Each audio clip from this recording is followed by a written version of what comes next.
Alright, what is up everybody? It's Lids, and we are back for some more Pyre Community RITE Night, which means some good old-fashioned multiplayer Pyre, featuring first and foremost the members of none other than the RITE Club Discord server. If you are interested in getting involved in all that multiplayer Pyre stuff, then that is the best place to be. And, well, let's see, Artemis Fowl, okay, yes, Artemis Fowl has provided both the RITE Club Discord link, as well as my own personal Discord link, as well, so you can check both those out there. But those of you in chat, you are not off the hook. No, because you see the red circle with the white L below chat. You click on that, you will see all the various requests that you can make today. You have options including choosing players' exiles, masteries, talismans, arenas, songs, even Titan stars is all fair game. So, without further ado, let's hop into versus mode here, and let's get going. And we're getting started with a song that is very final, you know? What's up, Chewing Dragon? How's it going? Let's see, let me just verify as whether we've had any other requests as we were getting things started up. But how's it going, everybody? How are you? Well, let me jump into Discord here real quick. There we are. Okay, I am now in and ready to go. Let me just double check, see if anyone has given us any other requests to get things started. But otherwise, we'll be looking for a couple people to get us started today, so let me know if anyone would like to jump in here.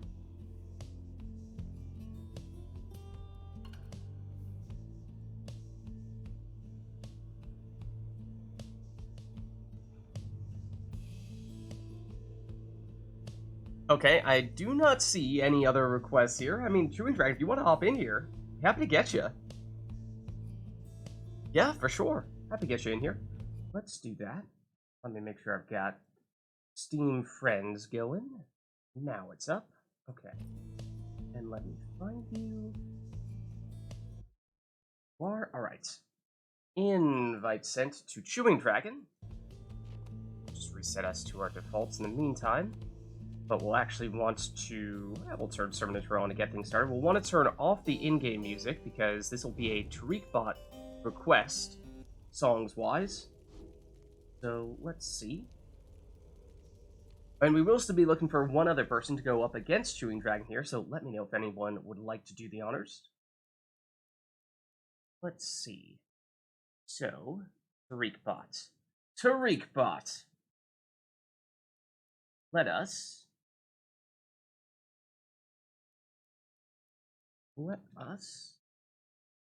see. So it was, what, setting sail, coming home?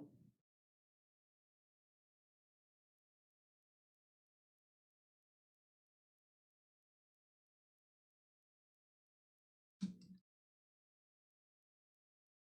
see. Will TariqBot know this? There we go. Awesome.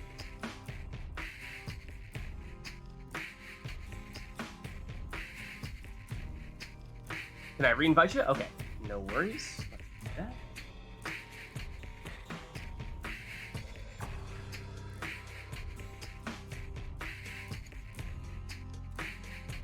Alright, invite resent. Oh, and reset button pressed. Did I? Oh no, I didn't. I take that. So yeah, anyone else who'd like to jump in here against Chewing Dragon to get us started?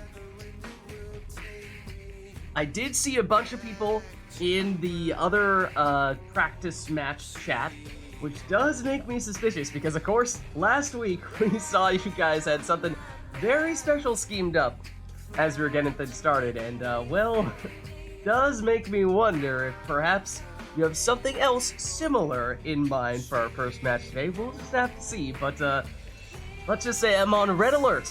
I'm on red alert after that last week, so we shall see. I'm on to you. I'm on to you guys.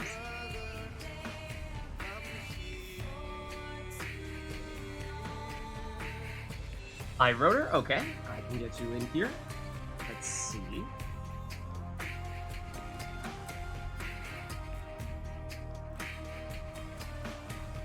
Alright, invite sent. And Chewing Dragon, did we get you in? Are you in now? Can't get in. Oh, remember last time? Remember previously we accidentally deleted Chewing Dragon? And I don't know how exactly it happened, but we found a way to apparently completely prevent Chewing Dragon from joining games via Steam Remote Play. And then we tried to experiment with it a bit, and we just didn't have any luck. And we said, you know, maybe it's just a weird, fluky thing with Remote Play, and perhaps on a future occasion, Remote Play will just forget about what we did and let us get Chewing Dragon back into the action. But, well, I fear. That was months ago. That was at least 1, if not 2 or 3 months ago. And I fear that perhaps we may still be running into the same issue. Let's see. Is there anything special I can do with Remote Play? Try to circumvent whatever issue we may have. I forget how we did it last time, but something apparently went horribly wrong whenever we were trying to invite Chewing Dragon. So yeah. Oh no, now I may accidentally be opening Chewing Dragon's Steam page. Let's see. Can I indirectly invite you through some other means, maybe? I don't know, Chewing Dragon, it's not looking good.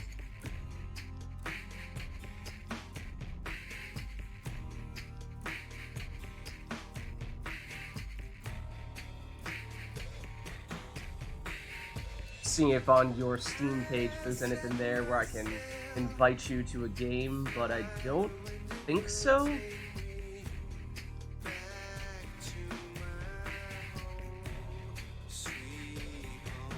So basically, last time we tried to invite Chewing Dragon in, we did something weird. I forget what exactly it was, because it was a little while ago. But it appeared as though whatever it was, I think we tried to uninvite and re-invite him maybe, but in doing so accidentally did something else and basically permanently prevented Chewing Dragon from joining via Remote Play.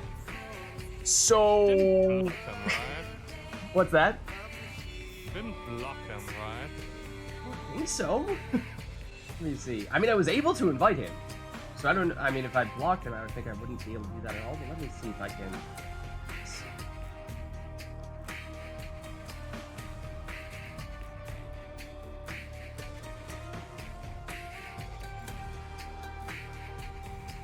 I don't think so.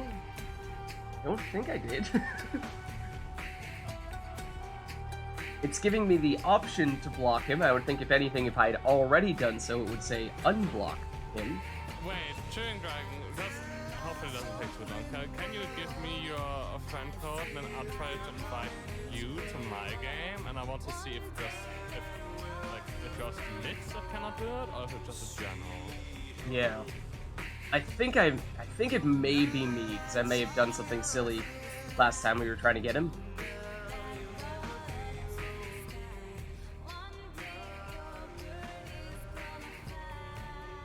Let me quickly quit this and let me try. Yeah, why don't you try real quick, see if you can get Chewing Dragon in at all. I think it may just be me, because I forget what exactly it was that happened that appeared to have triggered this, but I think it was something specifically that I did last time we were trying to get Chewing Dragon in. But yeah, his controller shut down. Send the request. We'll see if iRotor has any luck getting Chewing Dragon in, because that would at least give us a little more information. On the list. Try to invite, yeah.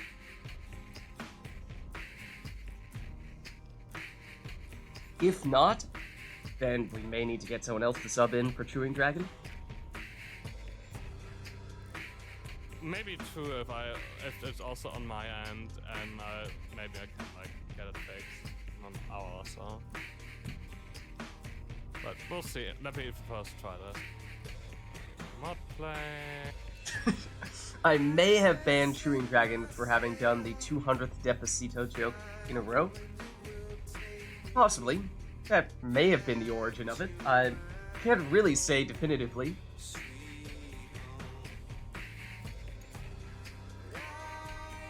Alright, and Nor says, worst comes to worst, she can jump in. Okay.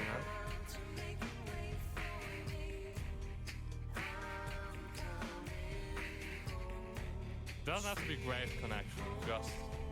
Yeah, okay. Then let me quit again. So it's on your end, chat. Okay, yeah, that's what it seemed like. I'm not quite sure what up even is available here. That would make this a thing. Yeah, that's the weird part. I don't remember what it was, and it was a while ago, so I have to fish through to find what it was. You still have them on the friends list, right? I do, yeah. Still have them on the friends list. Was still able to send the invite. It's just that after sending the invite, for whatever reason, Chewing Dragon can't actually join in.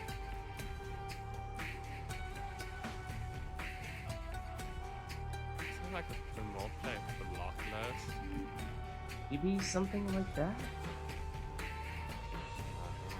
But I think it may make sense to try to investigate that after we're done tonight. I know, obviously, that'll be really late in the night for Chewing Dragon, but, you know, maybe on another day we can find some time to try to figure out what might be going wrong there, and hopefully we can figure it out so we can get you back in. But, I mean, you can try to invite him one more time after I did it, sometimes stuff like that. Yeah, if I wrote her, if I invite you to my Pyre game, and then you, in turn, invite Chewing Dragon to your Pyre game, does that work? I'm not sure if I can actually invite him to your game, but we can try. Let's try it. Let's see if we can. Alright, so let's see. So in the meantime, you have the awesome soundtrack in the background, so hopefully it's not too much of a hassle here that we have to delay. Let's see.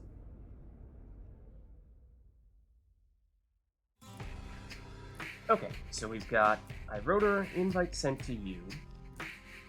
Then once you're in, let's see if we can get Chewing Dragon. If not, then it sounds like Nor is willing and able to hop in. Yeah, I don't know, either Chewing Dragon or myself, seeing if we can update our Steam version. I mean, this was long enough ago that I imagine both of us probably have already updated our Steam. I can only invite him to watch. Not invite him to Okay. play. Okay. Yeah, in that case, I think Chewing Dragon, let's take some time on either later today or another day to see if we can figure it out. Doing this had a fix.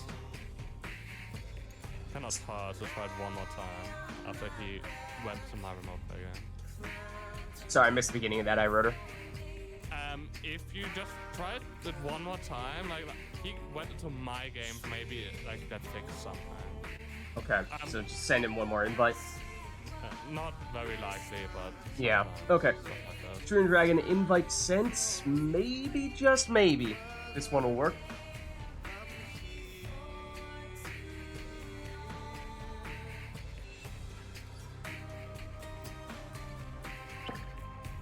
Oh, I heard a sound, a promising sound at that. Chewing Dragon? Okay. Question mark?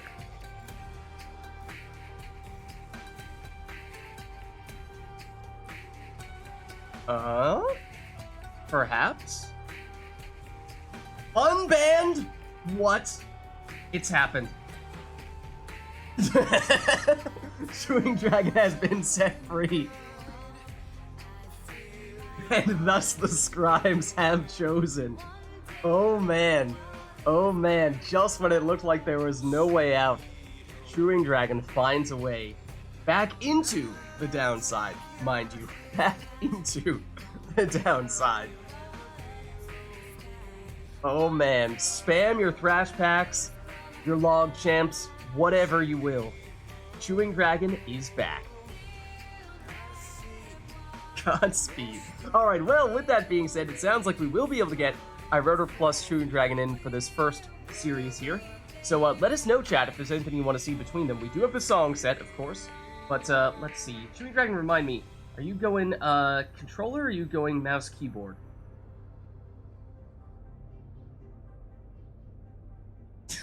So many sins. The scribes deny you the downside. let me see it. Remote play currently has iRotor player 3. Oh, do I have my controller plugged in? I probably do. Yes. That's why. Alright, let's make iRotor player 1. Shooting Dragon should be player 2, and I think we should be good to go then. Let me just... iRotor, can you move your cursor around at all?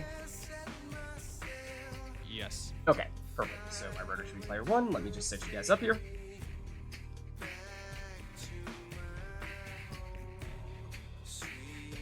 And iRotor is, I assume, withdrawn for you today? I think Accusers today. Accusers! Oh, okay. And Chewing Dragon, what about you? Not Chew Dragon. Chewing Dragon.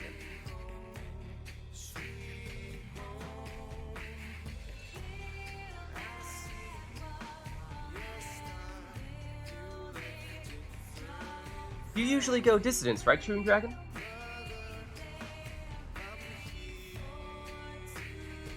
Oh, I may be misremembering. Did you want to send it to Lich, Dragon? I'm not quite sure what to do with that. This one, I think.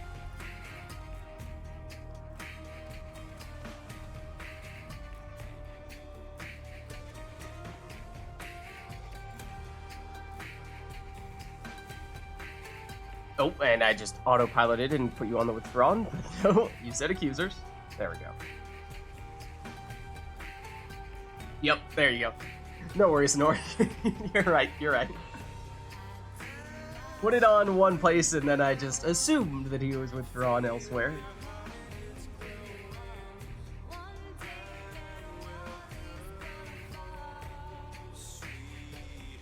Were you getting messages from Green Dragon iRotor? Yeah. Oh, one message. Let's see.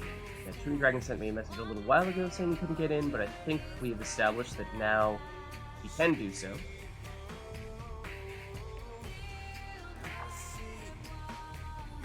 No, Chewing Dragon disconnected. What? Chewing Dragon, how could you? He sent me like something about his controller, so I'm not sure. Okay. There were controller problems. All right, But maybe. if you can hear me, like if you just cannot move it on the screen, that's because you were player 2. Yeah, yeah. If it's That's- just that you can't that's move it, fine. that's fine.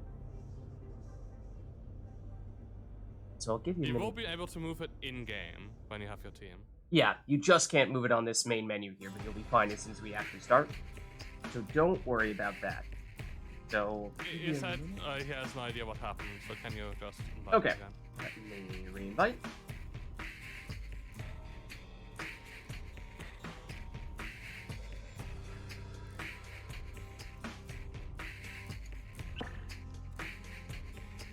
And it sounds like he was still able to join.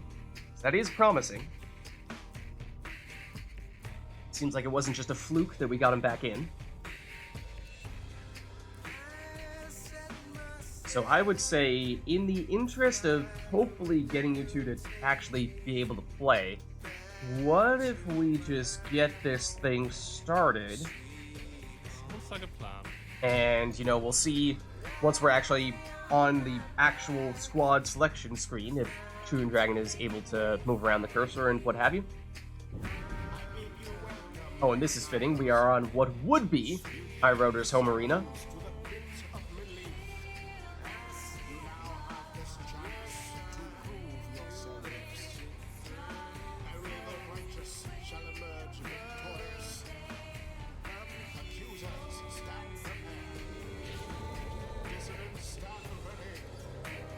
Okay, so no requests here other than the song, so you're free to take whatever you'd like. And so despite this being the Accusers, this is iRotor here. Going with a Ring Jody. Okay, this looks promising. Seems as though, yes, the Green Dragon able to move the controller, so that's definitely a good sign. Yeah, I bet that's what happened, was Chewing Dragon couldn't move the controller on the main menu because he was player 2 and thought that his controller wasn't working, but now that we're in, should be fine.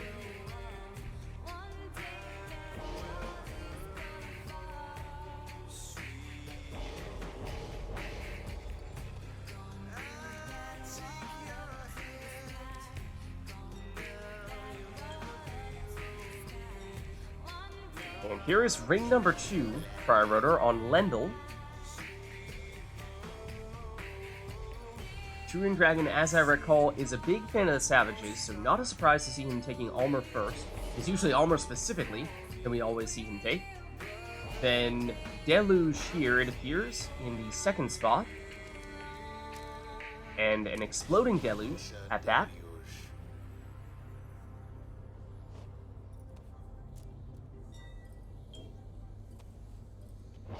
The last one for Iroder, I mean, there's always room for a Star Splinter, Celestial Spike, Vids, so banishing quick throws. He dropped again. That's Oh. fine by it. So, let me fight. Yeah, he did. Okay. Back in. Okay, invite resent.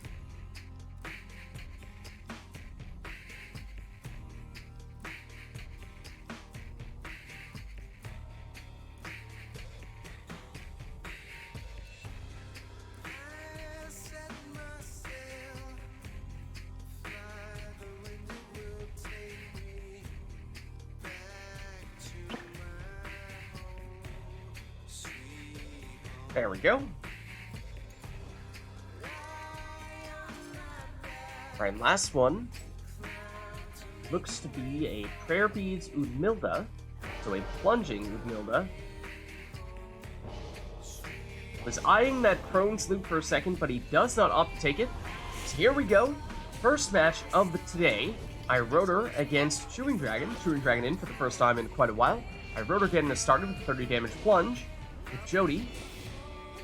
Here's Vids. Vanishes with those throws, making some space, gets the orb back, and throws it in for 30.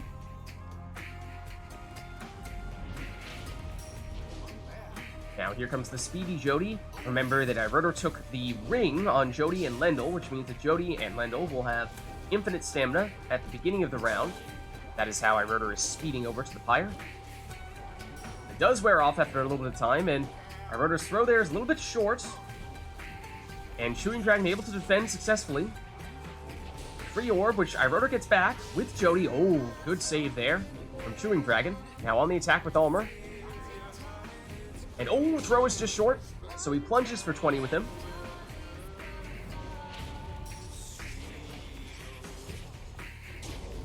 Iroder back at it with a 30 damage plunge. Yeah, these new aura colors, I think Iroder did modify the Accuser's aura color. In fact, I think in order to make it more different from the Dissident's colors. And there it is. Still too little, then I can like do another pass of it. But Yeah, I the don't know, intent was it to seemed make fine yellow there. enough that you can see the difference. Yeah, I don't know, chat. What do you guys think? The difference between the Accusers and the Dissidents in terms of their raiment colors, is it different enough that you can still easily distinguish between the two of them, or does it seem like something that needs to be a little more different so that it's easier to tell who is who? Yeah, I think it's fine. Okay, Chewing Dragon says it's good for him. So, I mean, the raiment colors are not the problem anyway because the distance. Oh yeah, it's the aura, I should Everything say. is the aura. Yeah, the aura.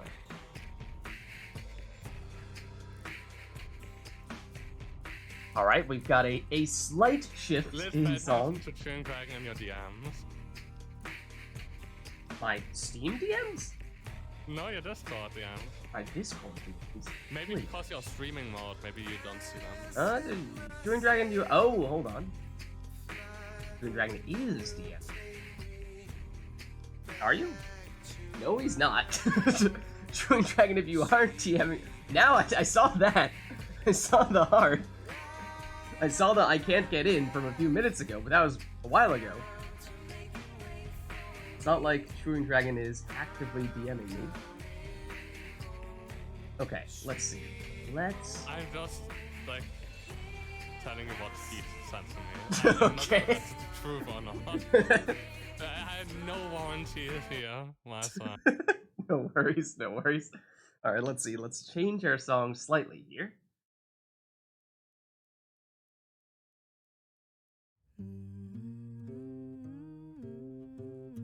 There we are. Alright, anything else we'd like to see for this one? Between iRotor and Chewing Dragon. They had their warm-up. We have the song all set and ready to go, but anything other than that?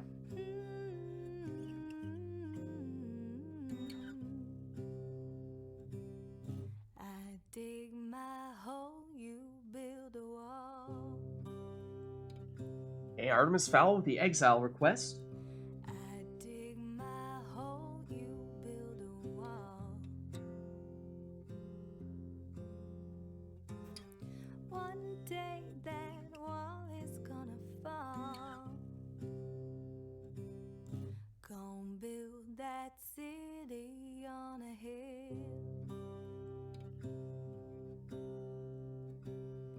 Gonna build that city on a hill. Nomad, excuse me, Nomad, Savage, and Barker. Nomad, Savage, and Barker is the Exile request from Artemis Fowl. That's like my usual team. Chewing Dragon's like, alright, that works for me. Alright, anything else, or will it just be Exiles?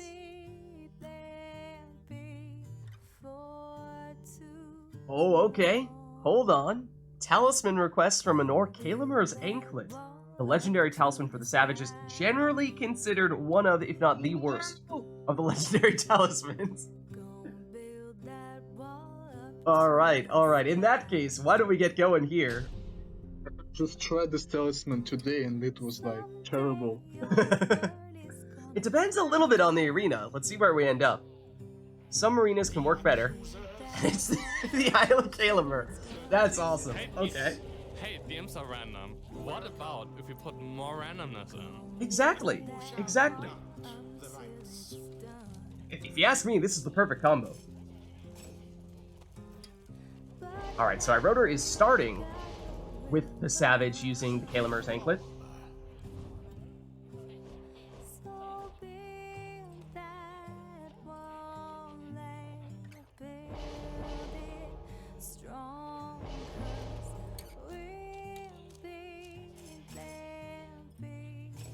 As is Chewing Dragon. Kill that wall of imps, true. Wait, for an all-imp showdown, as we oftentimes do have on the Isle of Kalimer, that would be pretty fitting. I mean, more of a sort of meta song rather than the impossible that we oftentimes hear, or, you know, Tizo's theme or something like that.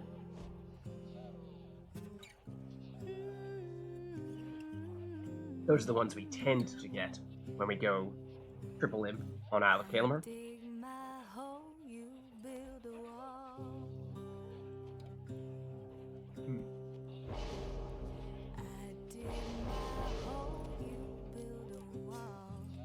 Alright, it's a power casting Lendl for Chewing Dragon.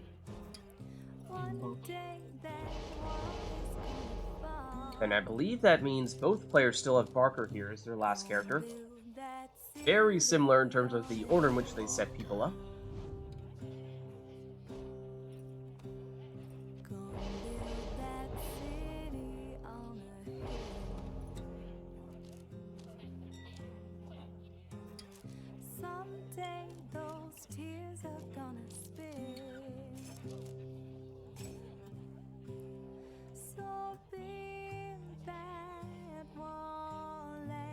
What's up, Core? How's it going?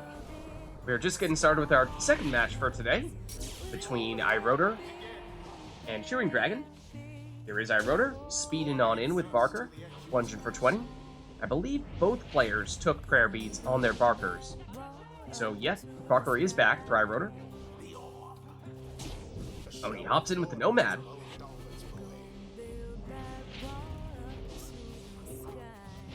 iRotor back at it with Barker. He's blocked and vanished, but Lucky Break brings him back. And there goes Almer. Now it's Chewing Dragon's Barker on the attack. Runs out of stamina, retreats, goes back around, uses those imps effectively as a form of defense, but iRotor able to defend. Don't forget that Kalimer's Anklet on the Savages, especially when all those imps are in the middle like that. That aura can bounce around unexpectedly, but iRotor still able to plunge here for 20. And I think at least Chewing Dragon took the Savage salute. Rotor may have as well. Parker. To Ulmer. Ulmer's throw is short, but he tries to make some space for the cast, but he goes down before he can. Rotor, two-pronged attack. Oh, shoulder smashes. Chewing Dragon. Ulmer pops in for 20. Now, I do not believe, has Prayer Beads. No, he doesn't, because, of course, he has Kalimer's Anklet. That means he's gone for this round. So, fewer people to defend. This score here for my Rotor. Chewing Dragon teleports to the orb again. Gets rid of it, gets it back. Looks to throw, but gets intercepted. Now, Rotor on the counter with Lendl. Retreats. Now starts making the moves. But goes down. Now it's Parker. Against Parker. Oh, goes around! And in for the winning score. Try to use the anklet more often, but that was not the case. GG. Team was just too mobile to set it up properly against your opponent. Yeah, I think might be most effective against some big, slow characters, like if your opponent has a bunch of demons or saps, maybe. I tried to, like, salute and do the salute cancel by casting, but the other side was just too quick. So the other side was just gone before it gets hit by the cast. Alright, well chat, let us know if there's anything you want to see for this next one. That previous one, we had an Exile's Request and the Kalimer's Anklet.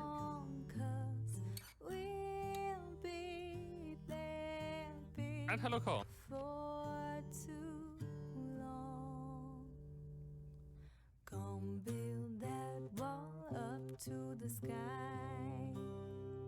Thought I had a good time. End the song, and I didn't. Sad face. Let us know if there's a song, of course, that you guys would like to hear for this next one. Otherwise, we'll just turn the music back on.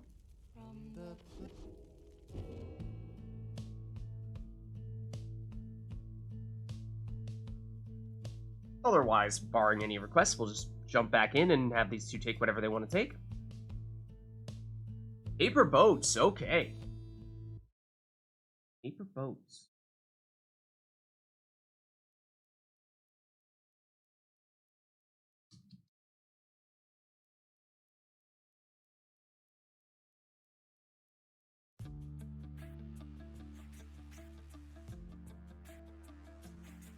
There we are. Anything else we want for this one? That's the song. Oh, and let me turn off the in-game music then.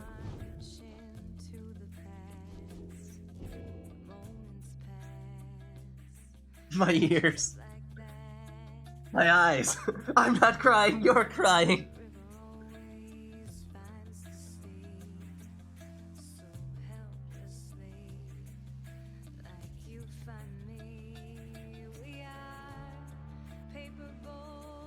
Alright, not seeing anything else, so why don't we get started then?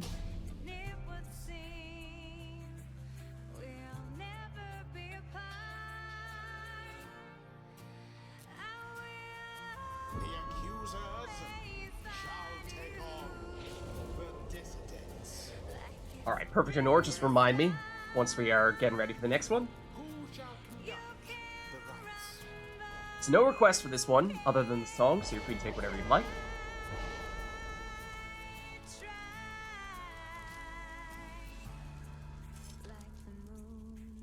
I mean, that works.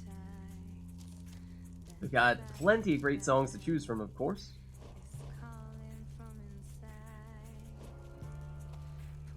I was gonna say, we've seen a lot of curs early on here. Of course, one of them was via request, but...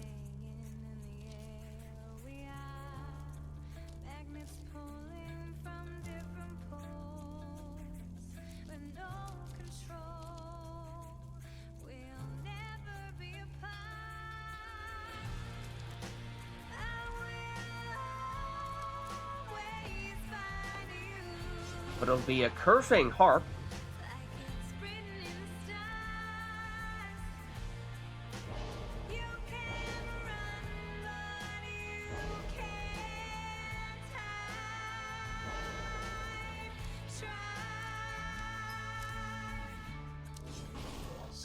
Then an exploding deluge.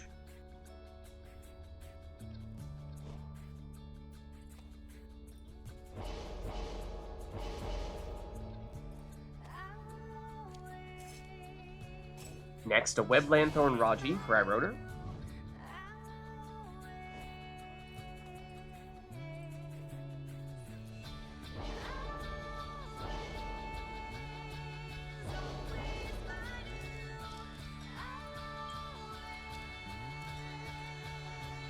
Chewing Dragon back to Almer.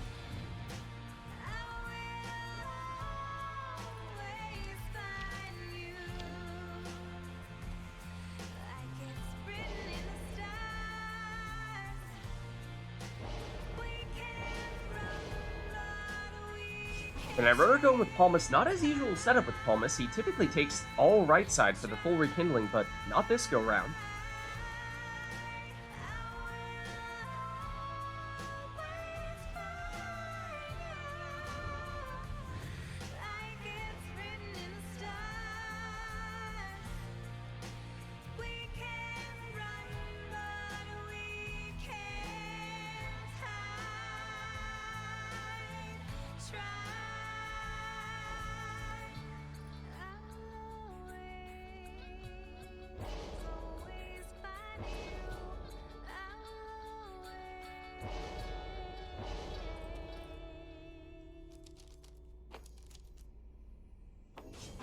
Then a Solium Swarm, so greater casting distance. Ignarius in the last spot there for Chewing Dragon. Here we go. It's Iroder on the attack. Switches over into Palmas. Gets the throw off, and that makes it in for 14 damage. When the next Civil War? Well, that depends. That depends, Core. Good question. Plunge there. For 28 damage, remember, we saw Iroder take Kerfangs, that's where the extra 8 damage is coming from. Explosion from Deluge. Deluge again with the explosion, leaving just Palmas for Iroder. Remember, he has that extra mobility, though, with the Nutrition Stick, and nearly finds his way into the Pyre with it. Now it's Chewing Dragon on the attack, and there's that quick throw from Almer for 20.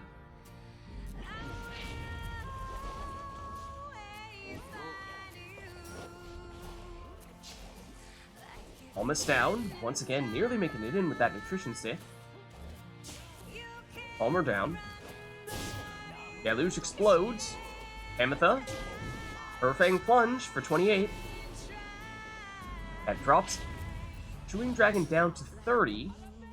Is just more than what Iroder can manage with one score. Of course, has 28 with Ametha when she plunges, but she's out for this round without any prayer beads after her plunge. Almer. His throw is intercepted. Here's Palmas. Charges up the throw, and from some distances it is unblockable, and that may be the case there. So 25 damage drops Chewing Dragon down to 5. Now any score here from Iroder would likely do the trick. And does so with Ametha for the winning plunge.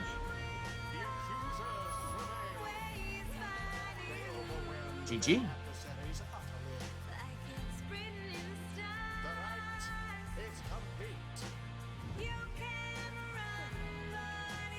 Alright, let's head on back. Well played, you two. In chat, let us know if there's anything you want to see for the next one. Pam is definitely pleased with all the harp plunges. And Enor, you... Oh, sorry, go ahead. 2 or 3 more. Okay, 2 or 3 more for you, Iroder? Yeah. Alright, so heads up in chat if anyone is looking to get in soon. Sounds like Iroder will be switching out in a little bit. And Enor, you had a song request for this one, right?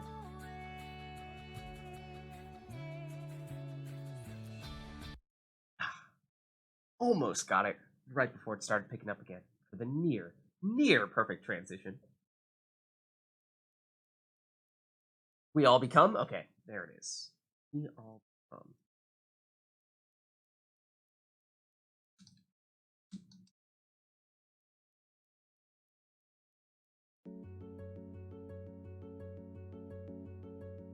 Alright, so we have the song. Anything else we want for the next one?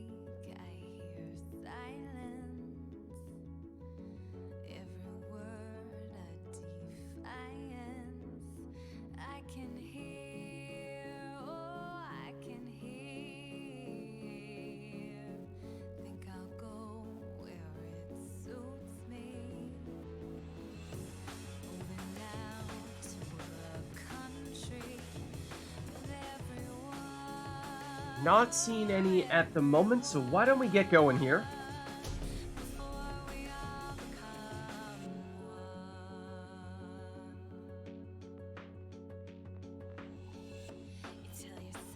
Oh, we do have an Exiles request from Artemis Fowl. Okay, hold on. We should have just enough time to make that happen. So before we take any teams here, Artemis Fowl, let us know. What do you have in mind here?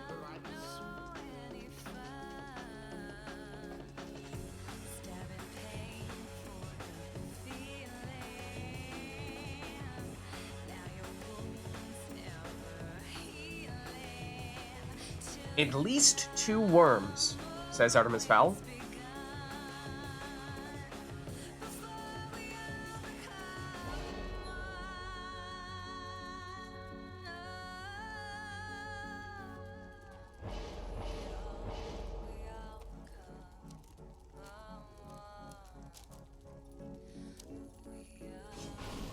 So it'll be an exploding Gilman in the first spot there for iRotor.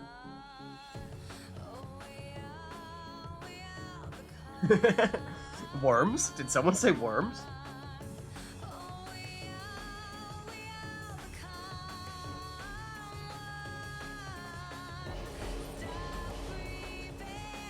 Okay, so that means Chewing Dragon perhaps starting off with Barker. Goes with prayer beads on him, that means his next 2 characters will need to be worms. Whereas iRotor still with some options here, can go with his second worm now, or can go for something entirely different if he'd like.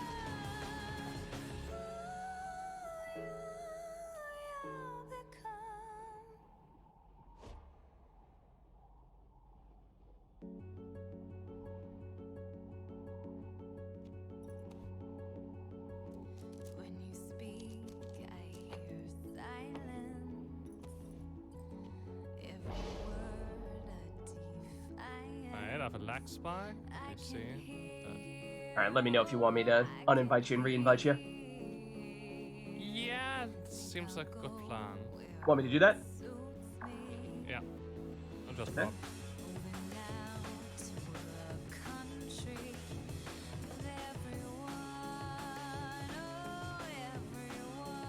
Okay, invite resent.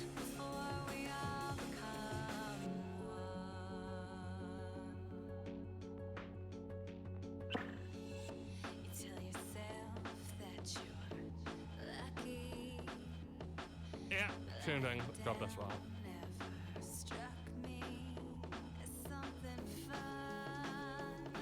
Weird. Other people experiencing some lags on their end? Yeah, I'm sure what that's all about.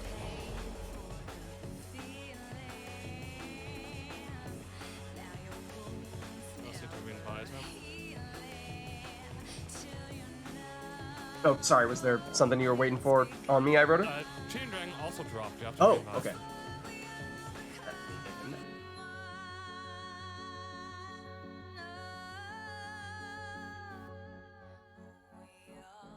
There we go. Invite sent to Chewing Dragon as well. Apparently 3 worms is the limit.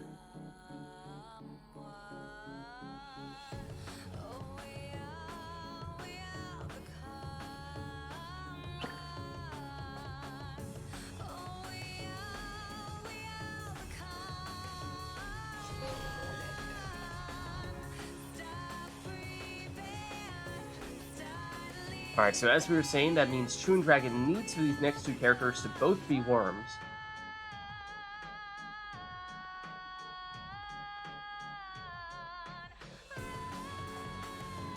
No, you know, I think it's totally fine maxing out worms. I don't see any issues with that whatsoever, really.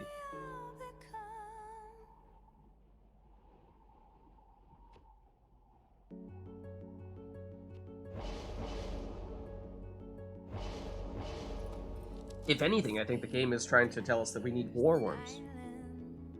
More worms, the better.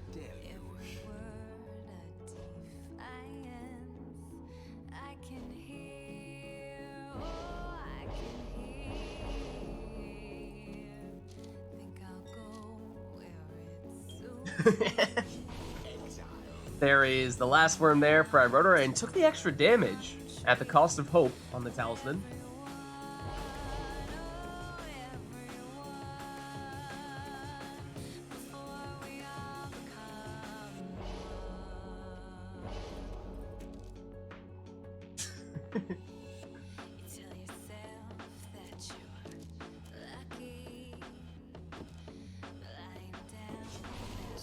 And there is that last worm for Chewing Dragon. So here we go. As we were saying, it is double worm for both players. The non-worm, in the case of iRotor, is Lendl, a nomad. The non-worm, in the case of Chewing Dragon, is Exile right here. Barker, occur. Chewing Dragon retreats, gets the stamina back, and oh, had some room there, and does make it in. 15 damage. Did not take the extra 5 damage for the first right points on the Kerr side of the tree. So that means it's the same amount of damage that iRotor gets here with that full damage worm throw. 15 in both cases. Cast there from Chewing Dragon.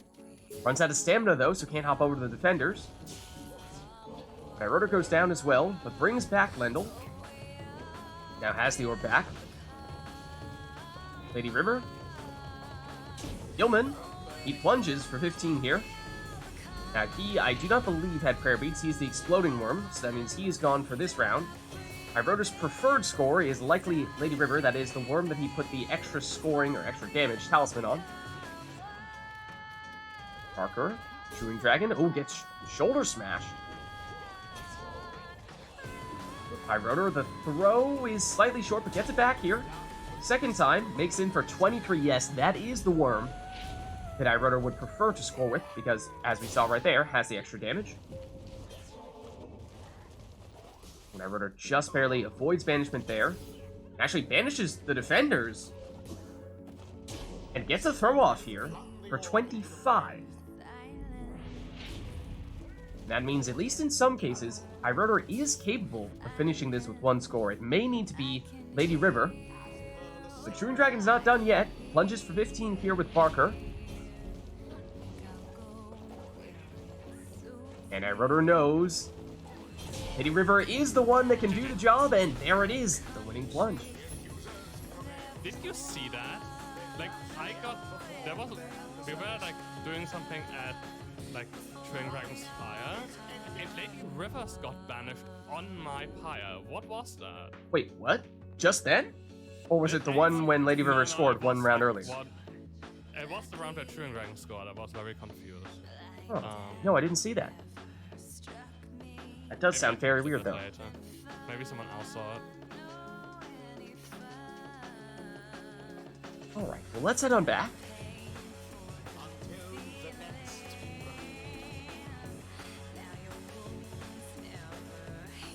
Stunning Claim, Sacred Bond. Potential there. Might be onto something. Stunning, like if the respawn has a delay, or if you can like do the salute and momentum into the other exile, not sure. I wouldn't surprise me if there was another like trick with the salute. Well, let us know, chat, if there's anything you want to see for this next one. I think iRotor was saying at this point 1 or 2 more for him. Of course, welcome to stay longer if you'd like. Okay, we're going to switch up the songs. We've been doing some Transistor and some Bastion, but sounds like Anora's saying we're going to go over to Pyre this time.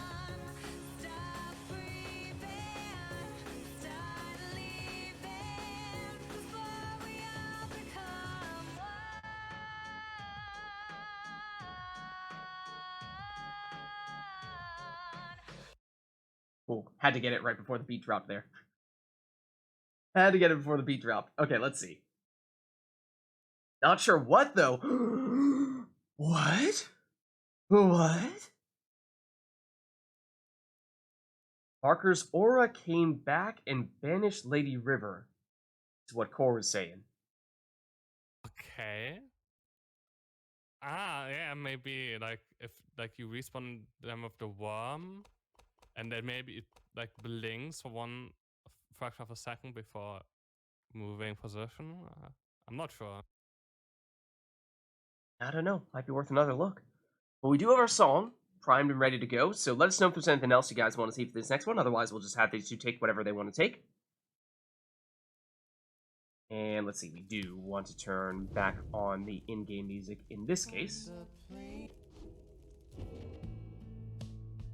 But seeing no other requests other than this song, let's get started.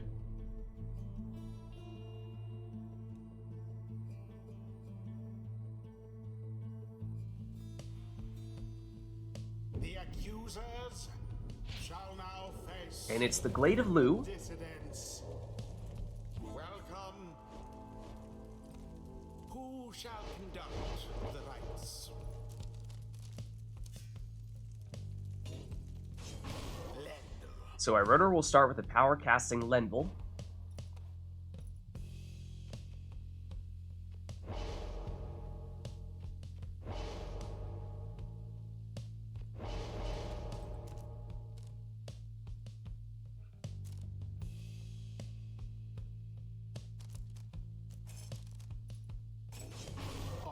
Now, Chewing Dragon with a Prayer Beads Almer, so he will be a plunging savage rather than a throwing savage, at least primarily, in theory.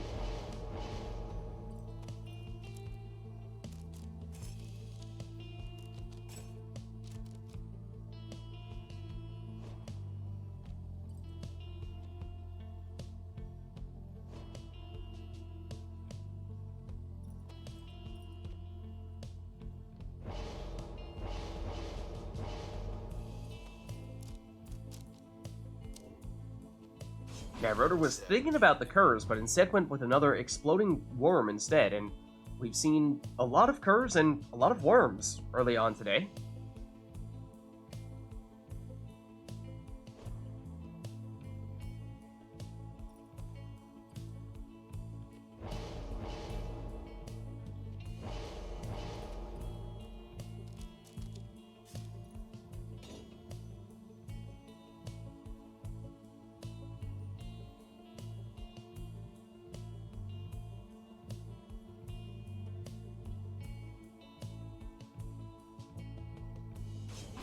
Now, speaking of power casting Lendls, that is Chewing Dragon going with the same idea there.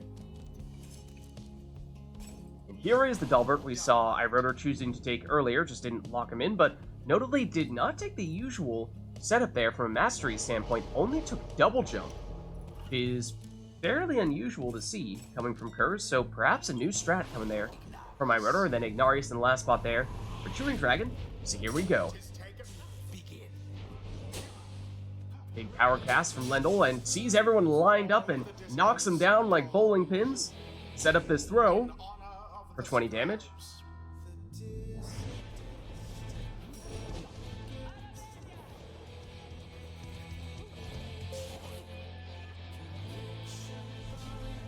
Gilman explodes.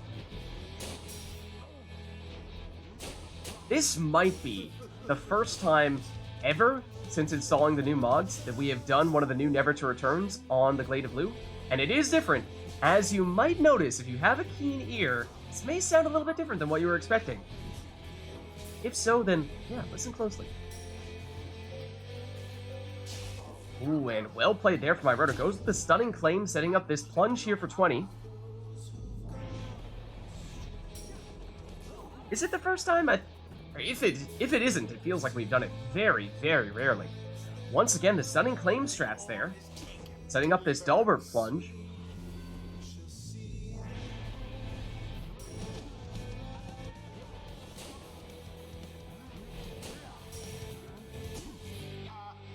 Oh, and that was Iroder, shoulder smashing Ulmer.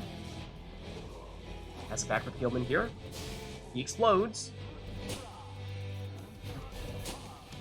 Ulmer trying to avoid those power casts, but cannot do so. In fact, Iroder able to power cast everyone out of existence.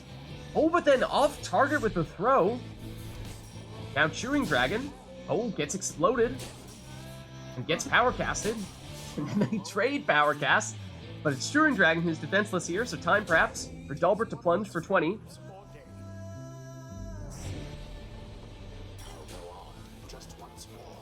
Ulmer avoids banishment there, but then Lendl follows up to take him out. Lendl versus Lendl. Lendl back at it, but they shoulder smash each other. Dalbert down. Just Gilman to defend at the moment for Iroder. But now gets Lendl back, and with the Stunning Claim, Lendl can move forward here, but gets shoulder smashed. It's now Ulmer for Chewing Dragon. Hops in and, whoa, goes under the defense that time for the 20 damage plunge. I believe we saw, yes, Chewing Dragon take Prayer Beads on Ulmer, so he has returned. Ooh, but that's iRotor shoulder smashing the defender and then banishing the other with a cast. And plunging for the winning score. The accusers prevail. Their adversaries must be crying tears of shame. GG. Thus end this night's proceedings. If there's anyone else that wants to play, be ready to top out. Alright. You hear that, chat? If anyone is looking to jump in, iRotor is willing to swap out. Let us know if that is the case. I'm going to play one last game and then I'm out. Okay. Okay, so so iRotor's looking to switch now, and then Chewing Dragon is saying one more, and then he'll be looking to switch out. Anor is ready to hop in. Okay. Let's get Anor then, and it sounds like in that case, Anor will swap in for iRotor, and then if anyone else in chat is looking to get in soon, then we can get you in for the next one after this. So, let me find the glade. I don't think it was what you clipped, Cole. I'll see. Anyway, thanks for the games, Dragon, and see you probably in the quick match chat if you're not going to sleep after. Thanks for stopping by, iRotor. We'll catch you later. Bye. Alright, let's see. In that case, let's get Anor in here. Right. Invite sent. Let's also reset our song.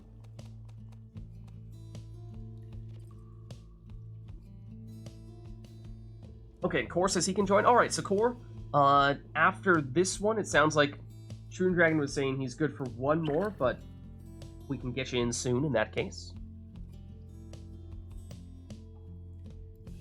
Alright, and Anor, will it be Nightwings for you today, or you were experimenting a little bit with some other triumvirates previously? Tempers for you? Okay. That works. We set you up on stream as well.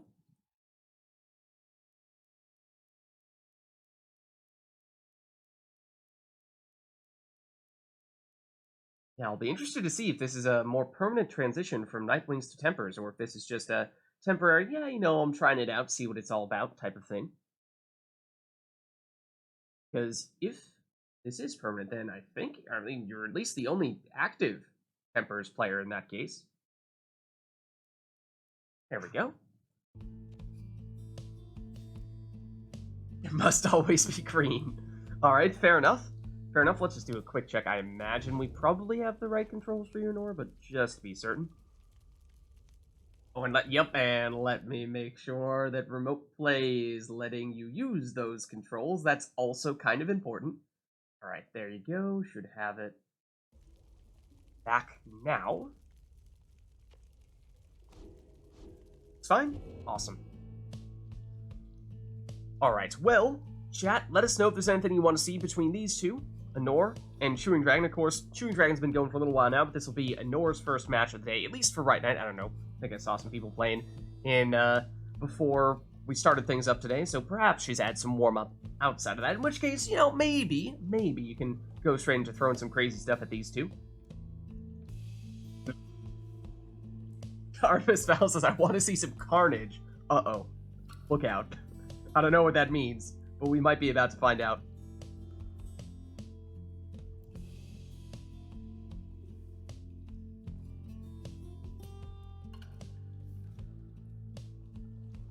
Now, is it just words?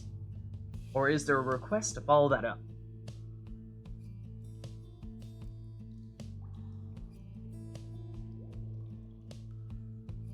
At least at the moment, perhaps we will go request list here. Let's get started. We'll see if anyone has a last minute request for us before we actually start selecting our teams. The Tempers shall confront the dissidents. Alright, it's the Spring of Chomir. Welcome. Oh, hold on. We do have a request. Who shall conduct the rites? Only 3 masteries. 3 masteries. So, I mean, obviously we don't have it hard-coded in here to limit you to 3, but of course you can just manually go to 3.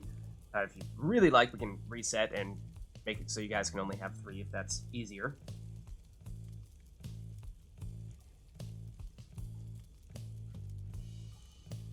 That may have changed Nora's plans here. Looks like she was planning on going with the Savage,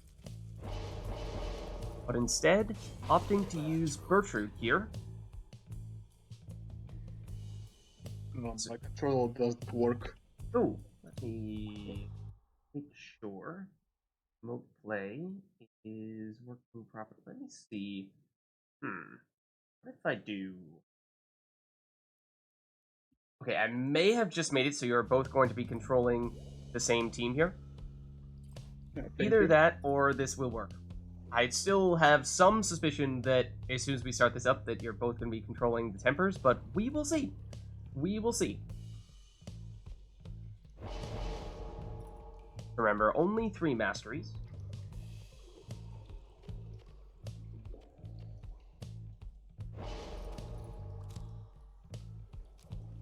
You're not allowed to take 2. You must take 3. Don't think any players were planning on taking 2, but I suppose, just in case, that has now been confirmed, it must be precisely 3. 5 is right out.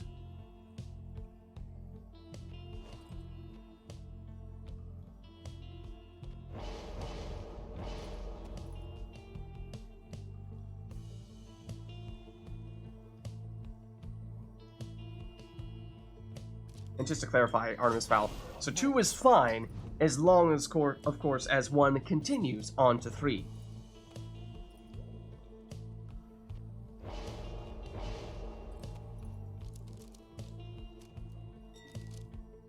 Don't forget that 3rd mastery. Don't forget that 3rd mastery. Don't forget that 3rd mastery.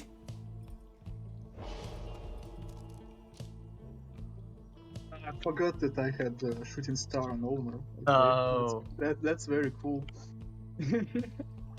This may or may not be a film reference, yes. I guess you can just ban me right now. Well, I guess Judaro is good You enough. could use Jody instead, yeah. Yeah. Fantastic.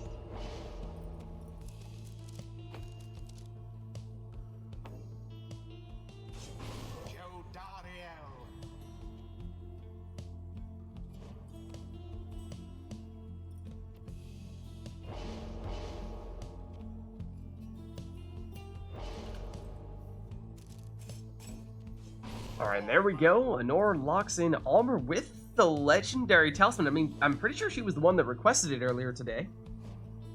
So, well, perhaps she's been playing around with it a little bit, experimenting. May have a way to put it to use here. Oh, she says yes.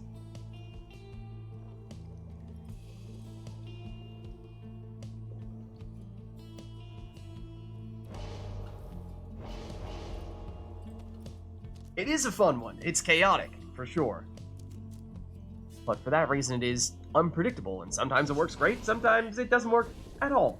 But here we go, it's a power casting nomad in the last spot there for Chewing Dragon. And let us begin our first match between Honor and Chewing Dragon, and it's Honor plunging for 25 to get us started.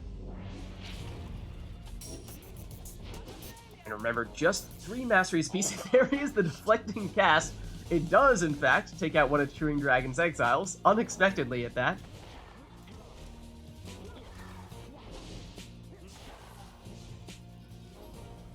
Honor with Volfred, and only Volfred at the moment. But of course, as we know, she is as dangerous as it gets with a sap. Perhaps biding some time though now, has gotten Almer back. Moves in with a well-placed sapling, giving her a little bit of a protective area here, although Chewing Dragon trying to break through. Charges up the throw and has enough on it to get 25. Well, and Chewing Dragon first the orb there, but Honor able to banish Almer. But then Chewing Dragon turns around and banishes Bertrude. Your dragon needs to be careful of that deflecting aura, because as we were just saying, you never really know where it's going to end up. Might not look like an aura's aiming at you, but then again, once that aura moves, once the cast bounces all over the place, it may end up hitting you at the end of the day. Ooh, and well teleported there with Almer, but he does get banished. Big power cast from Lendl. Lendl versus Almer, of course. Lendl with that Goals Bracer power cast is capable of some bigger casts. Here comes Wolfred. Back to Bertrude. She speeds forward, hops over one defender, and charges up the throw for 30.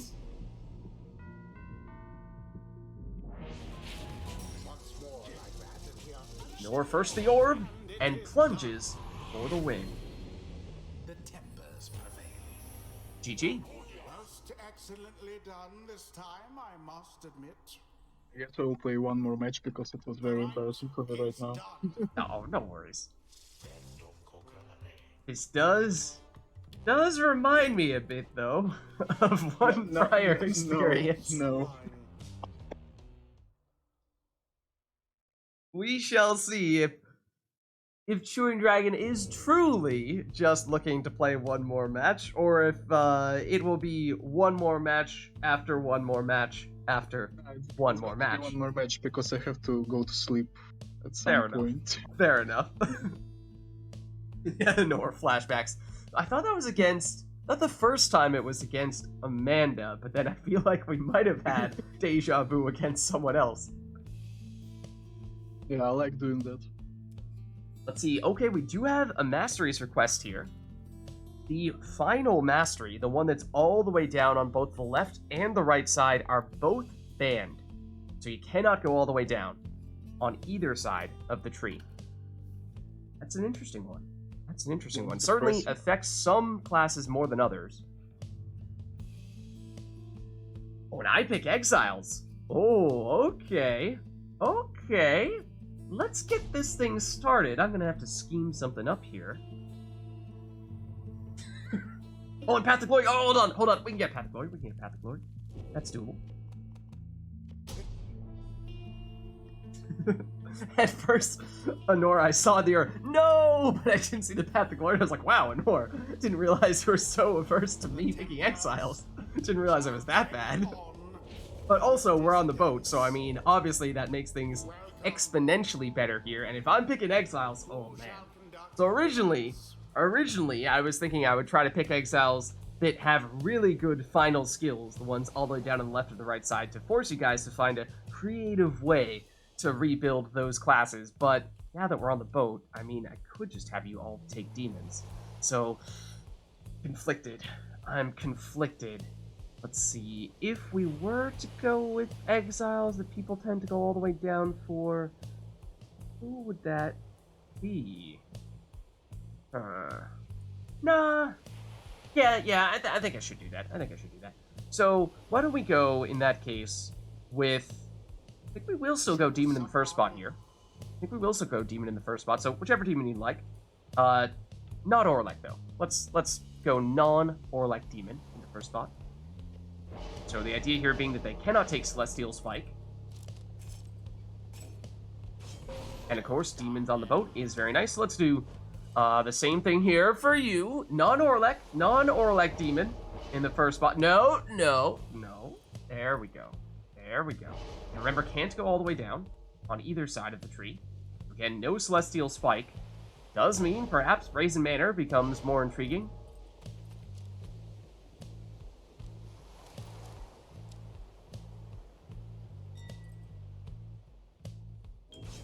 Okay, goes to the quick throws.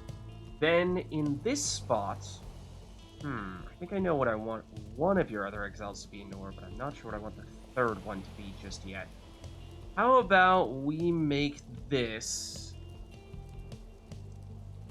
Let's make this one. Sure, we'll go a crone. Any crone you'd like. Idea being that, well, both Stubborn Flame and the Crone Salute Feral Curse, of course, extremely powerful.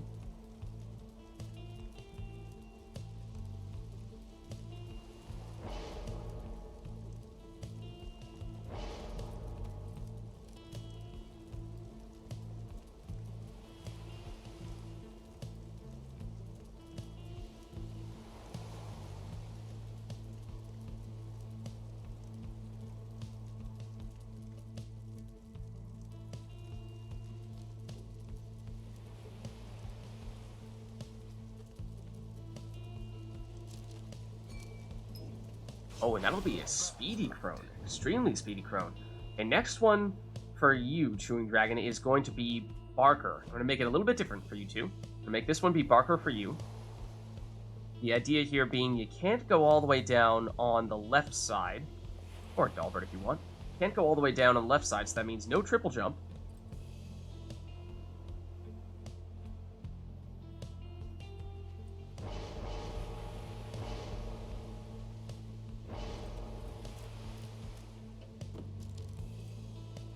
And notably does not take lightning run, so no speeds here. Alright, then last one for you, Anor, is going to be Volfred. Or a sap, but I assume Volfred. Idea here being that, of course, this is one of Anor's go-to characters, but can't go all the way down on the left side as she often does, so no Numbing Gust on this occasion. Volfred. Then, let's see, last one for Chewing Dragon. In your case...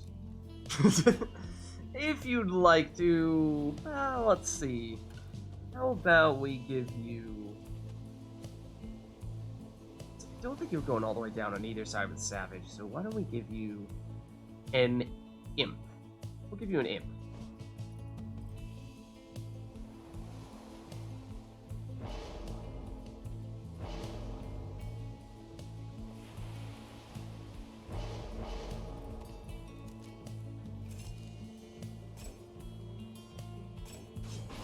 Alright, and here we go. So both players not able to take masteries that are all the way down on either the left or right side of the tree, so had to mix things up a little bit there, and then I chose their exiles. So here we go. And whoa! That is Anor into the Pyre. 30 damage using Jody. Here comes Chewing Dragon, but he's blocked and banished. Now Anor with Volfred. So remember, both players not necessarily using their preferred mastery setups here. So a little bit unconventional in the way that their exiles are constructed.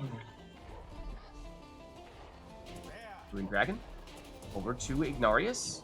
Goes for the throw. Oh, and was trying to banish the defender and then follow up with the plunge, but was unable to do so. Anor intercepted and now plunges with Volfred for 25. Of course, still had Nutrition Stick. So still dangerous with those sap scores. But it does mean Volfred is now gone for this series. Oh, and Chewing Dragon fakes out Anor there, plunges for 20. Demon versus Demon. And they're fighting back and forth with one another. Free orb here, which Chewing Dragon takes, but then gets banished. Chewing Dragon defenseless for the moment. That means time for Anor to plunge here for 30.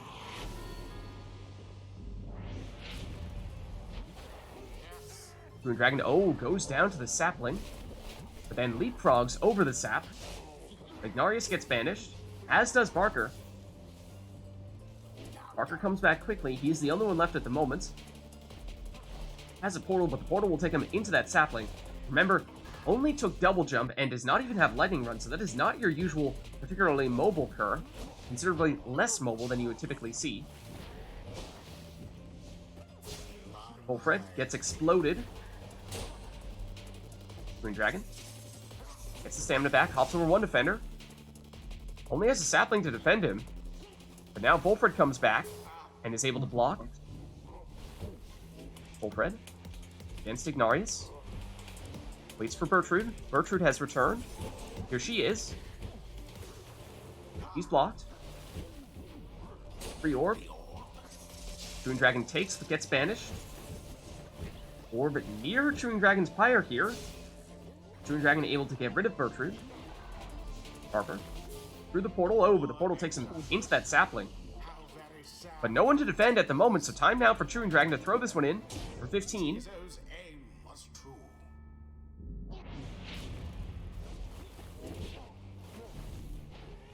Jody. Blocked. And banished. Chewing Dragon with Tizo. Over to Barker. Barker over to Ignarius. Back to Barker. Barker still in an attacking position. And nearly hopped straight into the Pyre, but he gets banished. Does come back quickly. And Chewing Dragon, saw an opportunity to get a couple banishments, but only ended up with one. Jody on the attack here. She does go down. Parker has returned. Does Wolford back to the end at the moment. That's all Anor needs. Gertrude. Hops forward and into the Pyre for 30. That drops Chewing Dragon to 20, which means one more score may be all that Anor needs here. Any of her characters are capable of scoring enough, but it's Chewing Dragon plunging here for 20. But now Chewing Dragon down one character, that means. Barker will be out for this round. Oh, and Anor over the defender and into the Pyre for the winning score. GG. Yet burns with vigor and resolve. The ceremony is complete. Well played, you two. Let's head on back. Until the next rite.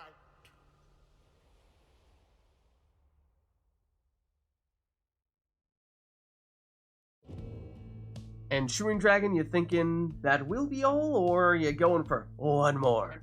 I'm thinking about my glory days and I'm getting very pissed off right now. Nah, I mean, of course, you are going against our reigning Jomir Cup champion. Yeah, but still, I'm not really winning a lot, if at all, but that's okay. Yeah. I'll do it again. Oh, sorry, you're breaking up a little bit there. This one, because, like, the last is the last. So would you like to stay in for one more? Would you want to swap out? What are you thinking? Yes. Oh, sorry, and then I gave you an either or, and then you said yes. I set you up for that, though. I'm staying. Staying in for one more? Okay. Yes. One more. Okay, chat, can we keep track of how many one mores we have? What number is this now? Is this number 2? I'm an addict. Alright, well, chat, let us know if there's anything you want to see between Anor and Chewing Dragon for this next one, in that case. Of course, last time we had no one allowed to take the final mastery on the left or right side of the tree with any of their characters, and then I chose their exiles for them. Okay, now we have a Talisman request. Oh, we have an everything request. I think I see where this is headed.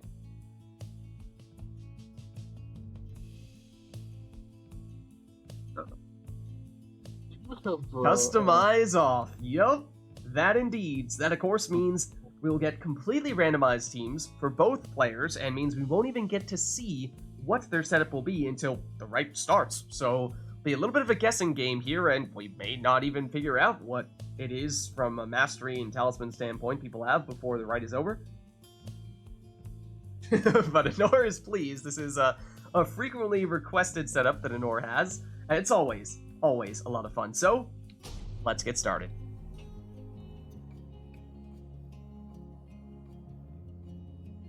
So we'll just end up going straight into the action here. No setup at all. Let's see what we end up with here. Nest of Triesta, we have a Cur, a Worm, and is that a Savage for an horse? Very offensive team. Then in Chewing Dragon side, we have a Crone, a Harp, and a Worm. Alright, Chewing Dragon has Winged Fury. Know that much. Anor. With Almer. That, I don't know, is that a longer throw than usual? Well, that may be the normal one. Oh, Black Hoof on Tamitha for Chewing Dragon. Oh no, she cannot pick up the orb. That is painful. Anor with the 19 damage throw. Parker. To Almer. Almer. Into the Pyre here, this time with a plunge for 20. Of course, there is a very small chance that somebody has prayer beads, but it's not the case for Almer. Oh, Mooncrest, okay. That was for who? Gilman, I believe? Utterly Brazen, that 30 damage plunge there from Chewing Dragon. On Rune Band, oh, does Nor actually have 2 rings? Or just 1? Oh, Titan Tooth on Forfeit there for Chewing Dragon, I believe. That's a good thing. Now, does it make up for not being able to pick up the orb with Tamitha? That is, of course, difficult argument to make.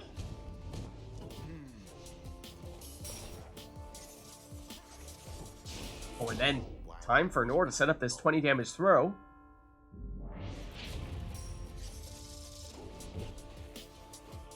Oh, and then Nor speeding in, but gets blocked.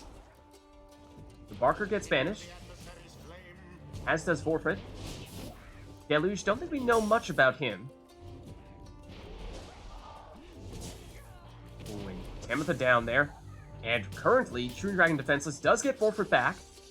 And stuns and, well, knocks Barker into the lava. Here is Vorfrit. Trying to find another way around. Almer aggressive on the defense here. But he goes down. Dream Dragon trying to find a way through with Vorfrit.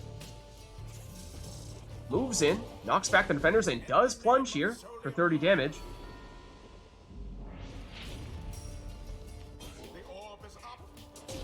There goes Dalbert, or rather Barker, plunging for 20, and that drops Shooting Dragon to 1 Pyre life. Now, of course, it is possible. There is a Rekindling Talisman. It is possible that somebody has it. So you can never be certain as to when or if someone will actually go down. Oh, and look at that. Astral Eye there. Okay, now we know. Extra damage on Deluge. And that means that now Shooting Dragon only needs one more score here, or may only need one more score here. Oh, and stunned Anor with Titan Tooth. But now Anor on the attack. And the throw hits the mark, and that is all Anor needs to take the win. GG. Close one. Came ever so close. The rite is ended. Alright, let's head on back. Well played, you two, on that one. Until the next rite. I may have smashed my table right now. Oh, I hope not. I hope not. Yeah. That was a good one. It's like 1 AM and I have smashed my table. No, Chewing Dragon. I hope I haven't woken anyone up. Oh, well, Chewing Dragon, let me repeat the question then. Would you like to stay in for another one, or do you want to swap out here? What do you think? Yeah, it was a close one, so I'll stay one more time. If I lose, I get out, like, yes. Like, yeah. Okay, so one more for the third time. One more for Chewing Dragon. Third time round. No worries, no worries. Anything, chat, we'd like to see for this next one between Anor and Chewing Dragon? I'm going to make a request. Alright, Chewing Dragon going for a request here. Let's see. Yeah, I'm going to do another randomized one. Another randomized one? Customize off? Yeah. Okay, Yes. awesome. Alright, Anor is going for a song request, though. I'm leaving myself a note. Leave after the next one because it can't keep going for.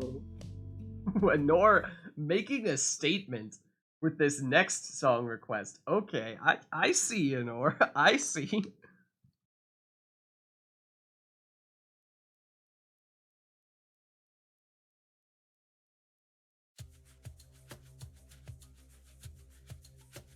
Alright, that song is primed and ready to go. We've got Customize turned off, so once again we will have randomized teams for both players. Oh, and yep, thank you, because I forgot. Turn off the in-game music. Don't judge me, seems fitting. Alright, fair enough. Fair enough. Alright, without further ado, let's get going. I'm to get 3 cursed talismans. Yeah, we'll see. I mean, that is true. Chewing Dragon nearly took the win there with the Cursed Talisman, and on an offensive character at that, one that was not able to pick up the orb. That is painful.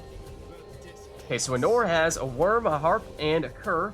Chewing Dragon has a Harp, a Savage, and a Nomad. I think both players with fairly well-rounded teams here. Of course, we'll have to see from a Mastery and Talisman standpoint how much sense the composition really makes, but we'll just see in time whether that is the case. Banishment's there from Anor. Ametha. Ooh, over the defender and into the Pyre for 20. And no prayer beads for her. She's out for this round. Got True Dragon with Ulmer. Hops straight in for 20. And he does not have prayer beads either, so he's gone for this round. Ametha. Trying to avoid her sister's cast, but cannot do so. Damn. And that is Tamitha. Oh, she has Leech. 20 damage and 10 Leech. Oh, Luminous Idol. Okay, that was on who? Gilman there? For Anor? Means he'll get full stamina whenever he picks up the orb. I believe that was on Gilman. Double banishment there, okay. Dalbert has Lucky Break for Anor, so he'll come back, or at least have the chance to come back quickly from banishment. There is the Worm Plunge for 15 for Anor. But no prayer beads on him. I think we were just saying we think that Gilman has Luminous Idol. That means he definitely will not come back from banishment. Oh, Explosive Temper. That means primarily, perhaps, a right side Dalbert here for Anor. Oh, that's annoying. Plunges for 20. Gilman down. And Dalbert is out for this round, so no prayer beads on him either. I don't think we know his talisman yet. Oh, and nearly a hard push into the Pyre there. But True Dragon is up for the challenge. Gets rid of Tamitha there. Ulmer plunges for 20, as we said previously, does not have prayer beads. Oh, and Gilman with the speed, the throw. And it's 13, and Anor cuts it just a little bit short there. But now means one more of those, and that would be game. And could this be it? No, it's just short. Snadra. Tamitha. She goes down. As does Snadra. Tamitha for Anor is blocked and banished. Oh, double banishment there for Chewing Dragon. That leaves just Gilman back to defend. Ulmer tries to hop in, but he's blocked. No! Tamitha. She's blocked and banished. Oh, The song picks up, and Anor plunges for the win. I couldn't come back for some reason to my character. Well, GG. Well played. Let's head on back.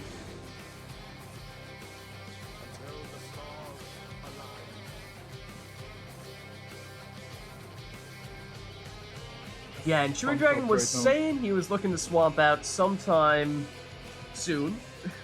Will this be the switch? That's mean right now. No, I'm not switching right now. So, are you saying Yeah, one more? So, yes, one more? one more. Okay, one more, number 4. Alright, one moment, let me turn the song back off. Also, Amanda, heads up that I believe if we are keeping track of people who have said they're looking to get in soon, I think Core was also looking to get in here. So I think between the two of you, we'll look to get you guys in as soon as we can. But What are you doing to me, Lee? let me just turn off this song. Unless, of course, you guys want to hear something else for the next one. No Escape. Remind me, that's also a Hades one, right? Right?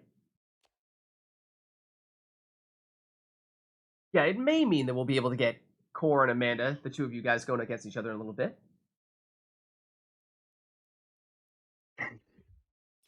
It's the menu theme. Okay, gotcha. Okay. Oh, yes. Okay, okay.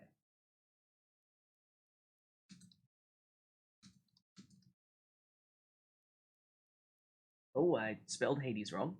Well done, Lids. That is hard to do.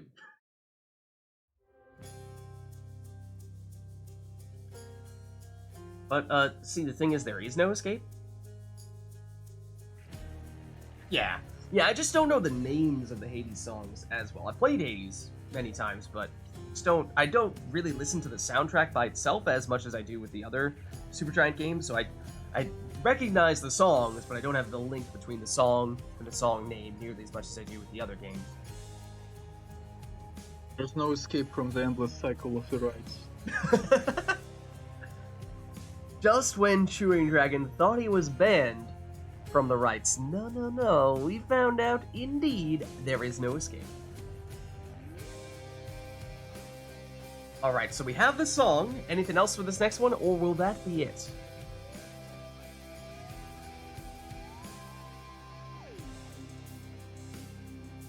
You also hear this on the death? You might also hear this on death. A part of it you do, right? The boom, boom, boom, boom. I think, right? Is that the part that's you're on death? It might be. Yeah. Yeah,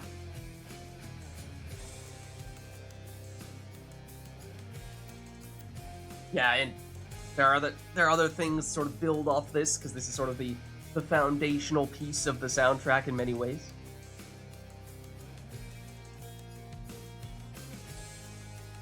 Alright, looks like we're just gonna have the song though, so why don't we get this started? Otherwise, other than that, we'll just have these two take whatever teams they want to take. Tempers shall now face the dissonance. So it's the book. Who shall conduct the rites?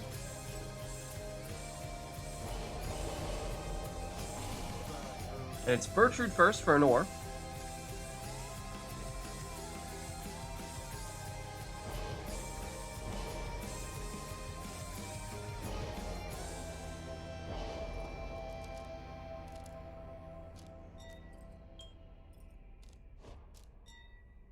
Oh, heads up, he switched exiles there. True Dragon. How can I miss those screens every time?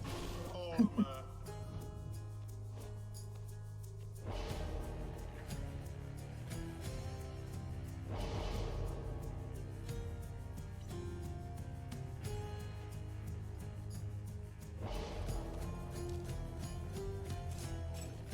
And an ore with the Wed Lanthorn Tizo.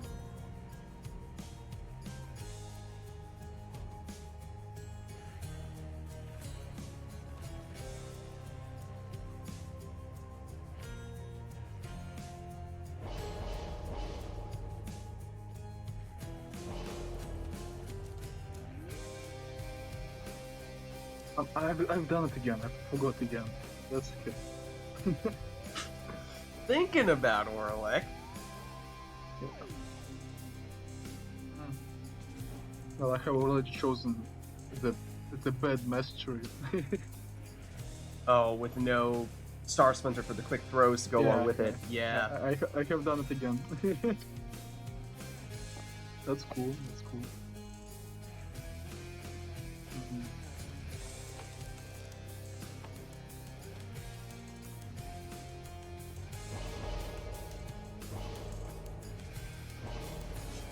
Alright, instead goes for the ranged casts with the legendary Demon Talisman on Ignarius.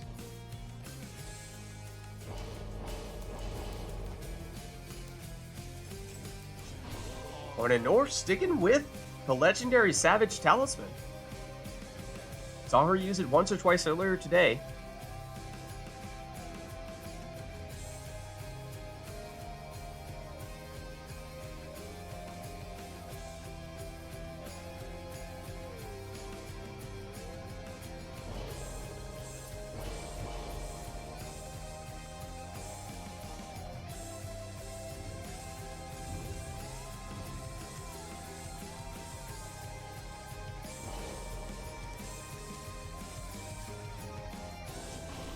And a power casting headwind in the last spot there. Chewing Dragon, and here we go. Bertrude down. Watch out for those deflecting casts from Almer, because this is a small arena, and there's a lot of barriers in the middle, so it can bounce around a lot, and very unpredictably. It's not enough to stop the plunge here from Chewing Dragon for 20. But now means no Almer for this round. Ignarius gets rid of Almer, but goes down here. Bertrude on the attack now. She's blocked. Blocked again, but not banished yet. Now she goes down. Oh, but takes down Headwind as well. Then Ignarius goes down, and suddenly Chewing Dragon is defenseless here. That sets up the 15 damage plunge for Anor. Now Anor is down 1 Tizo, whereas Chewing Dragon is back at full strength. And currently just Almer back to defend, so Anor relying on that deflecting cast. But time for Chewing Dragon to plunge for 30 with Ignarius. Now Headwind. A quick throw here from Almer for 20. Bertrude. On the move. Close to the Pyre and ups to plunge for 30. That means no... Oh, yes, Bertrude for this round. She had Prayer Beads. Yes. So that was according to plan. But she goes down here. That leaves just Tizo at the moment for Anor. So perhaps waiting to get some teammates back. Now has Almer. Almer. Oh, he plunges as well. Now, of course, he doesn't have Prayer Beads because Bertrude does. So that means he'll be out for this round. But here is Bertrude. She's banished. That leaves just Tizo to defend, but that is his strength, and that is why he explodes on 2/3 of Chewing Dragon's team. Oh, and Chewing Dragon, defenseless at the moment. And that gives Anor time to throw this one in for 25. Bertrude, banished. Almer versus Almer. It's Anor's Almer, though, that makes it in for 20. That drops Chewing Dragon down to 25 and means that at least Bertrude capable of finishing this one with 1 score. Tizo for Anor. Back to Bertrude. Bertrude making her moves. She's blocked and banished. Chewing Dragon with Ignarius. Now Almer. Back to Ignarius. Now Chewing Dragon, of course, can finish it with Ignarius. He's the only one capable of scoring enough points in 1 score to finish the job. Makes a move here. He knocks back the defenders, but cannot make it in. He gets banished. I haven't seen anyone my game lag. Chewing Dragon able to defend, and Anor currently defenseless. Headwind. Ups to throw for 15. And that drops Anor down to 15, which now means Chewing Dragon could finish the job with anybody. Ooh, and Anor teleports the orb. Tizo versus Ignarius, and both players waiting to get their teammates back. Almer, banished. Now, just Ignarius back. At the moment, for Chewing Dragon, able to defend against Bertrude. Bertrude's cast gets rid of Ignarius. Chewing Dragon brings back some friends, but here comes Bertrude. No. She does go down. Tizo on a banishing spree. That leaves just Almer. Almer banished. And Anor for the winning plunge. Hi. GG.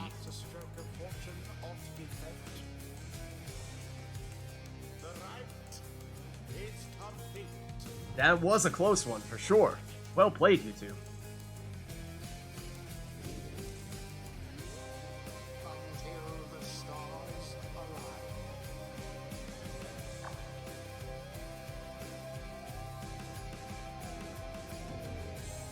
Alright, and I think Chewing Dragon has left after that one.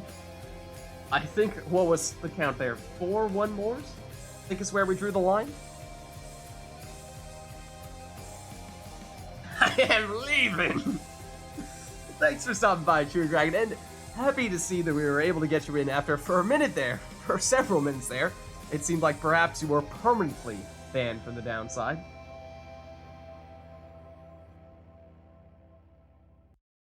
Oh man, and the timing on the song. Okay, so I believe we had Core was the first one to express interest in getting in next. So Core, if you are still interested and available, we can certainly get you in here to swap in for Chewing Dragon. Turn back on the in-game music here. Or that works for you? Yeah. Awesome. Alright, let's do it then. And Anor, just to check in with you, how are you doing? You could stick around? You feel like you want to switch out? I can't do this anymore. Anor says 4 or 5 more, okay.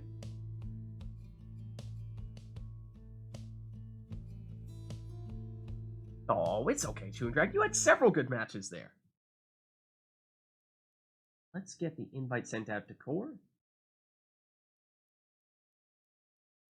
Alright, invite sent.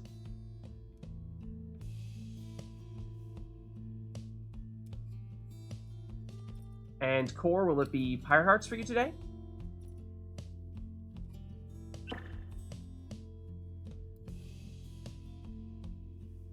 Yes. Okay. Type in your information.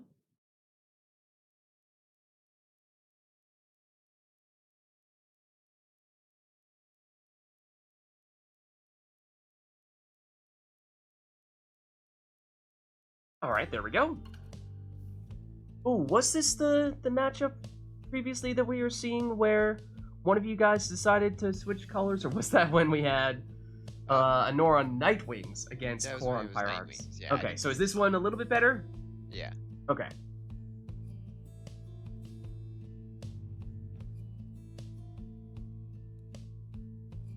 Alright, well, that means this will be our first one tonight between Anor and Core, so let us know, chat, if there's anything you want to see between these two, or, you know, obviously, Anor's been playing for a little while, but this will be Core's first one for the night, so maybe give him a chance to warm up a little bit first. Yeah, I mean, it is a Pyre esports world, you know? It's not easy. It's not easy. Don't have 10 lid money. I'm sure you do. I'm sure you do.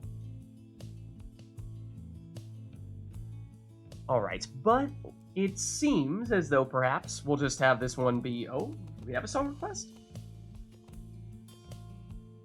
Do we have a grand ceremony there? You guys sneak one in? Oh. Alright, there it is. The grabbed ceremony. The most grabbed of ceremonies. Alright, in that case, let's do it. No worries, I'm just giving you a hard time. Oh, and Exiles as well, okay, hold on.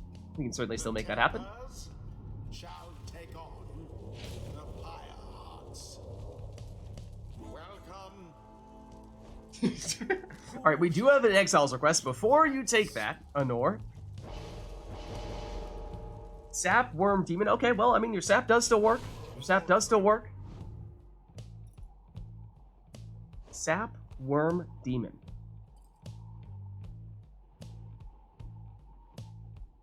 Oh, thanks, Chewing Dragon.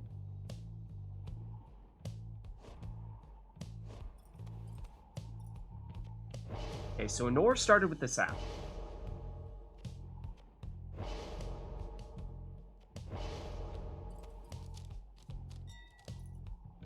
Core, on the other hand, is starting with the Demon.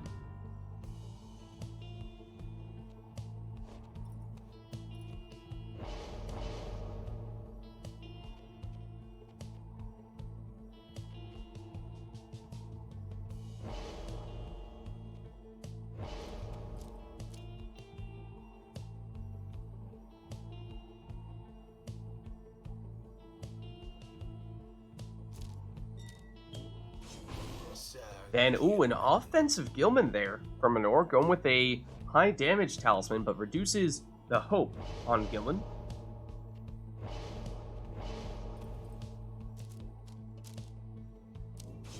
Then Core opts for the traditional, or the meta, exploding Gilman there. Then last one for Anor will be Speedy Jody. I believe we saw... Oh, it's Sap in the last spot there for you, Core. I believe we saw Core take one of the rings. Not sure we've seen him take the second one yet, though. We have not. So that means the second one will go on Volfred. So it's Volfred and Jody, I believe, who have them. Call me crazy, I didn't see that one coming. Anor on the attack, but gets blocked and banished. Now it's Volfred for Core, charging up the throw, and intercepted. Now Anor on the attack with her Volfred. Eyeing the plunge and gets very close, but Core able to cover. Core with an aggressively placed Wolfred here. Within throwing range at that. But the throw is intercepted. Now Anor. Wolfred lining up the plunge. Goes to the side though. And gets banished. Jody. Thinking about it. She goes down. Yeah, Core has set up a bit of a siege here between that Sapling and Wolfred, positioned very close to Anor's Pyre. Not giving Anor an easy time getting out.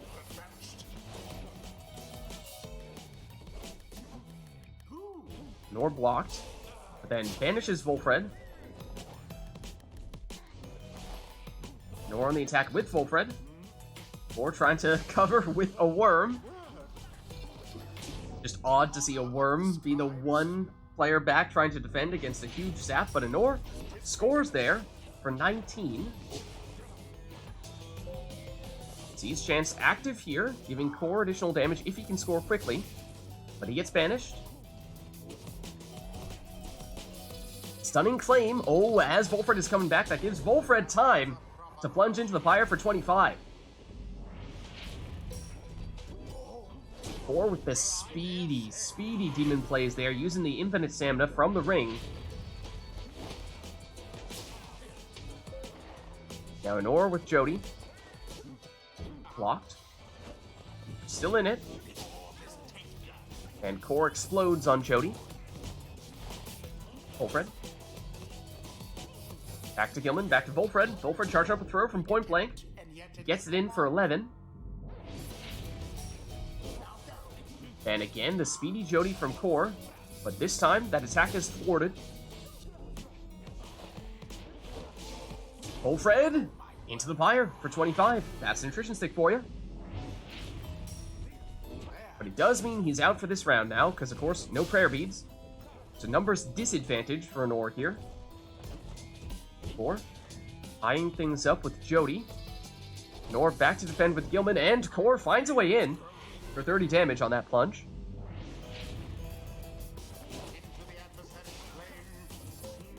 Jody for Anor. Blocked. Gets rid of Wolfred. Blocked again, but still has it here. Blocked once more.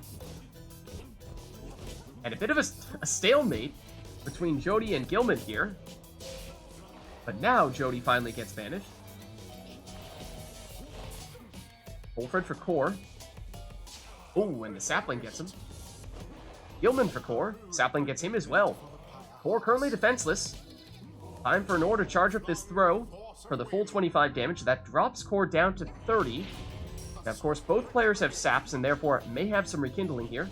But Anor theoretically capable of triggering that rekindling if she is to plunge with Jody.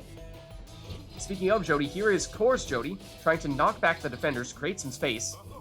Can't do so without getting blocked, although banishes them, but then gets banished. Now Anor with Jody. As we were saying, she is certainly the most dangerous one here because, as we see, can trigger that rekindling, so it is 10 for Core. So he's now on his second life bar. That means next score for Anor could very well end the match. Whereas Anor still on her first life bar. Stunning Claim sets up some Jody moves here, but not enough time for Jody to make it all the way into the Pyre. And now Anor does a counter Stunning Claim, and Core tries to quickly sprint into the Pyre as soon as it is done, but cannot squeeze in. Now everyone banished except for Jody, but Numbing Gust is active, slowing her down. So I don't think she'll make it to the Pyre in time. Now Anor gets the defenders back, although Core able to maneuver around them into the Pyre for a 30 damage plunge. Impressive play there. Anor first the orb here. Wolfred tries to plunge in, but Core has it covered. Just Gilman back to defend though, and Core permanently without Jody in this round after having plunged with her. So at a numbers disadvantage that may favor Anor here.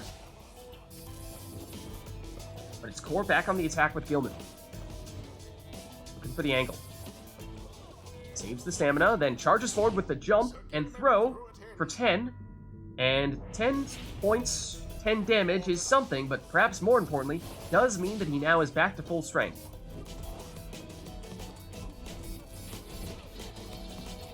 Jody. Now, for Nor, it doesn't really matter who it is that scores. Anyone could do it. Stunning Flame slows down Core and almost buys Nor enough time to get the finishing score, but not quite. But Jody can do just that. Good game. GG. Perhaps they do deserve their freedom, after all. Thus end this night's proceedings. Well played, you two. Nice match. Until the next rite. Alright, let's head on back, and let us know, chat, if there's anything you want to see or hear for this next one. We had a grand ceremony for that, but we'll reset unless there's something else you guys want to hear.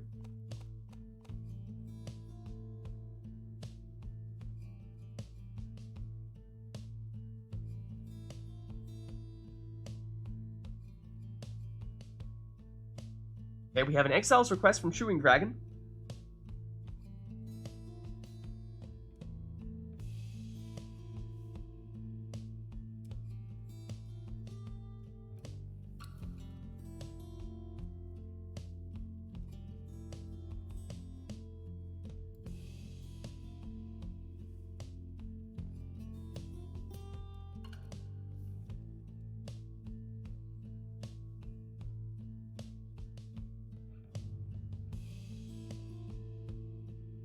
As for what that request shall be, we shall see.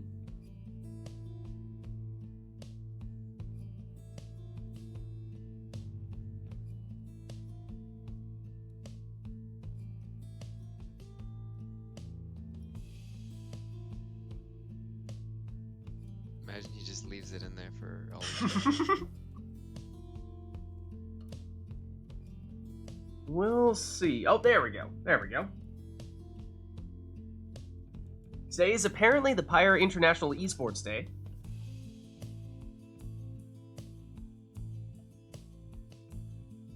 One cool dude.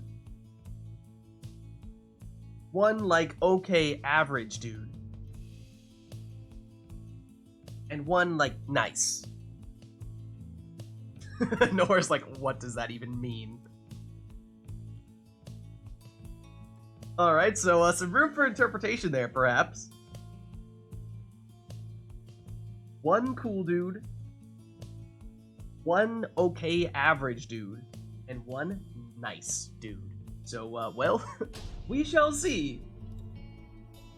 We shall see what these two opt to take in that case. I feel like we need to have people specify which one is the cool dude, which one is the okay average dude, and which one is nice. Because, I mean, we need to know these things. This is crucially important. Hold on, wait. Who shall conduct the rites? True Dragon says there may be more, or at least I get the sense there may be more. And then Nightbot gets mad at Chewing Dragon.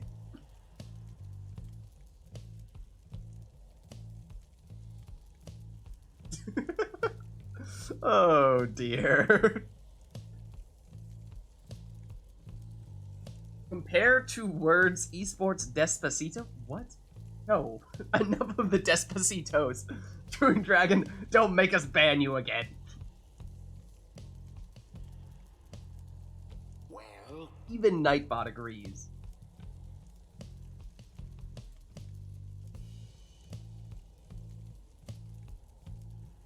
Yeah, Despacito and Esports, they are almost anagrams from one another. You are correct. I mean, it's not exactly, but there's some similarities there, if that's what you're trying to say.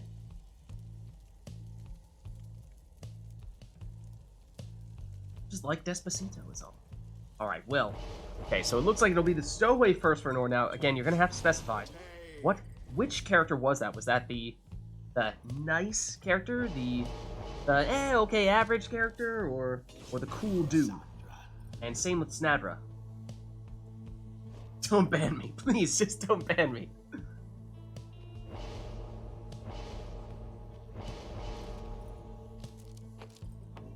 Alright, then it is a Titan Tooth Deluge.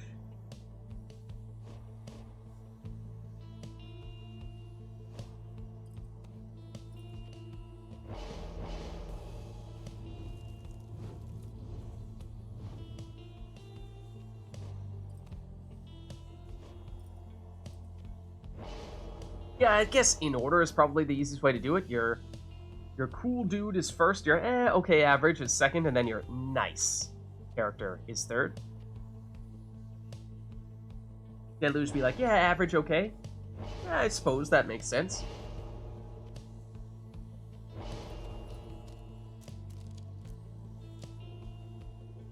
That means Snadra is the cool dude for core, and Lendl is the okay.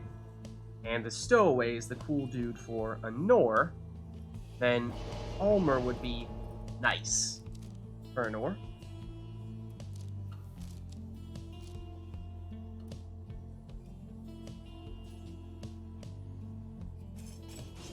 Once again, going with the legendary Savage Talisman. Again, I think this is a decent arena for it, though.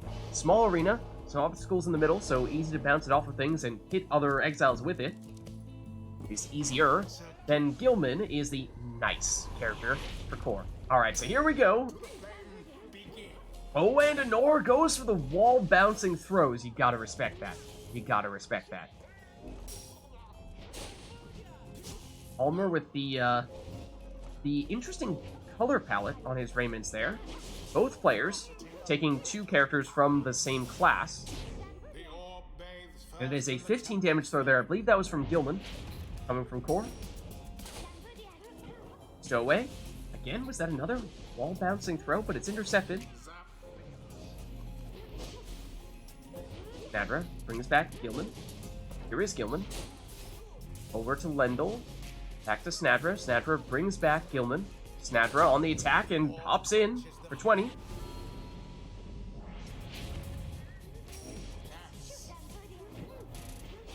Nor is definitely going for the wall bouncing throws. That is at least 3 we've seen already.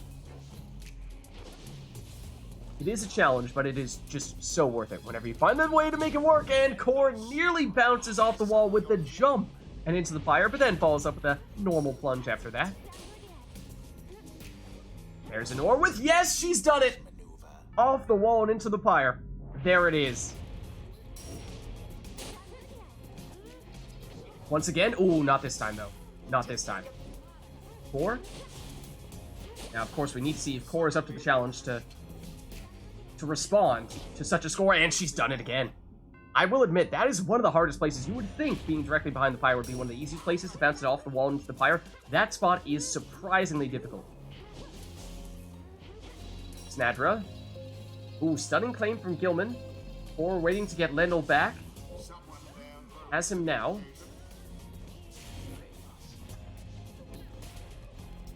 Snadra to Lendl.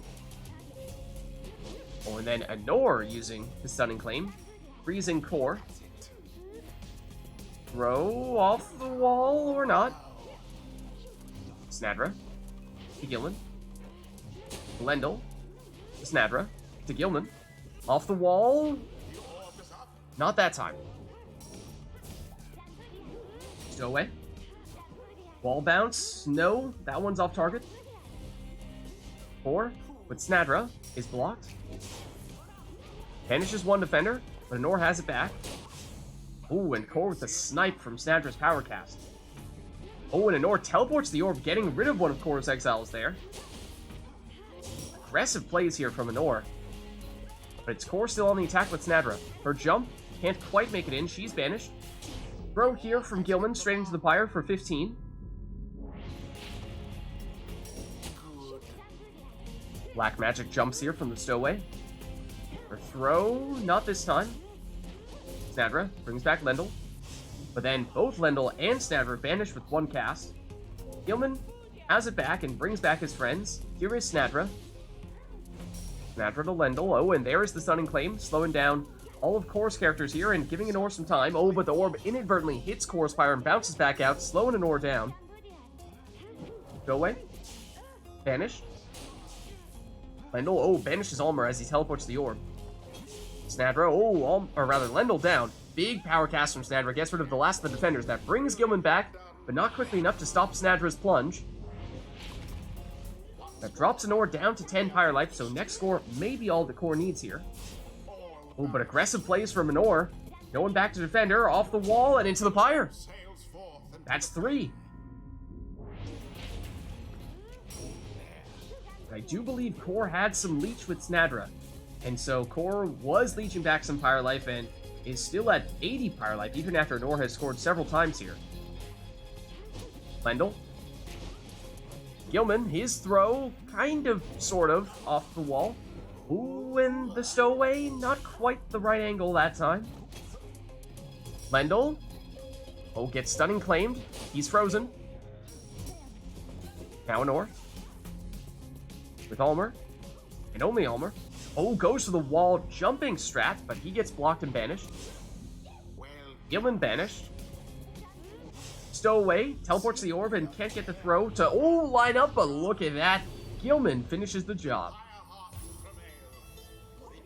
GG. Glorious performance, I must say. The ceremony is complete. Well done. Well done indeed. Until the next rite. Me?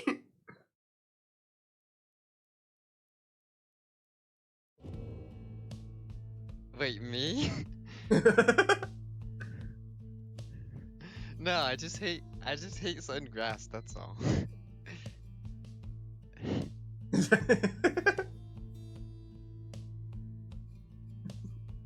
Alright then. I'm glad I've played against your double savage with my nomad because I know what to do. Alright, well, chat, let us know if there's anything you want to see for the next one. You've heard it straight from Core. Apparently, not a fan of the Savage Salute. Alright, Nor says this will be her last one, so I think Amanda was saying she was interested in hopping in soon. So Amanda, if you are still interested and available, be happy to get you in after this. Are you going Vital Pounds, Anor? I'll go Vital Pounds if you want.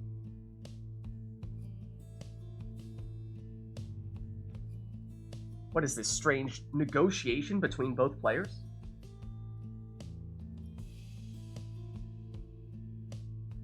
Getting in each other's heads?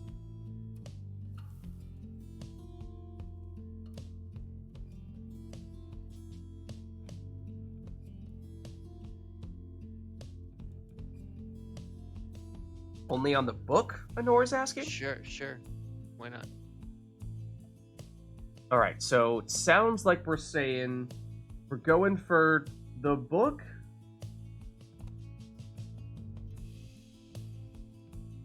Yeah, leapfrog. Yeah, let's do it. Okay. Not sure if I'm up for this whole collusion thing, but we'll see what these two have in mind. Some talk of leapfrogs? The Tempers versus the Firehearts. Welcome. Who shall conduct the rites? Or more like leap thrones, in this case.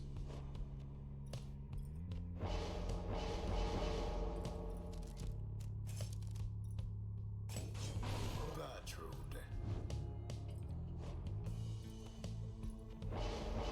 So Crone in the first spot for both players now. Nor taking a Crone, or at least thinking about a Crone, in the second spot as well.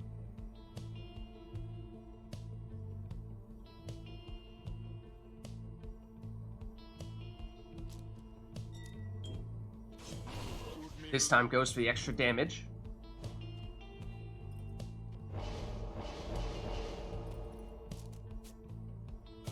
Whereas Core goes for the automatic passing whenever Udmilda gets banished. Look at the contrast of the colors there. Particularly for Nor's team. Got the bright green, the bright sort of red-orange. And then looks like this last character will be blue if it is to be a third and final Crone.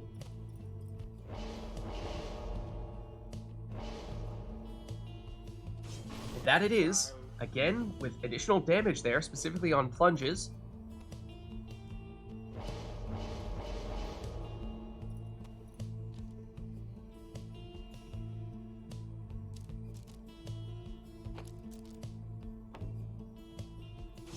Now, Core also going with a third Crone here.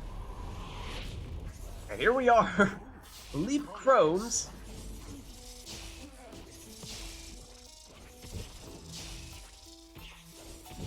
And another grand ceremony. Okay, let's see. So we have Udmilda here, hopping in for 25.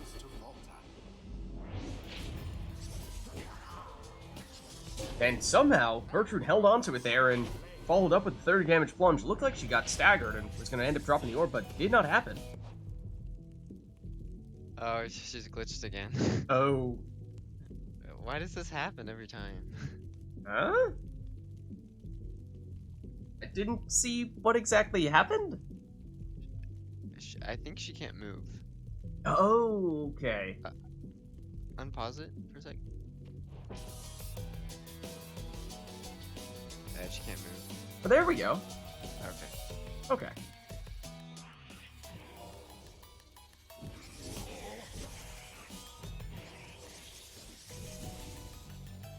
Core, I believe, maybe trying to reset here. Not. I mean, I'm happy to go back to the pause button and give you guys a countdown if you'd like. Okay, whatever. It's fine. All right.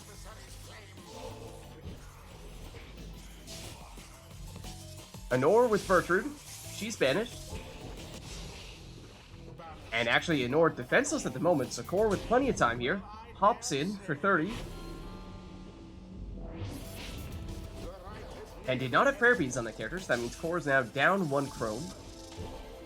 Has it with Gertrude now. She gets banished though. Honor on the Pyre's doorstep, but goes down, and then suddenly, Core's the one defenseless here. Time for Honor. She plunges with Kerfang for 38. Both players come jumping in for the orb, but it's Core who ends up with it, and Core who ends up plunging here with the winning score. The Pyre prevail. Such a well-conducted victory it was. The rite is complete. I don't know what the deal is with that. That is strange, but anyways, well played, you two. GG. Good games. Until the stars align. Alright, and so I think Honor was saying she was going to swap out there, in which case, we'd be looking for someone to swap in for her, and I think we were saying that we could get Amanda in here, if that still works for you.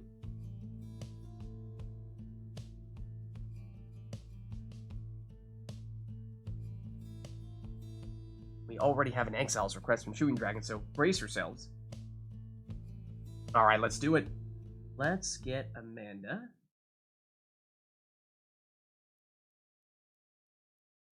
His request is gonna be like one bad dude, one annoying dude, and one evil dude. Yeah, something like that. Alright, invite sent to you, Amanda. Let me start setting you up as well. Hello. Hey, Amanda, how's it going? Pretty good. How are you? Doing alright. Doing alright. What team would you like to be today? Back to the Fate, or I thought you were trying something else last time? No, I think I've switched to the Beyonders for now. Oh, man. Oh, man. Seen several people do this now. Honor, going from Nightwings to Tempers, now Amanda from Fate to Beyonders. The shifts of power. From one triumvirate to the other.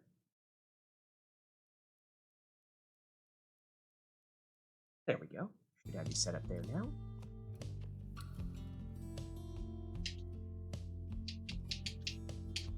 I Alright. should be able to move my controller now, right? Let I me can. see. There's a chance you're on as player 2 here. Let me just double check. Yeah. Oh yeah, it's switched you guys. Hold on. It has Okay. Core now as player 1 and Amanda here as player 2. Flip you on stream as well.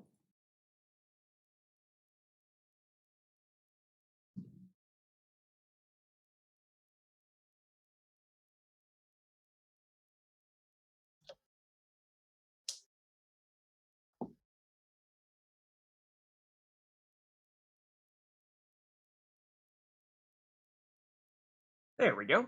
All right. Yeah, like Amanda, if you go with your triggers, or is it triggers or bumpers on your controller? Yeah, should change your triumvirate. There you go. So yeah, you're player 2. Awesome. All right. We had that Exiles request from True Dragon. Hold on, let me double check to see what it ended up being. Okay, so you need to choose the opposite of what you want. Does that mean we have to choose what we absolutely don't want to play, or we choose what we want to play and then take something that's the opposite of that? Hold on, Chewing Dragon is having second thoughts. I mean, if we just go the opposite of what we want, we're gonna pick 6 saps and we'll be here for the next hour. No, because I wouldn't. I wouldn't pick the saps. I would pick Orlek and Kurz. I like playing saps. That's fair. You don't like playing Orlek? Well, I just don't want to play him because it's. That's fair. Orlek with a team that Yeah. doesn't support Orlek can be pretty painful. Yeah, I mean, I like going a specific strat versus you, core, so I think if I take the opposite of that, it's 3 saps. What's the specific strat? You want to enlighten us all? You Care what to it- explain? I've given you nightmares before.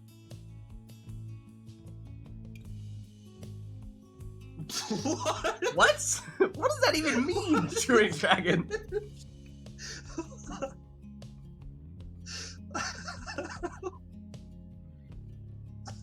Also, Amanda, Anor may take issue with you saying that everyone does not want to play saps. I'm so sorry, Anwar. Okay. Alright, you know what? Maybe we get this thing started, and I'll leave it up to you guys to determine what Chewing Dragon means by choose one Xbox, one PS4, and one Nintendo Switch. Oh, that's easy though. The Beyonders. Welcome. Who shall conduct the rites?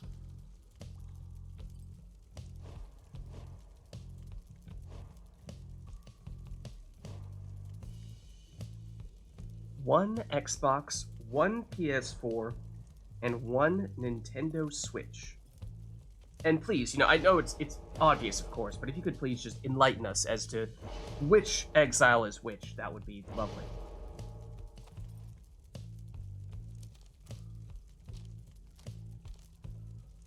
PlayStation, not PS4. Okay, sorry, that might change things. PlayStation, not specifically PS4.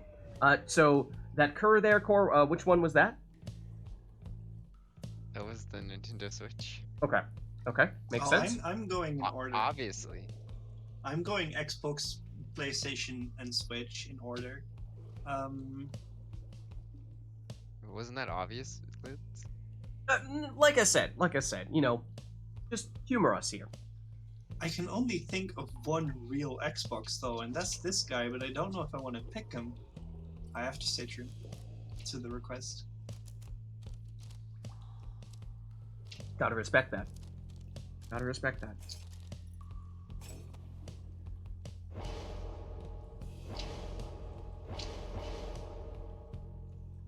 True Dragon agrees this is a very Xbox decision here.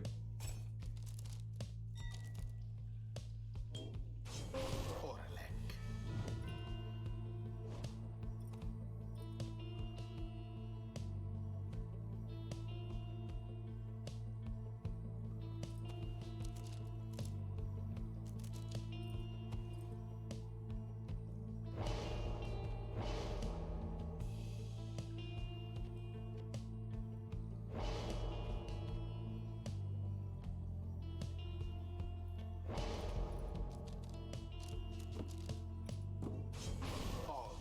Alright, and so in that case, Core, Almer is... PS4 or PS. Okay. Yeah, I also had Almer's PlayStation. Okay. I can see that. I've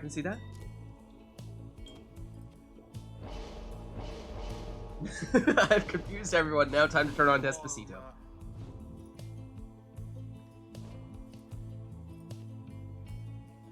It's all an elaborate ruse. And that means Core's Xbox is Barker. That makes sense.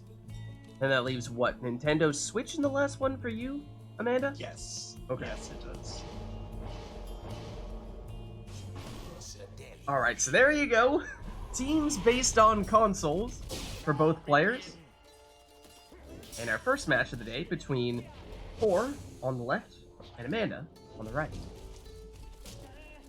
Here is Orlek. Oh, and with that huge air Orlek jumping abilities, he makes it in here for 25. No prayer beads on him though, so he's out for this round. Parker. Ooh, just barely avoids that banishment there. It does go down this time. Oh, and that cast was just short of taking out Almer.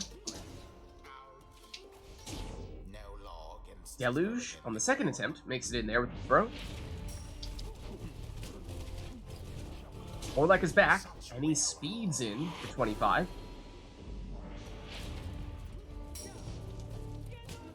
Almer, his throw makes it in as he's banished for 20 damage.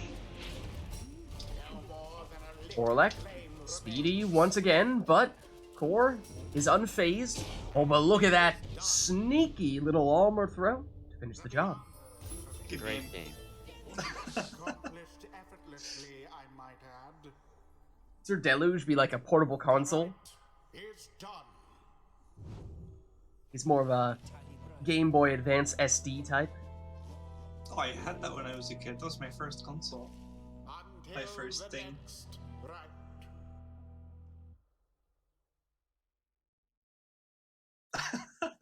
Epic console battle indeed. Oh, and then Core with the meta request for no requests. At least for Exiles. At least for Exiles. Chewing Dragon is not pleased.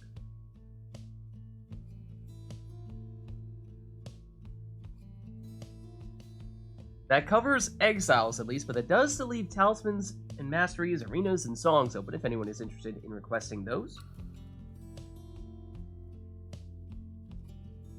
Was all a setup for Chewing Dragon's Despacito squad.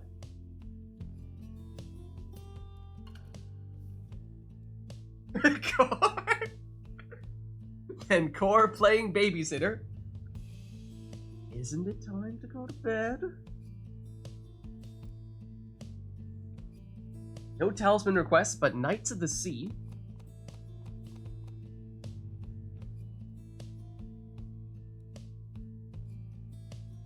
Alright, in that case, why don't we get started here?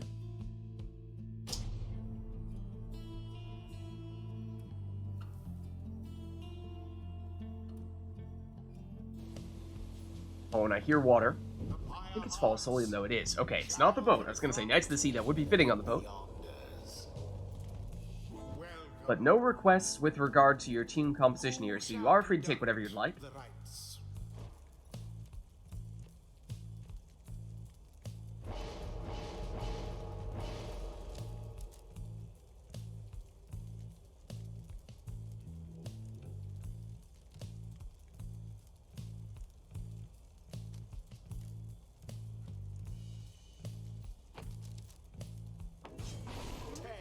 Stowaway first for Core.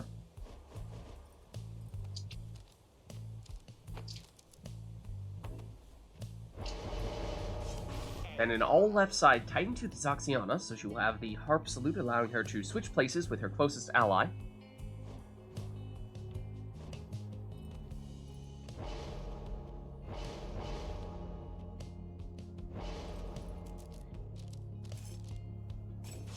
And Core with a Titan Tooth Imp in the second spot.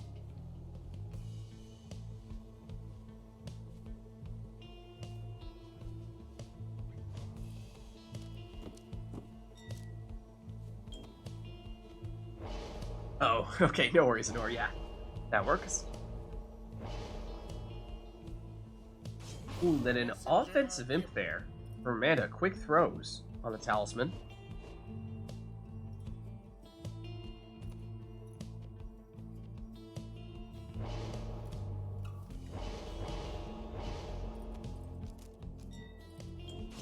And quick throws for Manly. 4 in the last spot.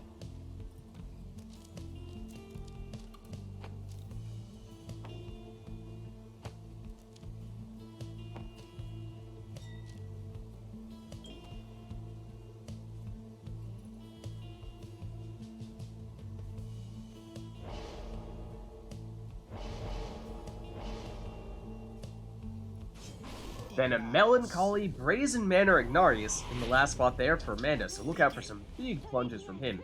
Likely the combo that Amanda's looking to set up using the Harp Salute, but this time switches into her Imp.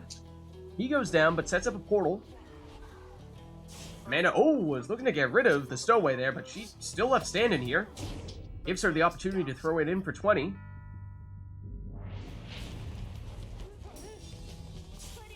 Amanda was first the orb, but then gets banished. Here is the stowaway. And goes for crazy wall-bouncing throws, but does eventually get it in here for 15.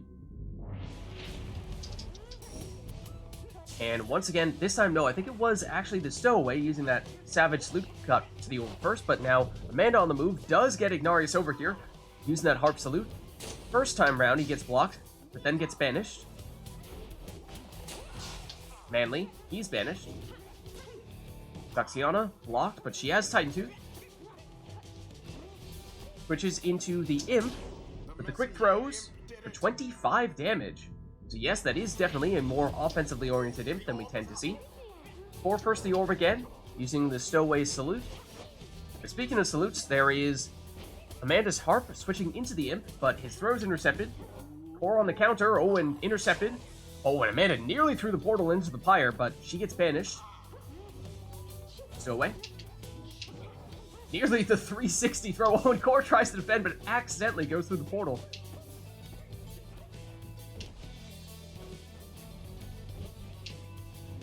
Core has someone directly on top of the Pyre, but Amanda has made it through the portal, but gets blocked and banished. Core eyeing his portal now. Goes through it and into the Pyre, with Manly at that for 25. Core first the orb with the stowaway. Throw bounces off everything, but does not make it into the Pyre. Ignarius knocks back one defender, but then goes down. And Saxiana goes through the defender using her cast and gets rid of the other. That triggers Numbing Gust, but she's close enough to the Pyre that if Amanda is interested in doing so, she could plunge here, but instead waits for Core to get someone back so that she can throw or use her salute to switch someone in. But now Core has successfully gotten the orb back on the attack with the stowaway. And I believe that was, the orb getting dropped. Ignarius now with no one back to defend him, and with Astral Eye, that means he plunges for 38. That drops Core's Pyre to 37, which means one more of those plunges would be enough. But at least for this round, Ignarius is gone. There's no prayer beads.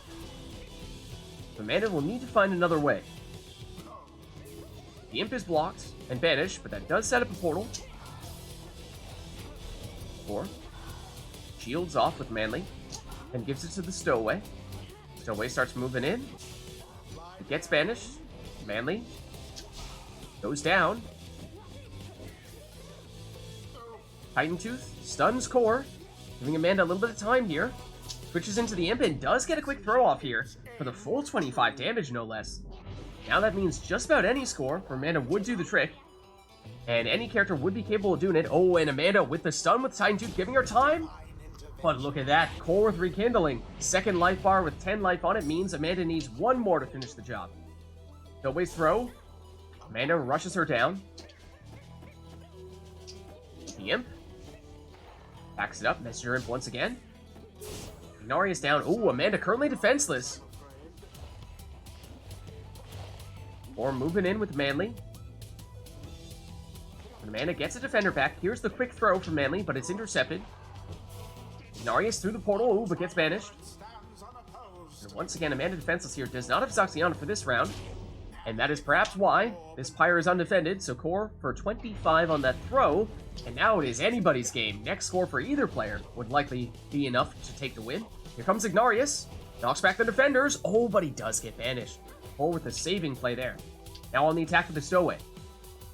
Trying to find a way around Messenger Imp and Saxiana. The throw. But it's just for 9 damage. Amanda hangs on. Saxiana. Back to Ignarius. Back to Saxiana. Switches into Ignarius, but gets blocked. Not banished yet. Core has it back with the stowaway. Blocked at the last second with the Titan Tooth. Core is stunned. Here comes Ignarius. Oh, but the sapling gets rid of him. What would have been the winning score. Imp versus Imp. Amanda has it back. And has it with Zoxiana. Eyeing that portal, it doesn't take her far, though.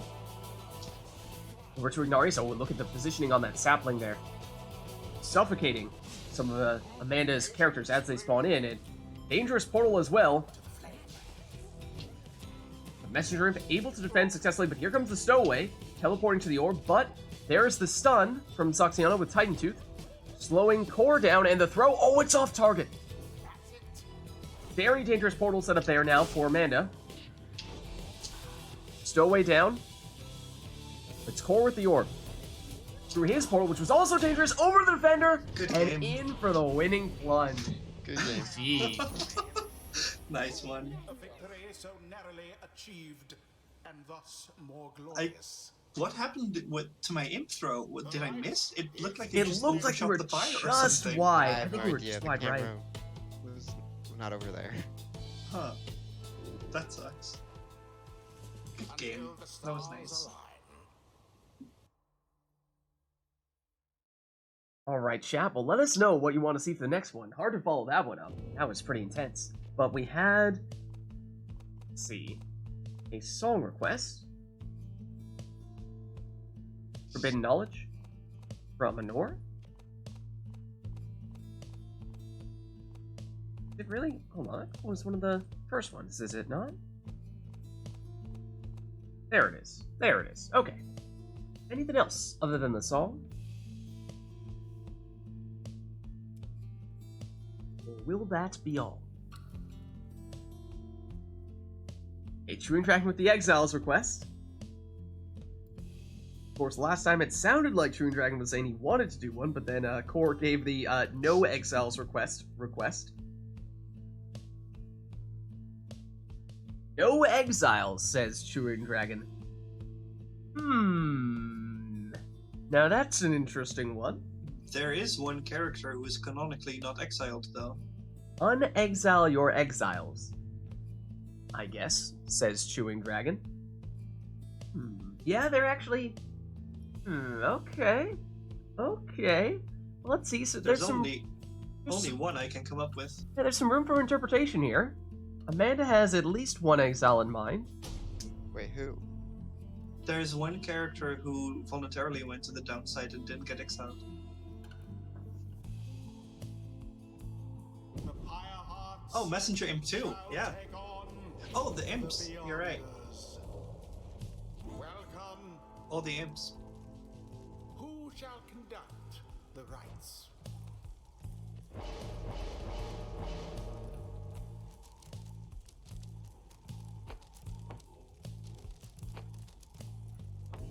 So Core will start with the Titan Tooth Messenger Imp.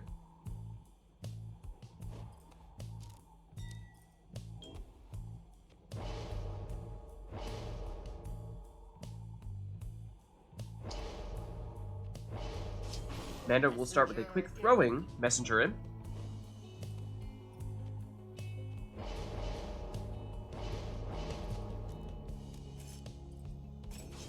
Tizo. And Webland Thorn Tizo for Core.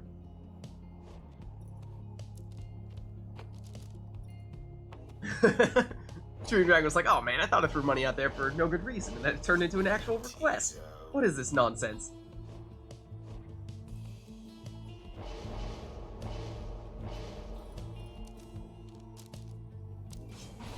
Alright, Core, if it weren't for the fact that imps are a valid choice for this one, I was very close to revoking your Pyre Hearts card.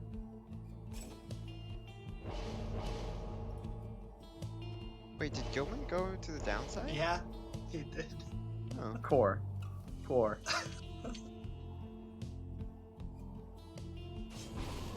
He went voluntarily, yes. He did not commit a crime, so he's technically not in exile, in that sense, at least. But anyways, here we go. It turned into an all, or well, not quite an all-imp showdown, because yes, Amanda did end up taking Gilman, whereas Core took all imps. In banishment, the ore is taken.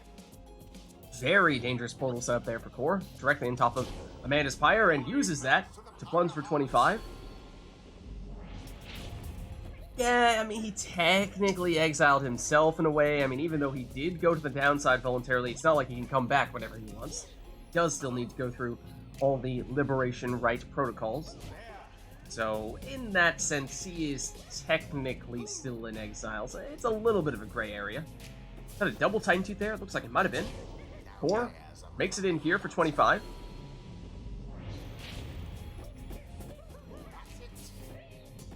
Amanda banished. Both characters banished. Now, Amanda defenseless. Time for Core. Throw this one in for 25. That drops Amanda down to 25. That means one more score, at least from those high damage imps, would be enough for Core. Amanda's trying to banish everyone. Core saw it coming. Fourth Messenger Imp. He's blocked. Then banishes one defender. Gets Messenger Imp back. Through the portal he goes for infinite stamina, but he's blocked. Gets back and has some room here. But is blocked at the last second. And banished, though, does set up a fairly dangerous portal here. Has it right next to the Pyre for the winning score. Good game. GG. Their adversaries prove no match for them. Thus end this night's proceedings. Alright, so let's head on back. Until the stars align.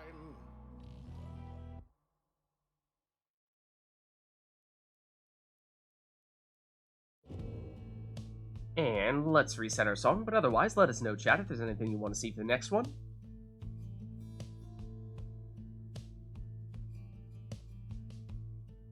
How's it going, Scary Jack? How are you?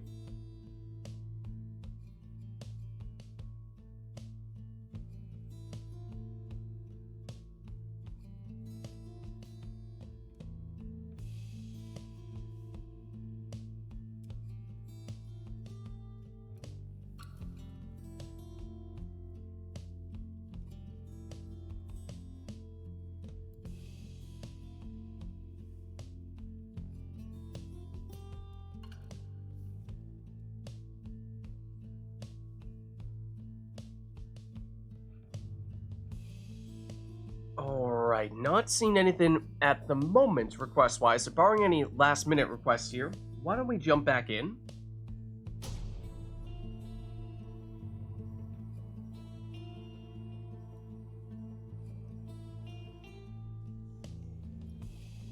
The Pyre Hearts shall now face the beyond. No requests, right? No requests, so you're free to take whatever you want. We're at the spring. Who shall conduct the rites?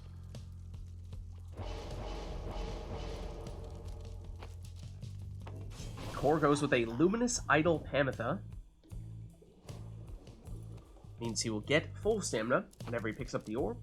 And with Harps in particular, there's an interesting combo where as soon as you have the orb, you can throw it quickly, pick it back up, and get all your stamina back, and then proceed to do a lot more sprinting and rinse repeat.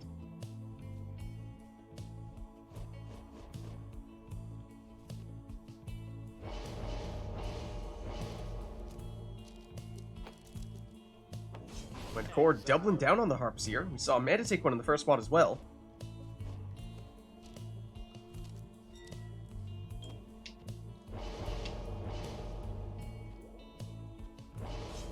Now she'll go with a quick throwing Messenger Imp, and did take the extra damage, so yeah, that is a fairly offensive imp right there. This one's for Cam. This one goes out to Cam. Looks like that means it'll be triple Harps for Core. Cam is pleased.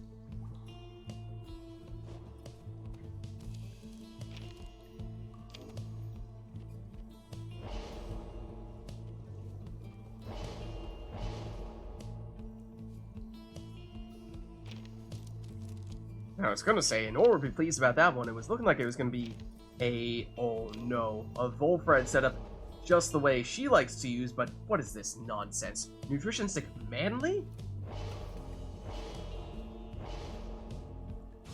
Honor, I feel like we just got teased I'm big time. sorry, Enor. I missed What it. a bait and switch. What a bait and switch right there. Unbelievable. Unbelievable. There's Core, plunging with one of those 3 harps for 20. That was Pamitha, and she had Luminous Idol, not Prayer Bead, so she's out for this round. Now here comes Amanda, switching over into Messenger Imp, but he goes down.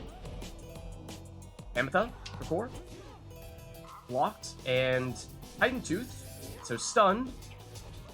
Gives Amanda a little bit of time here, trying to find a way around this ring around the rosy setup here, and has just enough time to sneak in that 25 damage throw.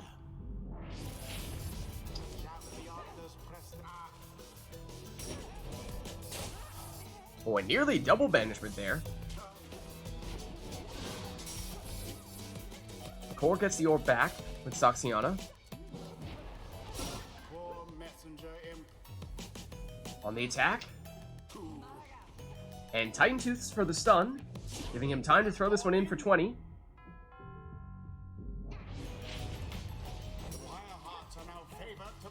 Ametha, back at it. 20 damage plunge here, as we were saying. Luminous Idol, not Prayer Bead, so she's out for this round. Sakura under ban. Manly banished. Or back at it. Blocked when he had it with Tamitha. Tamitha has it back here, and she's by herself. But that doesn't stop her from plunging for 20. Now she is gone for this round.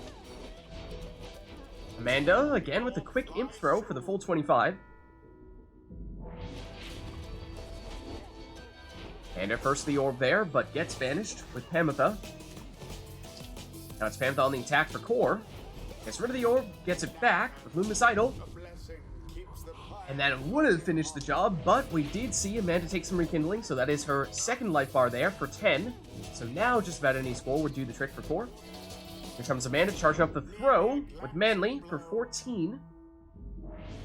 Cutting Core's Pyre life down to 36 still means that Amanda would need 2 scores here.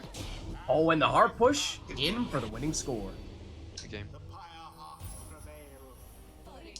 Their adversaries confidently thwarted. GG. The rite is done. I never got to use my exploding harp. Yeah, you don't see that every day.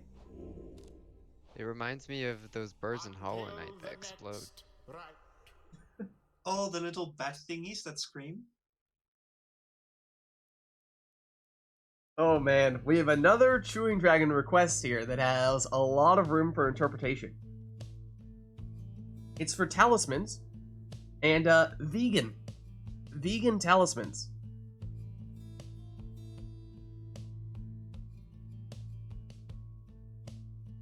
Okay, Amanda meant to take Volfred, but messed up the Masteries. I see. So it wasn't just trying to take a shot at the Volfred users. I would never. I don't know about that. Yeah, I'm with you, Enor. Suspicious would. look is my I would, reaction. not this time.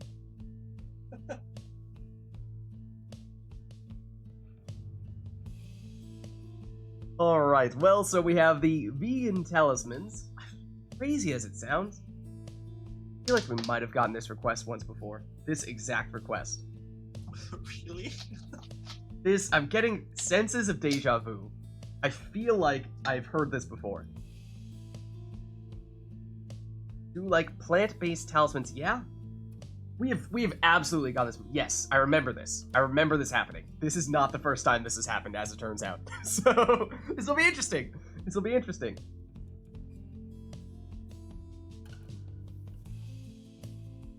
Drank too much amnesia water. Alright, so we have that talisman request. Is there anything else we'd like to see, or is that it for this next match?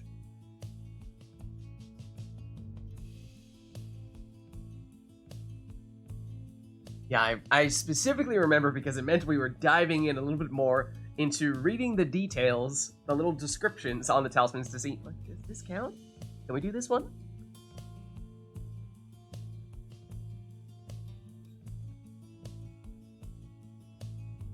All right, There's let's see. only one talisman that's actually an animal, right? I can think of at least one. Yeah, same. Two. I can think of two. Really? I think. Okay. One of them might be metaphorical. I'm not sure if it's actually an animal. But, okay. Let's get started here. Let's see what we can come up with these talismans. Now I want to know. Oh, I think you'll find out very quickly, Amanda. I think you'll figure it out very quickly. Well, there's the 2 leeches, right? No. Only one of the leeches. I think it's Is it Fairy Spirit.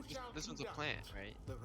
Yeah, is that what? That's the one that I was talking. The Neelan leech is the Yeah. one where I was asking, like, is that a metaphorical leech? Like, No. That's like an actual leech. Technically, a fungal Oh. growth is what Oh, I the see. I see the Neelan leech face. says. I never noticed that before.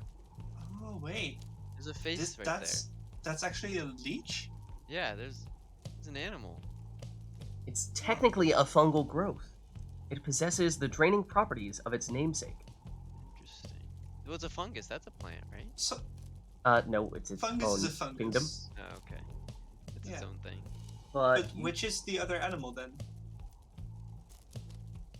that was the one that I was saying, metaphorically at least. Yeah. Maybe. But we have to go and then vegan, there's obviously so we this leech. can't go flame leech. Yeah, so no animals, so no leash here.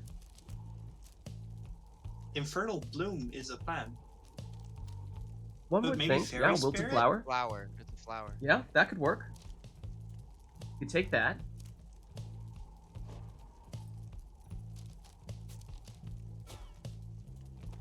There's another one that you may not realize is also takeable, but we'll see. We'll see what you guys come up with in just a minute. So, all right. Isn't like Star Splinter also vegan because it's not doesn't have to do with an animal?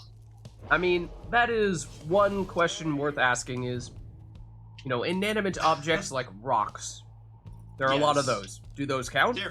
They're vegan, but I'll look. You wouldn't really eat them. So in that sense, they're not really vegan. But at the same time, they're not made from... They don't come from animals, so in that case, You meant, they kind you of meant are vegan. plants, it says. Right. Okay. Okay, Yeah, plants. Okay. specifically There's plants. Thorn's Yeah. knot, right? Thorn's knot Yes. works, right? Yes.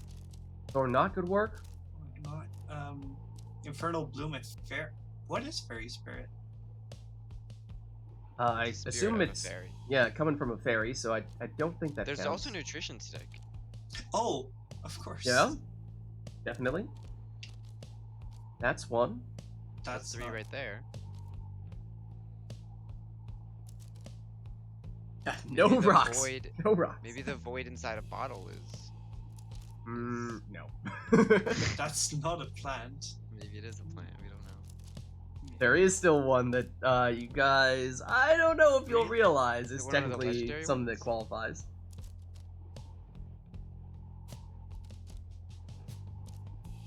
I'm thinking. I think Fairy Spaylor Spirit. remembers. I'm thinking. I can't think of anything good. So Infernal Bloom Up to you. on some.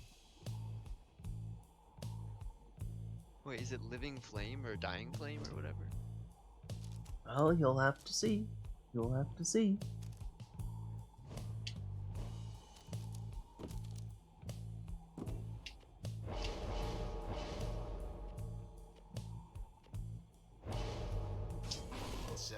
So Amanda goes Thorned Knot with Deluge. That counts, right? That's a thing. Yeah, I think that counts. Nice.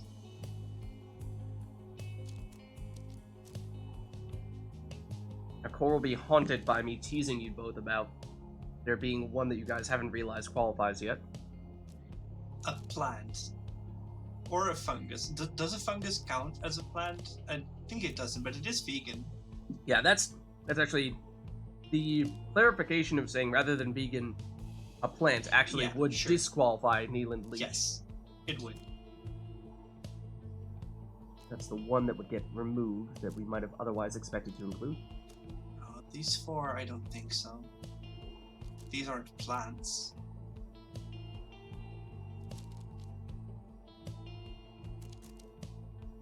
I don't know. Yeah, I'm thinking. Focus on the legendary ones, maybe. No, there's no. Other than this. Yeah, nutrition stick. Nutrition stick. Wow. Shrooms are cool. Oh, fungus it? is okay. Fungus is allowed in that case. So Ireland Leech is okay. Okay. We have seen, of course, Core go with Thorn, not Gilman's in the past, so that shouldn't be too much of a stretch for him to go that route. We did see both players, did hear both players talking about Nutrition Stick. I want to keep looking though. I'm sorry. I'm gonna take it. Prayer puzzle. beads? No. Righteous flame? It's not a plant. Pretty sure it's not a plant. It's not Bright Wisp, is it? Full enchantment. Wait! Yeah, it's prayer beads. Oh. It's prayer beads. Oh, nice. Let's go. Well, that's very good to know, actually. Yeah. I should have just kept my mouth shut, but yeah. I was thinking Prayer Beads, but I was like, I'm not sure. Yeah, it's. You just hover over it, dried Core, husks to, of whatever. to see what it says, just because I imagine people wouldn't realize. So, dried husks of seedlings from Waking Wood. It's made out of seeds. Yeah, let's go.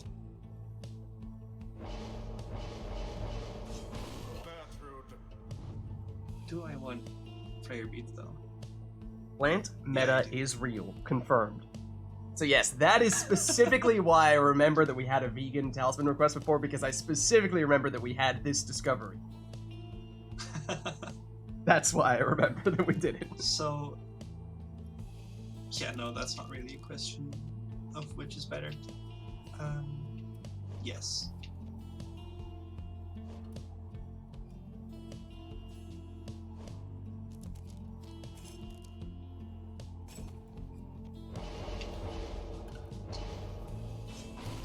Look. Alright, so here we go. A vegan rite. And it's Amanda first here, with her worm, plunging for 15.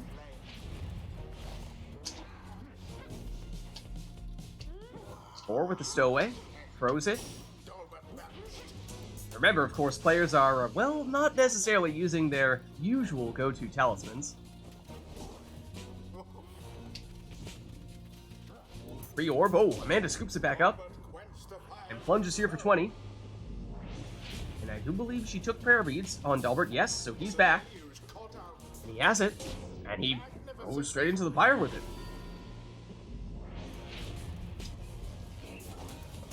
Now Amanda with her worm, the throw hits the mark for 9. Deluge again. His throw also on target here, this time for 15. Drops Core down to 21, which means Amanda capable of finishing it with Volfred. Anyone else would take 2 scores. 4 hops in here with the stowaway for 20. Now she did not have prayer beads, so she's out for this round. 4 able to banish. Has it with Gilman to Bertrude. Bertrude slides in here for 30. That was Core's prayer beads exile, so she is coming back. That throw for Amanda is just short. Stowaway for Core. Gets rid of it. Amanda shields it off, but does go down.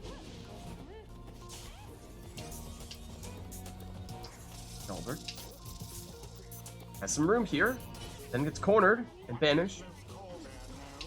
Bertrude for Core, oh, reverses, and makes it in for 30. And suddenly, this could be a one-score game for either player. For Core, it could be anyone. For Amanda, it does need to be Volfred. Gilman might not have enough damage for Core. It need to be the stowaway, actually, or Bertrude. Here is the stowaway. Oh, not for long. Amanda with Dalbert, trying to avoid banishment. Waiting to get the stamina back. Does so, and makes it in here. For 20 damage, that drops Core down to 1. Double banishments. Here comes Core. Blocks. Amanda with Dalbert. Finding some time within the safety of the sapling. Deluge, banished. Volfred, sidesteps, banishes one defender, but then goes down. Here's Bertrude for Core. Goes around the other way. Still trying to find that opening, but does go down. Deluge banished from Amanda. Gilman for core, over to the stowaway. Stowaway, thinking about the jump, but can't cancel it. Bertrude. Stowaway, the throw. Oh, it's too quick. Just 15 damage. Amanda hanging on. 1 Pyre life to 5 Pyre life. Obviously, next score in either case would be enough to finish the job. Stowaway banishes defenders. The throw. Rekindling. Oh, but it has the rekindling. Second life bar here for Amanda.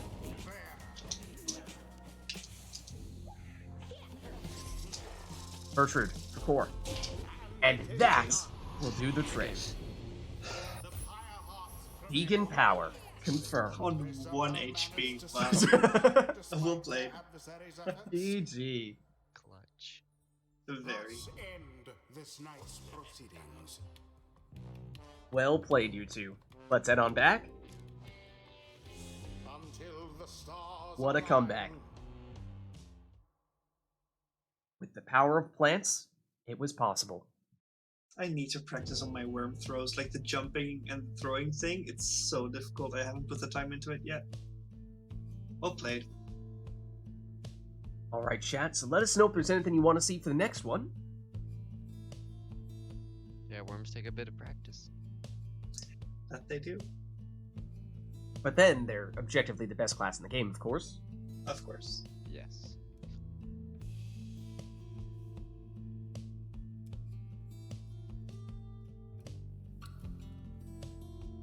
I would like some cabbage, says Chewing Dragon. Okay. Just gonna do this.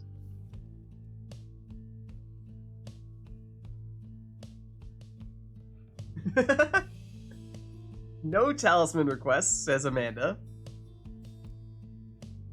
Anything else besides that? Or will that be all? Gotta chew on those crunchy leaves. I mean, you gotta harvest that plant power. You are right. Alright, looks like that'll be it though. So let's get started in that case.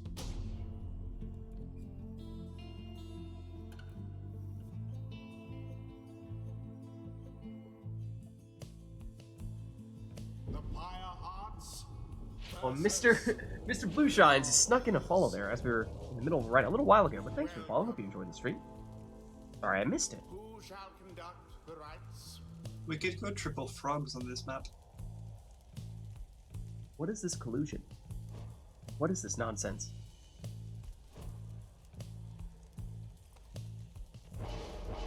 Yeah, no requests in terms of your team composition here, so you are free to take whatever you'd like.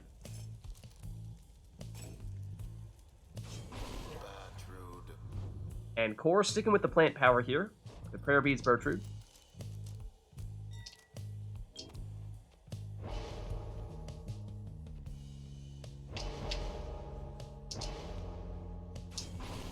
Amanda also goes Crone, but takes one of the rings instead.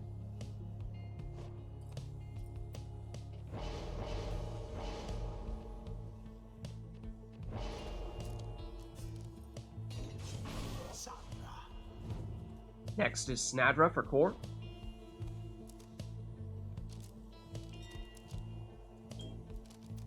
Chewing Dragon says, Amanda tries to block my request, but doesn't realize that I'm poor.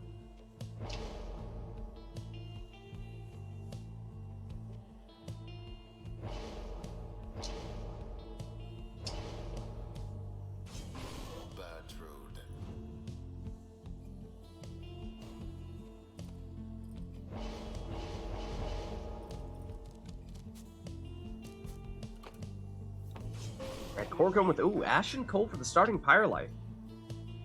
I do love the way it looks on the Beyonders when you take 2 exiles of the same class.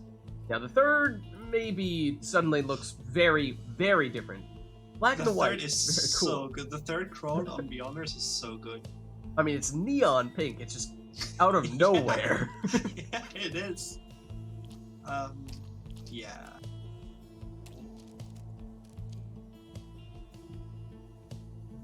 Right, I took both. Yeah.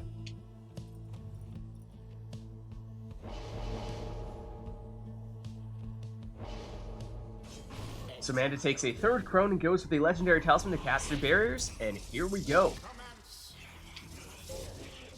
There is Amanda. Oh, but she gets banished before she can get too far. Core on the counter. Ooh, waits for the defender to commit, and then makes it in here, but Stubborn Flame means that Core will deal 10 less damage anytime he is in the lead. Now Amanda, with a 30 damage plunge here. But no prayer beads on Umilda for her, so that means Umilda is out for this round. Core hopping around, but gets banished. Amanda bouncing off the walls, but gets banished.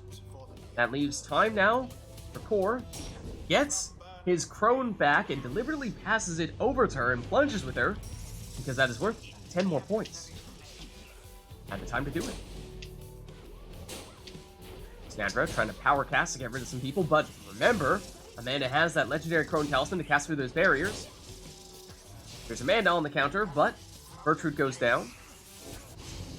Core's Crone banished as well, but Snadra returns and banishes the last of Amanda's characters. Oh, Core, except is a little slow there, because Amanda did get someone back, but had just enough time for a quick 10 damage throw there.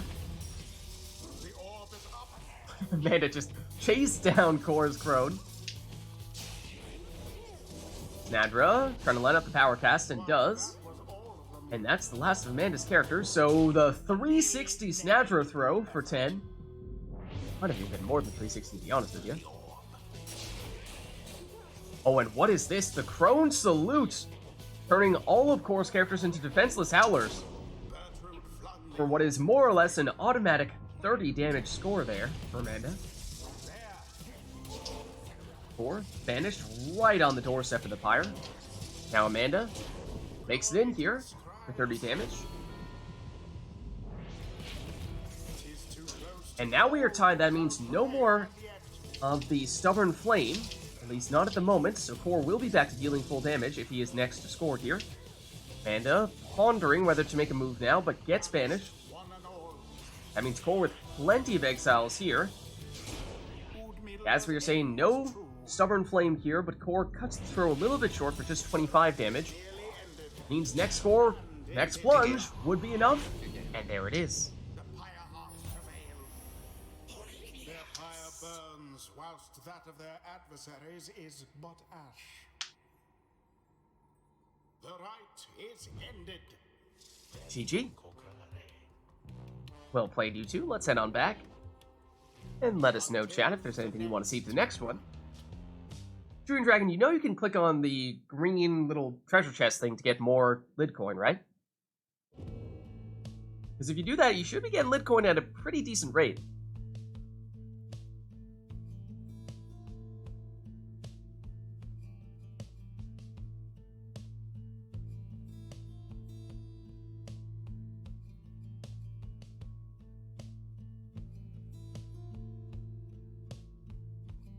Maybe a few more if someone doesn't want to get in, but if some people are up to getting in. Alright. Core is saying if someone else wants to get in, he could swap out after a few more matches. Heads up in chat if anyone is thinking about jumping in.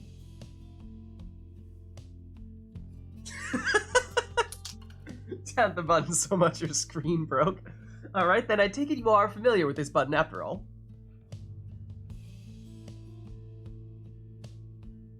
Oh, I think I know where this is going. Core requests the cairn. Okay. Anything else?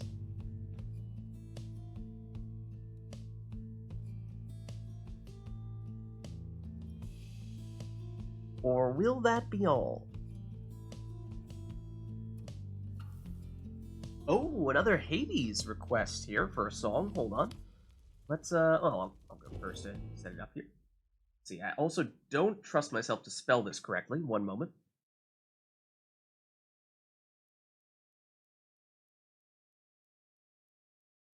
Copy paste, I believe, will be required on this occasion.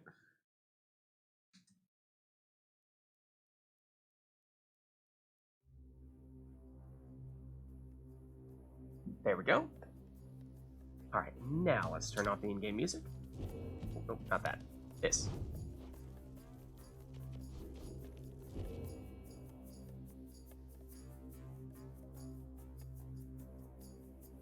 Vacuum time?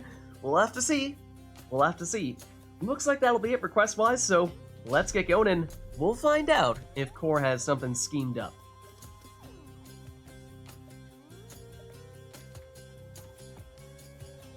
The Firehearts shall confront the Beyonders. Alright, so no team-related requests here, so you are free to take whatever you'd like in that regard.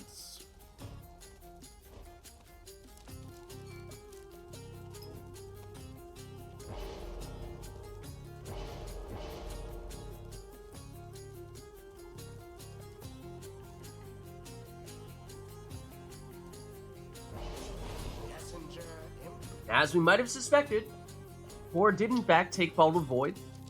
Usually we see him take it on a Savage. This time he went on an Imp. But Amanda will take it on the Savage, so of course Bottled Void means that when someone comes back from banishment, they will suck in neighboring exiles like a vacuum cleaner, and potentially bring them into the radius of their aura, banishing them in the process.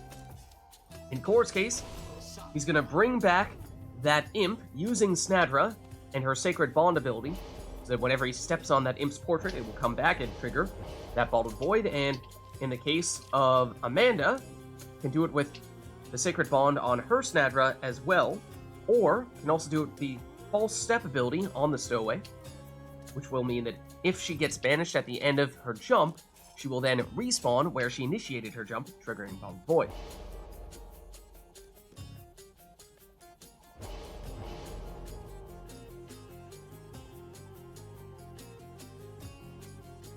Put a quota on this song?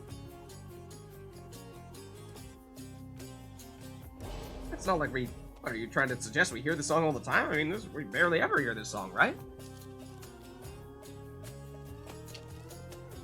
Oh, have a good night, Chewing Dragon. See you around. Messenger Imp.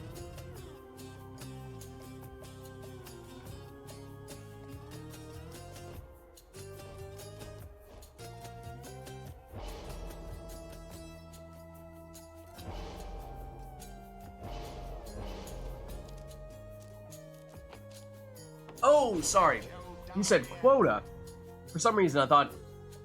When you said quota, I interpreted that as cap, or I read that as cap, as if you wanted us to limit the amount of times we do this song. And I was like, we barely ever hear the song. Why would we need a cap? But no, quota, not cap. Okay, here we go. Yeah, that's my bad. Here we go. Let the Bottled Void shenanigans begin. As we were saying, it is with Core's Imp, and is with Amanda's Stowaway. Snadra for Core. There is Bottled Void, and not really the planned kind. It was just Core's Imp happened to come back from banishment the old-fashioned way, and that messed up Amanda there a little bit. And well, here comes Amanda with some more Bottled Void triggering in the area. Core trying to take advantage of the chaos, making it pass with Snadra, but gets banished. Amanda, through the portal, gets closer. Goes down, here comes the Stowaway. Doesn't quite have the range on the throw. Snadra eyeing the portal, goes through, but gets banished. And that means Core currently defenseless. Amanda through the portal, charges up the throw, but Stowaway comes, or rather, Jodariel comes back just in time to intercept. And Jodariel, with time to plunge here, and with Kerfang, that's an extra 8 damage for 38. Oh, and that time, Amanda just goes straight in for 20 on the plunge. And that means no Stowaway for her in this round, because of course she has the Bottled Void, not Prayer Beads. When Snadra takes out Snadra, then Core brings her back and then banishes Snadra, sets up a portal directly on top of Amanda's Pyre. Oh, and look at this. Core setting up the Brazen Banner through the portal. It's unblockable then, which means 48 damage on that score. Core gets shoulder smashed, but that is his Bottled Void Imp.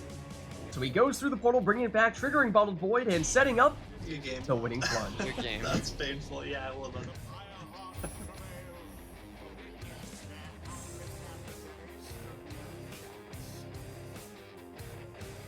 GG. Alright, well played. It's only a matter of time before we got into some Bottled Void stuff. Oh, I pressed go in again. Hold on. My bad.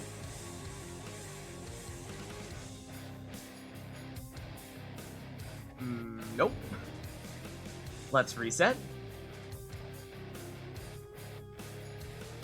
Keep this song going, alright. Fair enough. Fair enough. It's kind of a vibe, yeah. It definitely picks up. Alright, Nor is choosing nice. Exiles. And Talismans. Okay. I is it might just see gonna where be this is a- going. Yeah, exactly. Yeah. No customize. Okay, okay. Yes, indeed. Alright, so again means both players will have completely randomized teams. We won't even get to see what they are in advance. We'll just guess on the fly, and we'll get thrown straight into things. So we'll see. And that covers just about everything now other than Arena, but while we're in a request for that, we'll go back in here to get the next one started. So let's do it.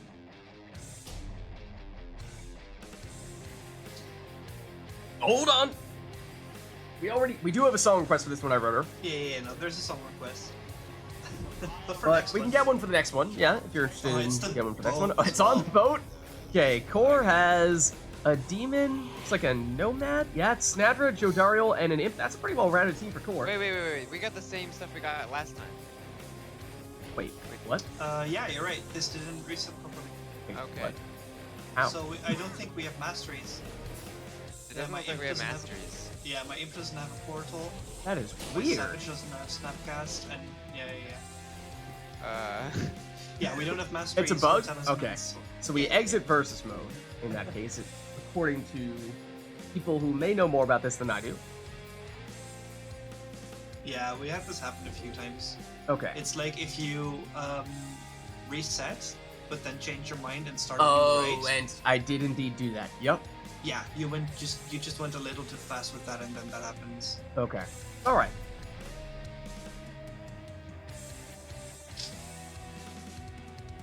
All right. Well, now it should work. Hopefully. May have dodged the boat. Yes, a Triesta though. Nice. And in Core's Of case, it course. is a worm, a harp, and I believe that's a nomad. Yeah, it's Toxiana, Lendl, and Lady River for Core. Oh, that's For mana, horse, it yeah. is a harp, Snadra, and worm. Two relatively well-rounded teams in both cases. Commander with Toxiana. Of course, now the guessing game begins in terms of what masteries, what talismans do you have. Looks like Amanda does not have the harp salute. We know that much. I know I have aura skill, but that's it. Nor does Core. Here comes Core with Toxiana. Oh, and it has Curve Fang. Of course, no way of knowing that in advance, but it does mean that's an extra 8 damage for Core. Here comes Amanda with the throw and gets it in there for 15.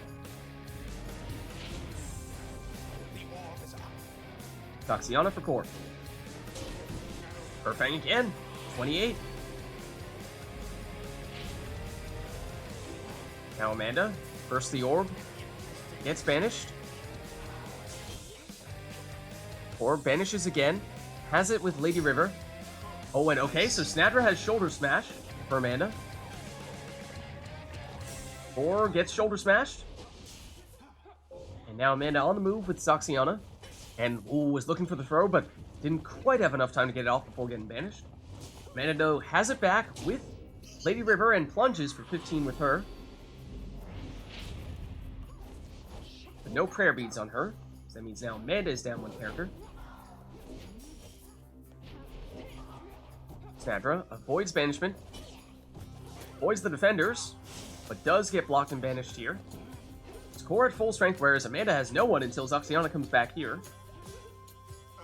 And able to block. Oh, but gets banished. Snadra has returned, though, and actually gets the orb back and shoulder smashes Core's Toxiana. And of course, Amanda's going to need to find a way to score with either Snadra or with Toxiana, because it does not have Lady River for this round. Or on the attack with his harp.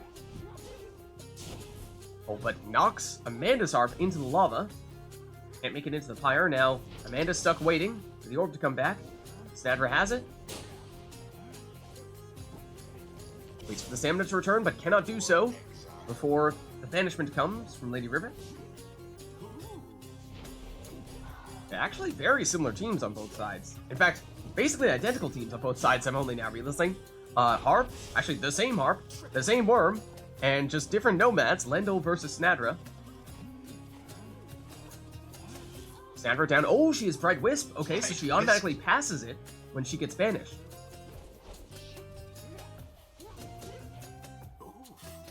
Harps crash into each other. Core emerges. And plunges here with Lendl for 20. Don't think we know much about that Lendl. But he doesn't have prayer beats. He's gone for this round. Forward Saxiana.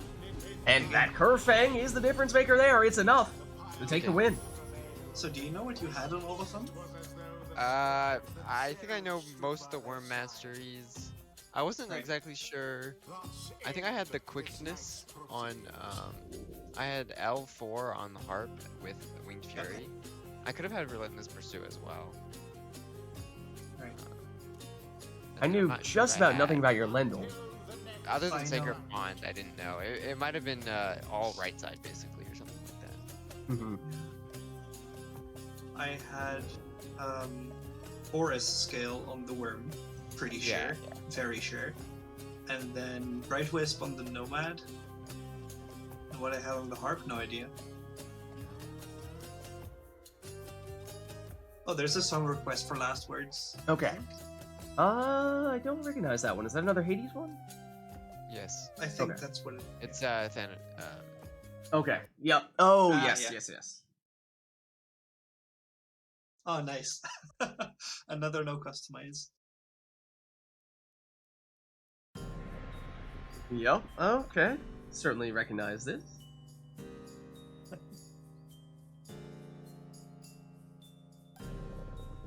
Okay, yep. Customize off once again. A roll of the dice. We will see what we come up with here. More Don't chaos request a indeed. Do not request a vote. That brings chaos, but we're fine. It's okay. Is there such a thing as too much chaos? Yes. Is there? Yes. Is there though? Yeah, there's. I don't know. We'll just have to see. Uh-oh. Nor says no, there is not. It's either the boat or the book. I feel it. Well, I hear water. It is the boat. It is the boat. All right, let's see. Core has a crone, a harp, and was that a worm in the last spot? It was. And then for Amanda, it is a cur, Snadder again, and another cur. Here is Snadder. Oh, Snadder has black hoof. She can't pick up the orb. No. We've seen a lot of that today with our no customize. We've seen at least 2 black hoof Oh, characters. I have 2 dogs. Oh, heck yes. Quick throw there. 4 for 8 damage, but yeah, Amanda does have 2 dogs, and that is painful that Amanda's first exile is one that can't pick up the orb. Oh, and the throw there makes it in for 20. Amanda first the orb there with Wait. Galbert. He's Wait. blocked. I have Bottle Void on the Crone. Bottled Void on the No. Crone. Black Hoop with Snadra. It is still capable for Snadra, or Snadra is still capable of intercepting the orb, even if she can't hold it. Wait, you could. What? I couldn't jump there. Hello. Galbert. I only have 1 jump on the curve. What? He only has 1 jump, so that means he's what, all right side in that case? Yeah, it's an all right side curve. This one is 2. Definitely have the jumps on that curve, yeah. Make it in for Only 20. 2. No prayer beads on Dalbert, though. He's gone for this round. Comes Barker. He's banished. Now Amanda defenseless for the moment, so that leaves Core with time to charge up this throw. And it is unblockable, so even as Amanda gets people back, that's not going to be enough to stop it. I think I'm all left side Chrome. You have to be, yeah. Okay. Oh, and nearly enough time for Core to make it in with that Crone once again. Here comes Dalbert. Core with just Lady River back to defend. It's on the move here. That throw is just short. Attempt number 2 does make it in, though, for 15. Nadra just sacrifices herself. Ooh, and well banished there from Dalbert. And nearly speeds into the Pyre. Oh, Luminous Idol there for Pampa, it looked like. Luminous Idol, random Luminous Idol Harp? It is. It is. Wow. That is huge for core. Yeah, I had that a while ago. Okay, I just didn't see it. Yeah, me neither. Parker. He's banished. Dalbert gets the orb. Oh, and for a second there, it looked like he might have had an opening. Or able to defend in time. Sandra can't pick it up. Back to Dalbert. Meanwhile, Core does 360s. But Amanda plunges for 20. Here comes Core with Tamitha. Hip hopping around. Waiting for the right moment, but Amanda is patient. Oh, my controller is in whack right now. Oh, hold on. You're good, Need you're a second. I'm good. No, I can't move now. Yeah, my Wait, I'm controller's controlling you. acting up. Yeah, hold on. I'm controlling you. Alright, hold on. This is Let me. me take a look at remote play here and see if it is doing silly stuffs. Let's see, remote play says Core is player 1 and Amanda is player 2, but why don't I uninvite, re-invite you guys and give remote play a chance to figure itself out again? And I will deliberately invite Core first in an attempt to make you player 1 here, and deliberately invite Amanda second in an attempt to make you player 2. Okay, invite sent to you, Core. Wait a second before I do Amanda.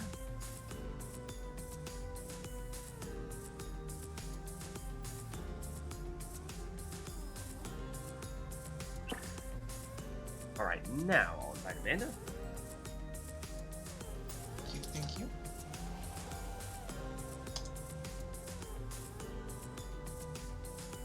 Did remote play change something with controllers a little while back? Let's see. So, is that you, Amanda, moving that Core around? Or No, is that I'm, Core? I'm controlling it. What?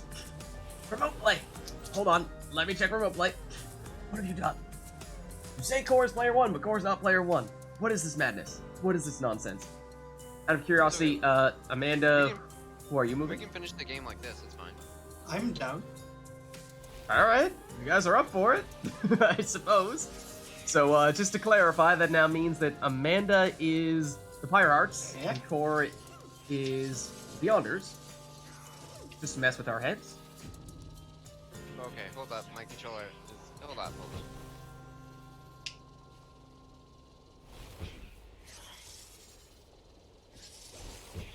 Okay, I think I'm good. There we go. Alright. So they've switched places. So this is Core now, with Barker. Saves a little bit of stamina. Okay, Hope it my gets knocked controller- back. I don't know what's wrong.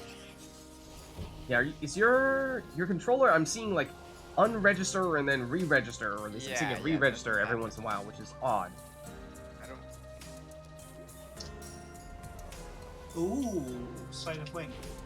I didn't Oh, know that. you do Did have you the know? Harp Salute. Really... Yeah, I don't know. Core, have you tried? I mean, I don't know if unplugging and replugging will do you any good at this point. I may have done that already. Yeah. Yeah. So that's an odd one, and I'm not really sure what to make of it.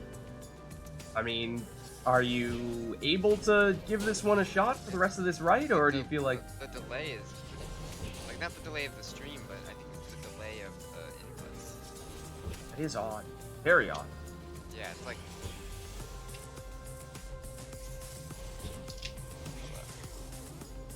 Trying to make this jump.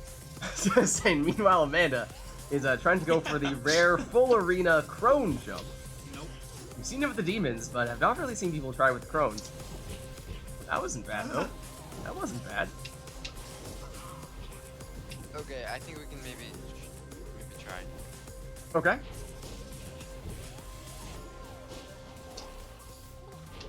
Alright, so here comes Amanda now. I can't make it in with the crone. So it's Core with Barker. Rip. And a quick throw there. Oh, has Leech! And of course, Of course, as soon as Amanda switches off of this team, we realize that one of her curs has leech, or had leech. Now it is Core's cur. Course cur. Or plunging for 20 here. And that leech was significant because that means that even if his crone is to plunge, it is not enough. Amanda to take the win here. Now next score, of course, could do the trick. What? Or 20 on that plunge, and now we have ourselves a one-score game for either player. Forward Dalbert, the throw is intercepted. Oh, you have Stubborn Flame. No. No. And the plunge for the win. Good game. GG. The Stubborn Flame kicked in at the end. Sadness. All right, let's head on back. Until the stars align. Oh, and I was going to say that was going to be perfect timing on the song, but it wasn't quite quick enough.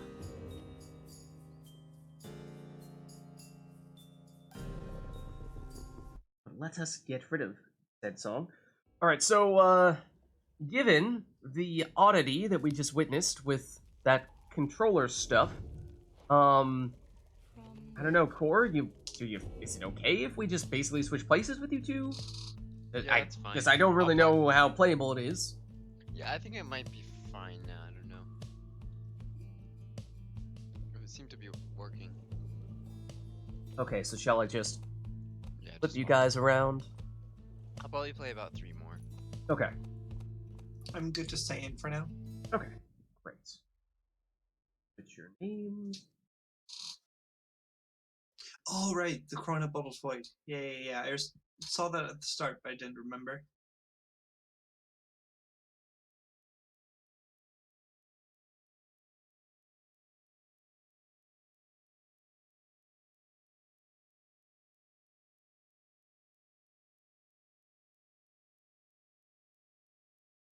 There we are. All right. So let us know, chat, if there's anything you want to see for the next one. Spike and a Rail, I love this one. This is a I good have one. never heard of that. That should be Bastion then, right? See, it is the best song on all of Supergiant's soundtracks across all of their games. What game is it from? It's from one of their games. Is it Bastion? Okay. It's from one of their games that exists. Yeah, Bastion is the only game I really don't like by Supergiant, so I haven't listened to the music much. This is the rail for like the minecart. I do not remember is that. it train? One of the, it's been so long. One of those things. This one's really fun to play on guitar as well. Wait, Alright. why does this sound familiar?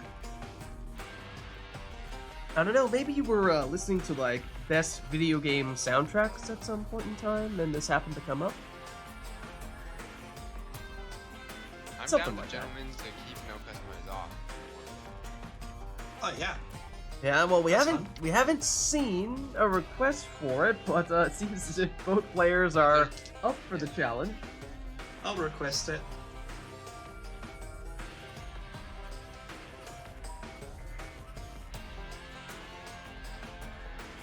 So that should be one. Exiles. I don't know, I'm on phone, so things are weird. What did I request so far? I see Exiles. Okay, cool.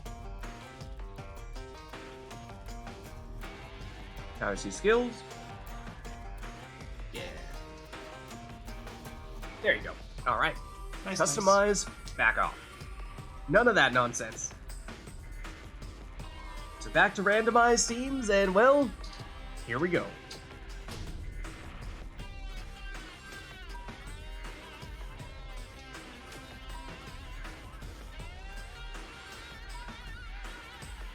Yeah, it may be worth doing that. It may be worth doing that. Let's see.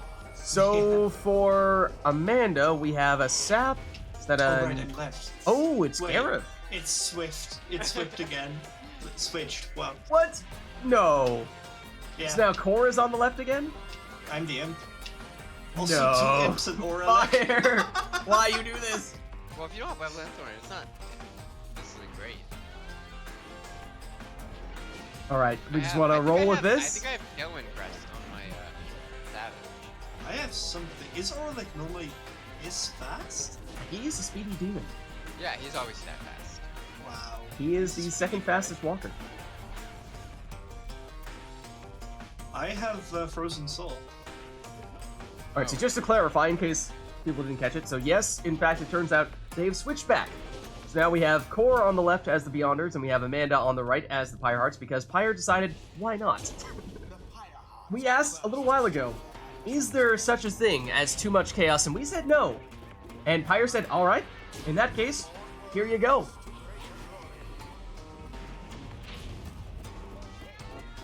Oh, I'm so slow. So that means Core able to intercept that throw. Now on the counterattack. Makes it in Was that 2 here or 3? for, ooh, Astral 28 on Astral Eye. Extra damage there. Amanda through the portal with Orlek. Knocks people back. Lunges here for 25. And no prayer beads for him, so Orlek is gone for this round.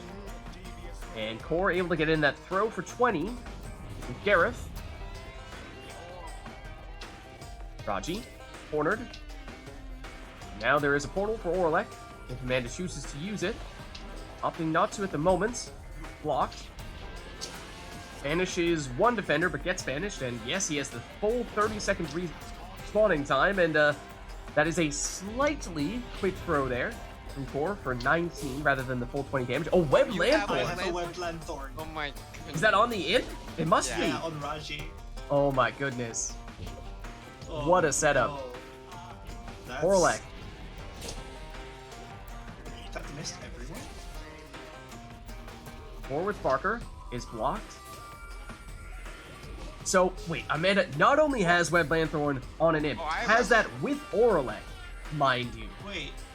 Wait, That Web maybe I Yeah. have the Webland. Yeah, wait. Is that Or is Core? that you? Yeah, no. I banished you with Raji.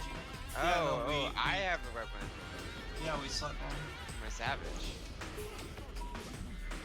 Or is it Gareth? Oh, I think it might have just been Gareth there. Yeah, it's Yeah, Gareth. yeah. yeah, the Savage. You're right.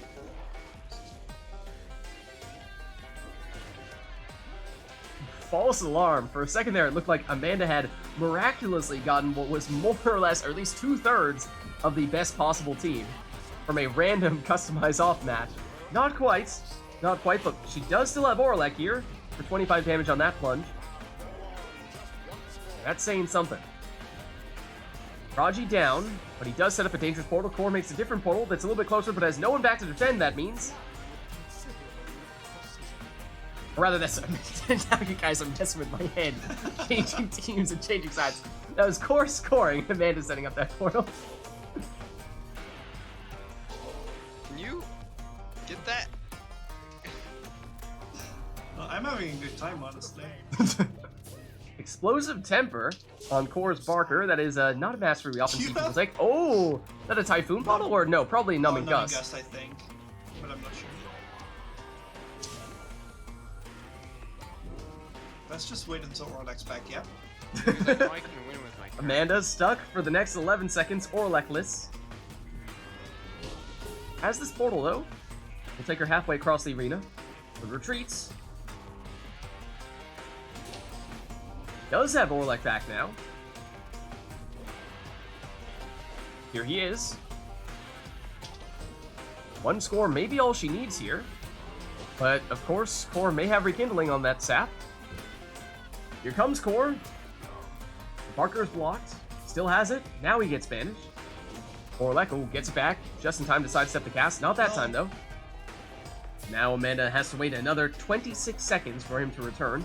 That is the painful part, and that is why we were saying Oh, Web yeah, you Lanthorn would win. be so key. It's 28 exactly, you win, good game. Oh, and it's just enough damage. That is right. So Core takes the win. Nice round. We'll play. GG.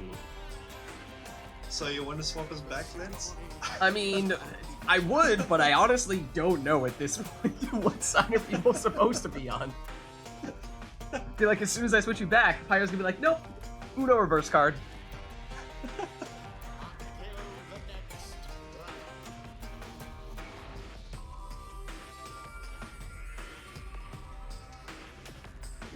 Alright, so just to verify, if somebody hits their bumpers or their triggers to switch their triumvirate sigil, who is that on player 2? This is me. This That's is me. Amanda. Okay, so Yes. in theory, Amanda is supposed to be player 2. Whether that remains the case or not is anyone's guess. Well, I'll switch you guys around here, but I mean, who knows? Who knows? Pyre is messing with our heads today.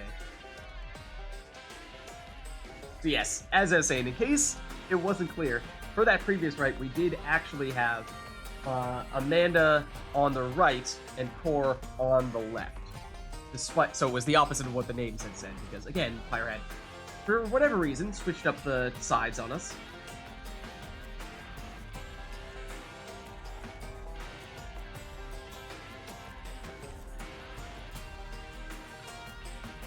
Core, you're gonna go back to Pyre Arts, I assume True Night Wings is just a interim.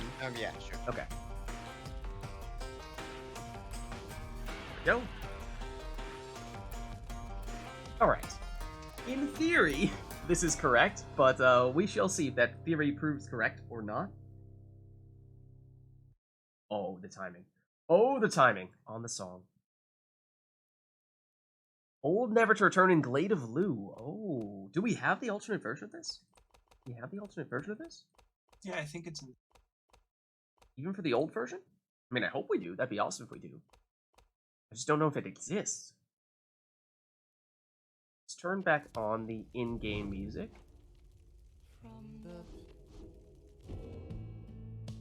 Alright, anything else?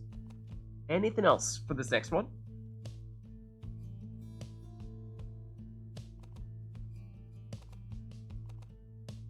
This is Amanda changing your sigil right now, right? Changing your triumvirate? Maybe. Maybe. Didn't just change teams on us once we switched over to the other screen.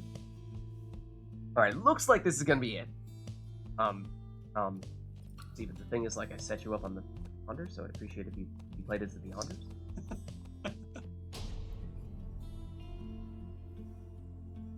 You've caused enough confusion already, okay? Sure. The Pyre Arts shall confront the Beyonders. Okay, so no requests with regard to your team composition here. You can take whatever you want. And this is the first time in a while we've seen these players able to take what they want, because we did several no customized matches in a row.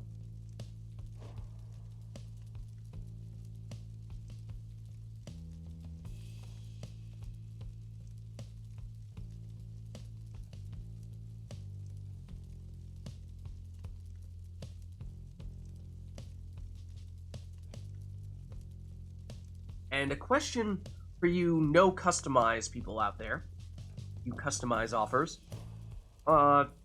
What would you say if we're talking about potentially making a reward for that so that it's quicker and easier to request it? What would the art be for that? 'Cause I don't even know what it would look like. Like a dice or something? Oh, that's a decent idea. Could be Bottle Void. Why is that? Just because, you know, chaos. Yeah, I like it.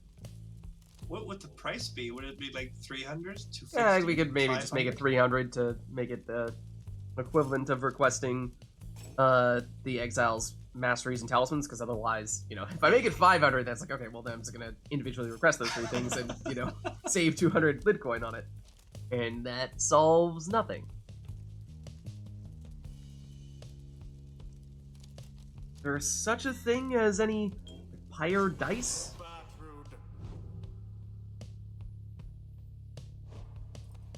Or am I just gonna use a generic looking die? No.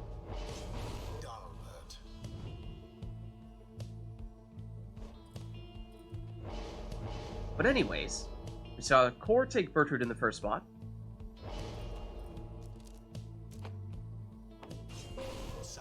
Then Ashen Coal Snadra for the additional starting Pyre life. Amanda started with 1 cur.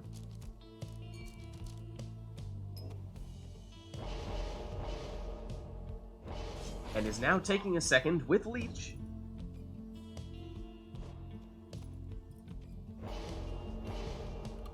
Maybe Bertrude's cards. Don't remember those. Do not remember those. But that sounds like that could work. The crystal that bounces through the wagon, potentially, as well. Okay. Okay. Don't remember what Bertrude's cards Wait, look like. I'm thinking of something right now. Oh? What Are you about calling up the this? Bahamut? Is it the new meta? Yeah, no, I have an idea. No. You skip Lightning Run. No, you skip the 3rd jump. And then you go Lucky Break with Bottled Void. Ooh. Ooh, I see what you're thinking here. This is science, do not doubt me. Oh, and here is, yes, the alternate version of the old Never to Return. It sounds like it does exist. Or with the throw, which is wide here. Second attempt might have been drifting away from the Pyre. No, had just enough range on it. Still gets the 30 damage here. Amanda with a super speedy cur there for 20 damage on that plunge. Core first the orb this time. Sidestepping, some jukes, some 360s with Bertrude, but eventually she does get banished. Snadra. Bertrude, back to Snadra. Bertrude down, but Snadra still remains.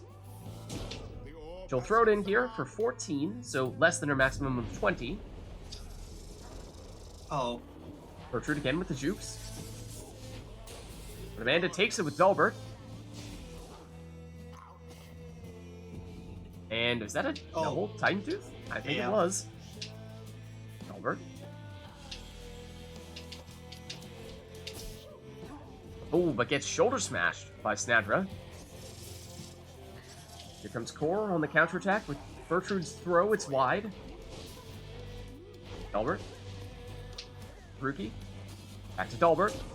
He speeds in for 20.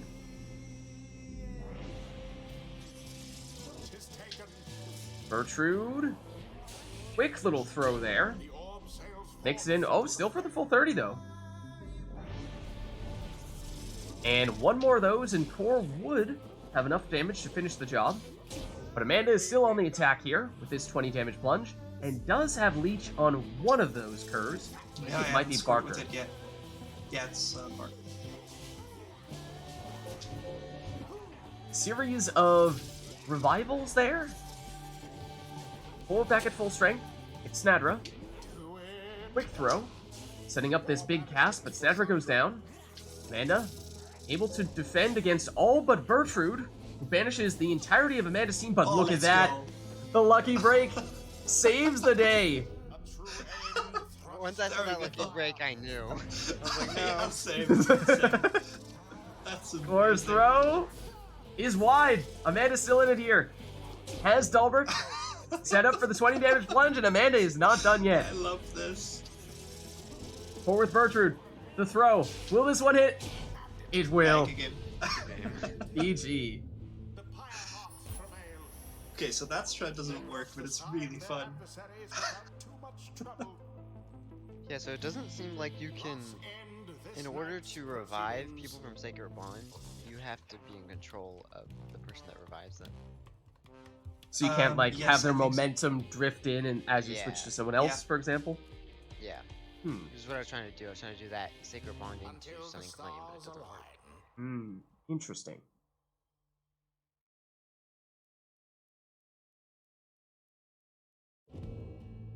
Alright, well let's reset here, but otherwise, chat, let us know if there's anything you want to see for the next one.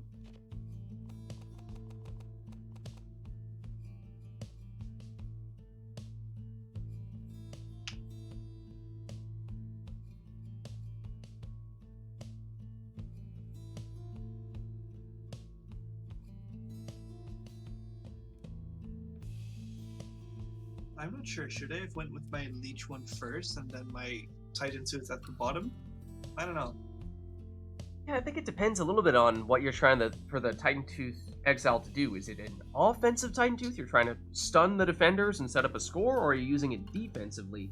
I'm trying to win the orb your race and opponent? stun the one that's going for the orb race and then pass to the bottom one and then score with that because you have 2 seconds if you prefer. And that might be the right order.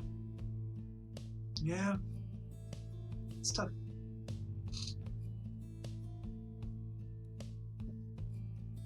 Alright, not seeing any requests here though, so barring any last minute suggestions, I think we'll get back into the action.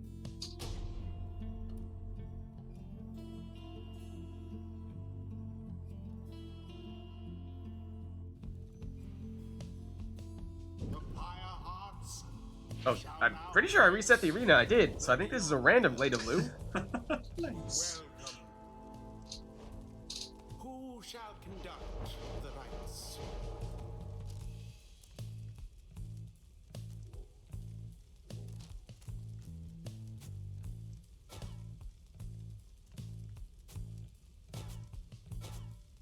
Core, pondering Bright Wisp on Rookie. That being the talisman that will pass with teammates if Rookie gets banished when he has the orb, but instead opts for the more traditional Fair Beads approach.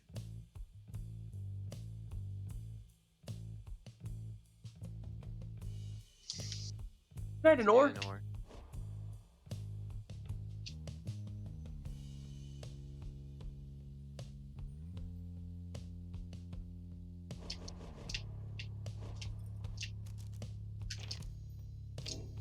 Oh, and perhaps in honor of Anor, could it be?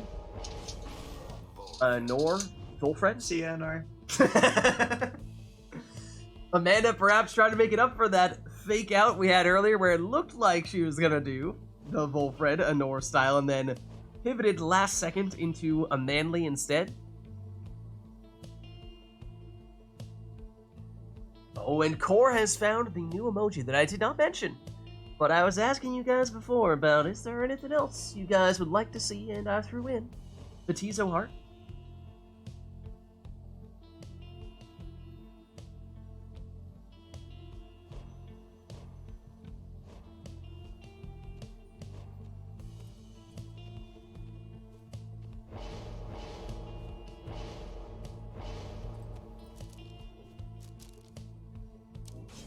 Right, it is a, ooh, exploding harp there. Okay.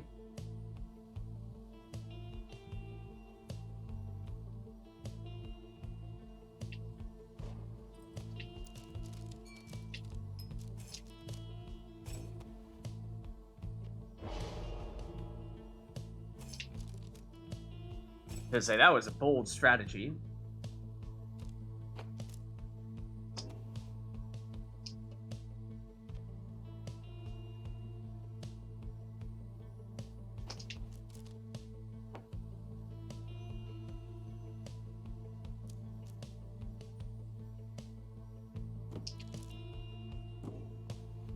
Does anyone know if that makes your sapling bigger? Does it? I don't think it works. I think what you want is the presence. I could be wrong though.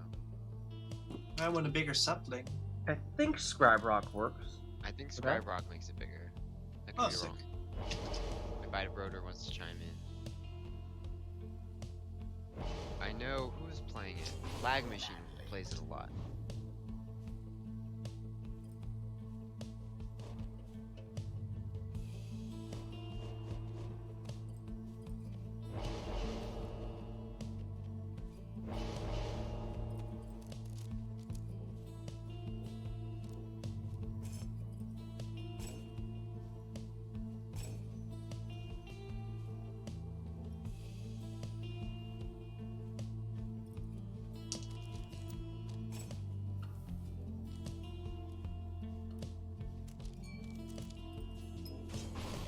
Then Core with a Leeching Worm in the last spot there. Now, mind you, Amanda has committed to 2 saps.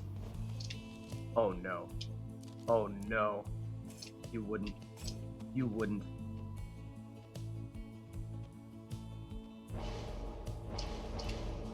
glad I took leech. Hey, have fun. Welcome to your latest nightmare. Triple saps from Amanda. And of course, this arena will get quite small, which means as all those saplings start to add up, there will be very little room to maneuver. The core gets us started here with the 20 damage plunge. The arena grows smaller. Comes Amanda with the throw. Oh, bounces What it was that? off. Just a bit. Rookie ends up in the sapling, but Lucky Break brings him back quickly. Here he is. Banished again. And then Pamitha gets banished as well. Rookie trying again, and now Amanda's just playing keep away.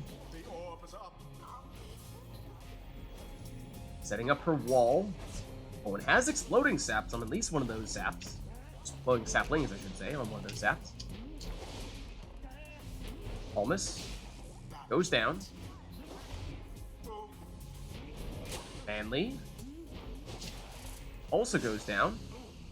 Now suddenly, Amanda defenseless, though Palmas does return. And Core speeds in here for 20 with his Cur. Amanda first the orb. Wolfred doesn't have enough time to finish the throw. Lady River.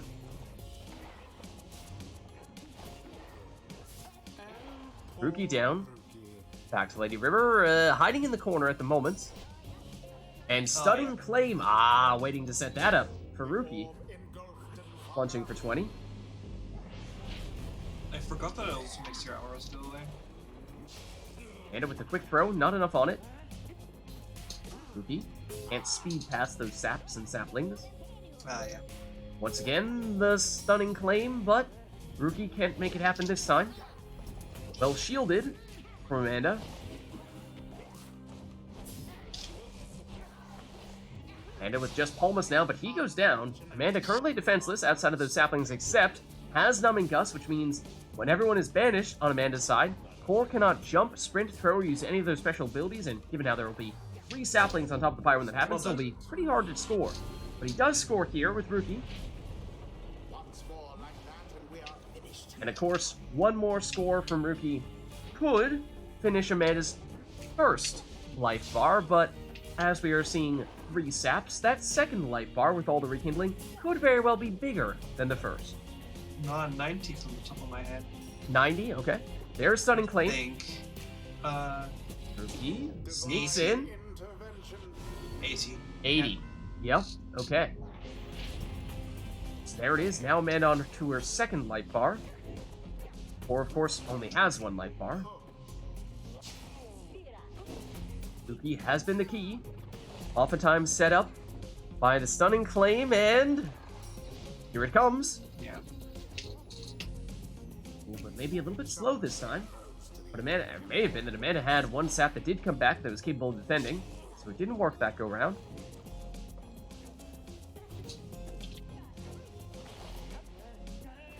Rookie. Blocked. Rookie again.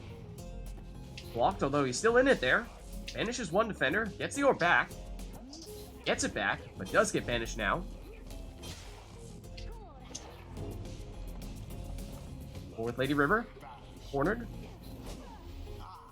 Ametha also cornered, but explodes, getting rid of 1 of the saps. Rookie, only 1 back to defend, but Lady River has returned now. Gets rid of that sap.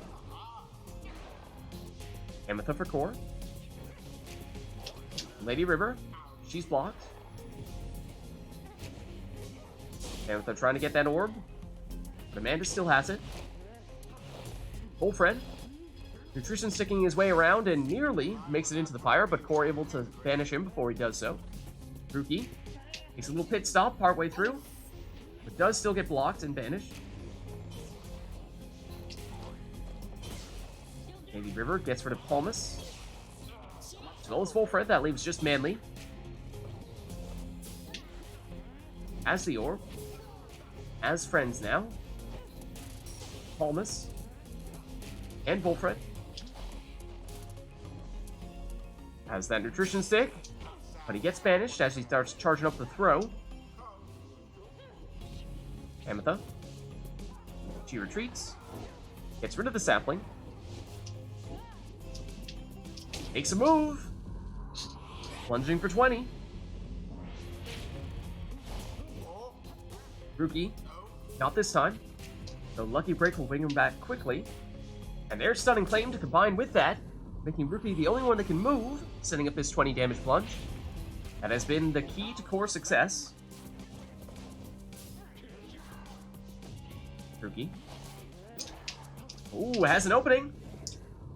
Plunges for 20 here, and remember, this is Amanda's second life bar, so that means one more of those would be enough for Core to take Just the let win. me score once. Oh, there we go. But there is a sap plunge for Amanda. That one was with Fulfred, the nutrition stick plunge.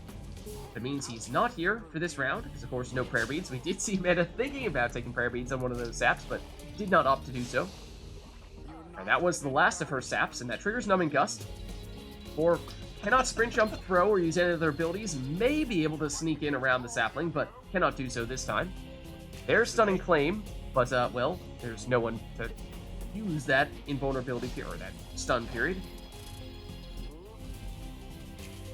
Throw from Amanda. Ping pongs around. Seemingly unfair. Lady River speeds ahead. Scores for 12 and leeches 10. Nice. Fulfred. Nutrition stick. Oh, but not quite enough to make it in. I gotta leech my health back. Or perhaps trying to get back up to 100 by the sounds of things. That means I have to do a less than 8 damage score. Is easier said than done. Ametha.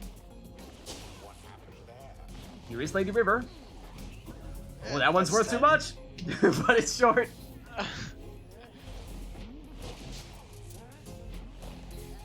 Amanda now on the attack. Fulfred is banished. 4. Gets rid of it. Goes down with Ametha. Lady River. Banished. Rookie. Blocked and banished. There's the Stunning Claim, setting up Rookie. Thinks about it. Good job. Goes for the quick throw. Perhaps deliberately. I don't think I can get the leech I need. I mean, now it's got to be nearly impossible. You could. I mean, Two technically I one-damage could. throws. I mean, you have to press that really fast. Yeah. I don't know if it's possible. I mean, if anyone can do it with worms, it's you. It's true, but there's just so much presence. It's so hard to know. I don't have Like words. this. What do you Wall mean? I around don't the know what fire. you're talking about. Here's what I have to do. I have to go like this. Jump all the way across. And then... Amanda, oh, does get banished there with Fulfred. Trying to set up a sapling next to Core's Pyre, and nearly does. Here is Lady River, but not this time for Core. Wait. Let's go. Okay, well, Amanda? that's impossible. In No, for it's- 8. yeah, no. I mean, technically, 3 1 throws. You will end with 100. Or does he score with Oh, Rookie okay. here? He Good does, game. and that will finish it. None of this leeching back all of my Pyre life stuff. So thrilling. GG. And yes, Rotor's correct. You can shield the Stunning Claim salute. Oh, oops. Until the next. This will be my Honora, I last thought you were one. going to bed, Honora. Had to watch that. Well, there you have it. Triple saps on Amanda's side. Couldn't turn that one down. Couldn't say no. Well, anyways, chat, let us know if there's anything you want to see for the next one. And just to check in for other people in chat, is there anyone who wants to jump in, get a chance to play today? Because it is starting to get a little late. Want to make sure we give you a chance to do so if that is of interest. Good night. Now you'll go to bed. All right. No worries. Good night, Anor. What's that song I'm thinking? And there is the other new emoji. Now, admittedly, we do currently have both a voice rage and a Gilman rage, so I'm probably going to end up getting rid of one of those and trying to find something new to replace it with. Do we have a preference between Gilman rage and voice rage? I think keep Gilman Rage, definitely. Okay, the Gilman rage one is a little more elaborate, so probably my preference.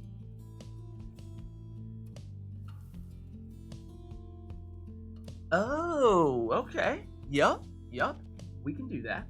She's that's a tongue twister. It's like sea shells by the seashore. She shines.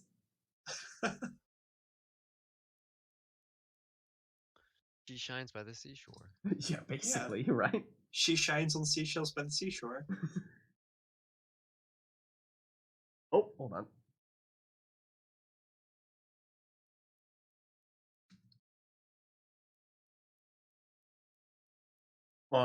So Dreekbot is not smart enough to know that. Or I need to sadness. find some creative way of... Because that's like a bonus track, right? I think so, yeah, it's wild. I don't know if Dreekbot is smart enough.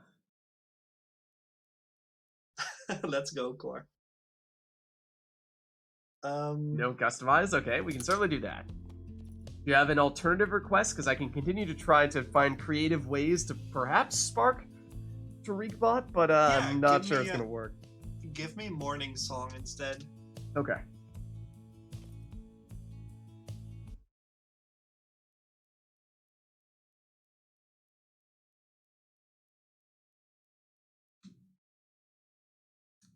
I think I spelled that wrong. I definitely... Nope. Whatever that is, don't do it. That is not the right song. It's with a U. Yep. The other morning.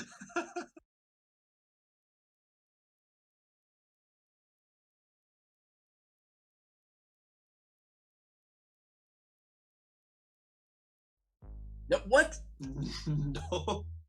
Go away, Jake Marsh. What the heck? Dreekbot is revolting. First, it's no, I don't know this song. Now it's I'm going to play this other song no matter what you tell me to do. What the heck? I'll pick something else. In Circles.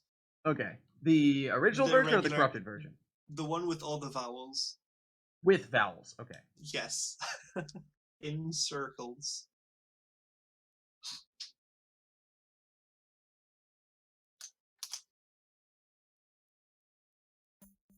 There we go. Now That's Dreekbot better. understands. Now Dreekbot understands.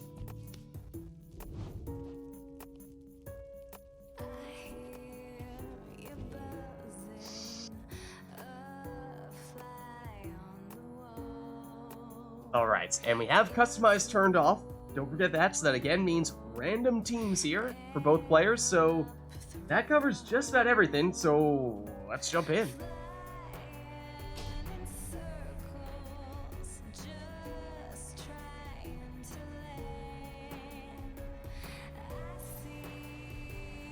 Your water.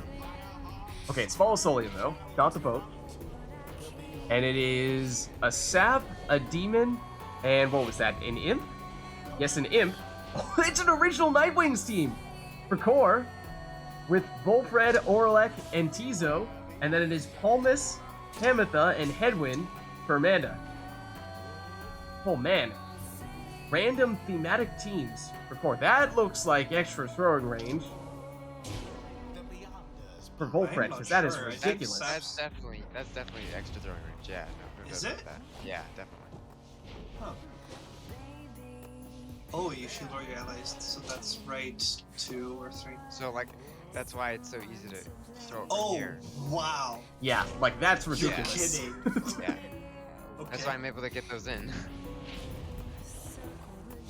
Also, yeah, it's extra Nightwing or True The Nightwing. true Nightwings, yeah.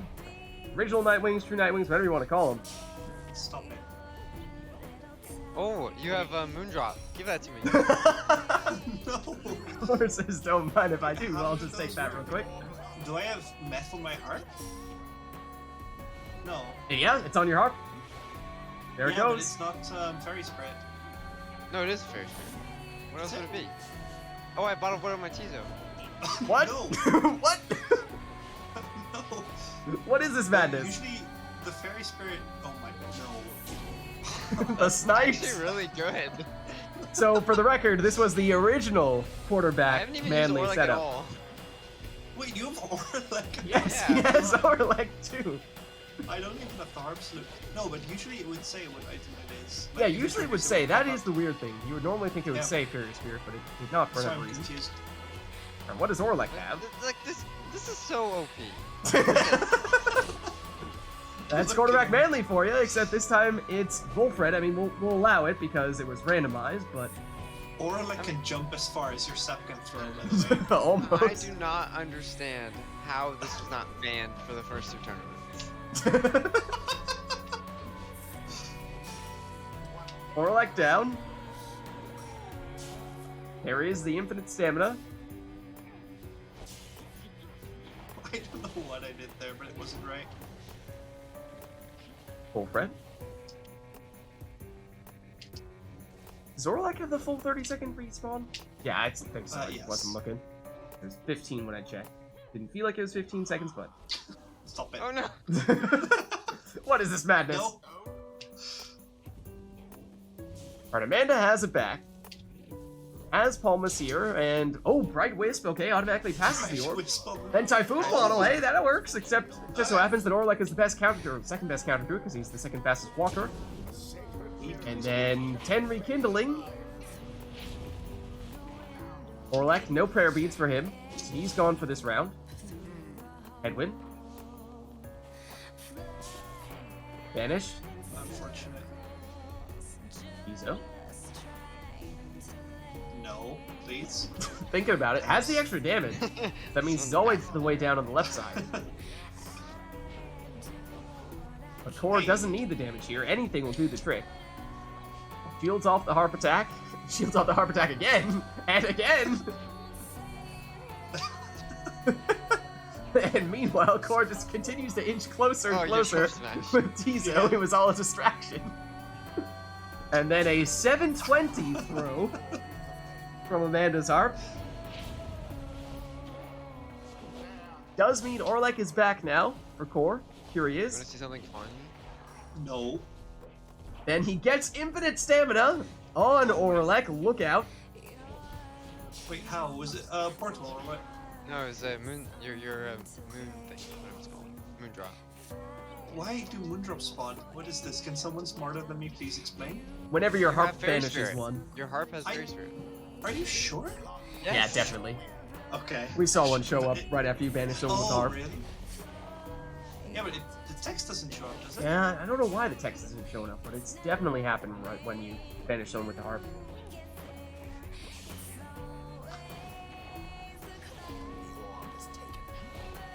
Wolfred. He's got the range. No.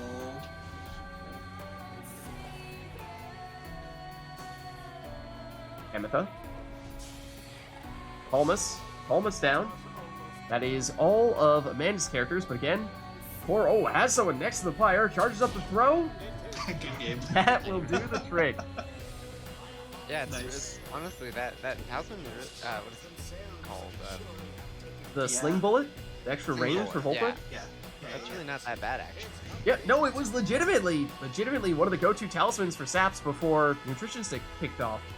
Not really. Really? That was the first Civil War, was Speedy Volpred with Tailwind Crest versus Quarterback Manly with the Sling Bullet. I thought quarterback mainly was the fastest. No, he was Sling Bullet. He was range. Oh, really? I have no idea about hand ag, so I don't know what a quarterback is. It's the person who throws the ball. Okay. I thought you couldn't throw? Is Uh, that a thing? in American football, usually one player throws the ball, and it is specifically the quarterback whose job it is to do that. Wild. Okay. You might be thinking of rugby or soccer. Probably, yeah. No, I know how soccer works. Okay, then yeah. Or, you know, football. They're kind of good at it in the Netherlands. Not really anymore. Ah, they're pretty good. Decent. All right. Anything I'll do else? one more. Okay. I'll do one more. Core says one more for him. Now, just to That check was in fun. with chat, that was a fun one. I'm was a just lot gonna of fun. say one more like 5 times. So. Yeah, you know, Sounds no, good. we had 4 one-mores for the Turing Dragon earlier today. I don't know if Core is going to try to compete for that title of most one-mores today. But Didn't I do a 10 one more against Turing you did Dragon 10. in the past? You did 10 with Yeah. Turing Dragon the original time. Yeah. Yes. So we didn't approach that territory, but at least for today, the record is 4. But just to check in with chat, is there anyone else who wants to jump in, or would these two be the last 2 to play tonight? In which case, we might be approaching Liberation Rite time. So if someone else is interested, then of course we want to make sure we have time to do that. But if not, then that means we may be approaching our end here. Then I'll just stay for the Liberation Rite. No one's else gonna get it. Yeah.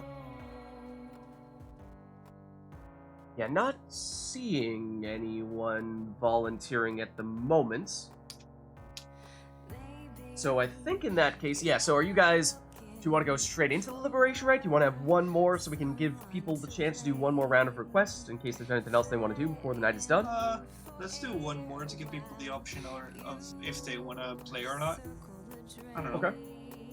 Yeah, that's fine. Alright, so like we were saying, if anyone else does want to jump in, let us know. This is your last chance. Otherwise, if there's anything you want to do request-wise before we do our Liberation Rite, then this is also the last chance to do so. This will be our penultimate rite. The last one before the Liberation Rite.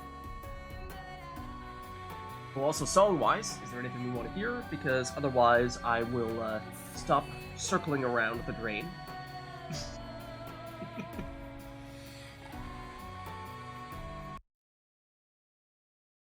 So quiet all of a sudden. Ah, that's okay. We'll turn back on the in-game music.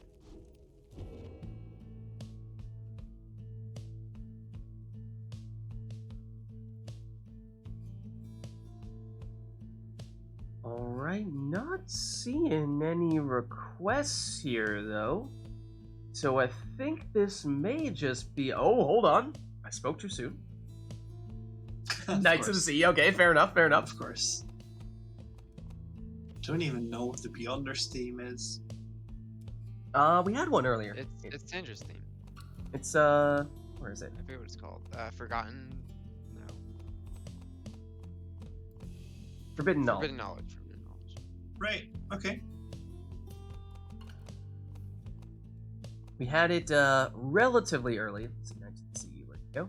We had it relatively early where I think Anor did a Knights of the Sea request, and then after it did the Forbidden Knowledge request, right as you guys were just Alright. starting up. Cool. Don't forget to turn customize back on if that's I not was about to requested. forget, so thank you. I don't think we've seen anything else yet in terms of requests, so why don't we go with just the song here in that case?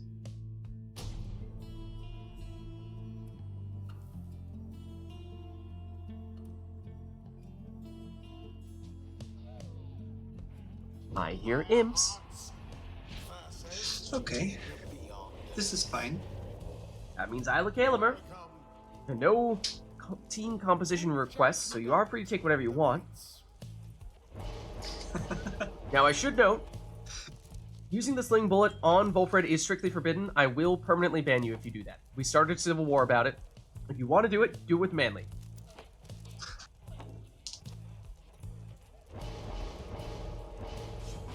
Thank you. So it is quarterback Manly. Or was saying how he was pleasantly surprised by how good it was. See, the thing is...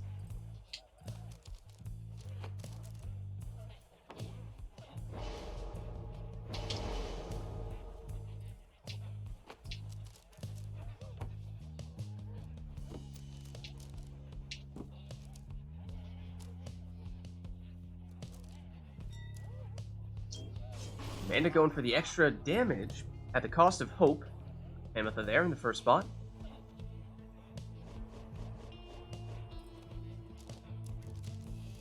Then Palmas, with the modified throwing talisman, the other alternative to the not quite quarterback, but kinda sorta quarterback setup. As I said, it was the sling bullet. It was the sling bullet. It was the origin of Speedy Volfred versus quarterback Manly.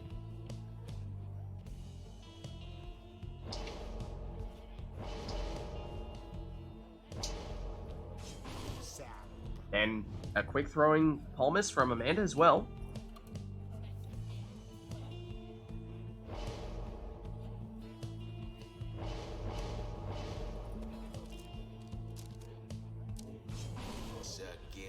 And lastly, Gilman for core.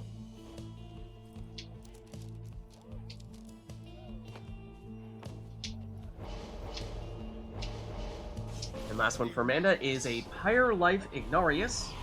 So here we go. 4 sets the sapling, but Amanda is too quick, gets the orb nonetheless, and plunges here with Ignarius for 30.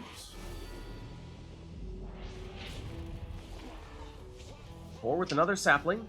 Amanda trying to get the orb, but cannot do so. Core has retrieved it here. And for a safe place from which to throw the orb, and almost got it off there, but Amanda able to vanish before Core finished it. Now, Amanda with the quick throws, and does get it for 25 damage there. Oh, that was an interesting sapling placement, where it rebounded off the little imp there, seemingly. But Amanda with another quick throw there from Palmas. Oh, and then switches into Ignarius, but he goes down. Here's Gilman, speeding ahead. The core says, no, I'm here to score with the saps. Ignarius again switches in, but gets blocked and banished. Or with Palmas, this is his quick thrower. Sakor getting back at Amanda. This 25 damage throw using the same strategy she's been using. Amanda just barely gets the orb on the edge of that sapling. Or with Gilman has Seize Chance active, which will give him extra damage, but he does go down here. Ignarius for Amanda, getting pinned in by her Pyre. Core trying to set a sapling on top of her Pyre. Here is Volfred. Charges it up. 25. Doesn't need the range there, but Core still gets the full damage. And with a blocked and banished. That activates Seize Chance for Gilman. He gets banished. Manly. Charges it up. Oh, but not quite enough time. Mammoth. Switches in to Palmas. Throw is off target. Range for Manly. Does he have that kind of range? I mean, he technically does. Gets pushed back as he throws, and that makes the throw go short. But look at that. The sapling, yes, on top of Amanda's Pyre. Giving Core the chance to throw it in from point blank.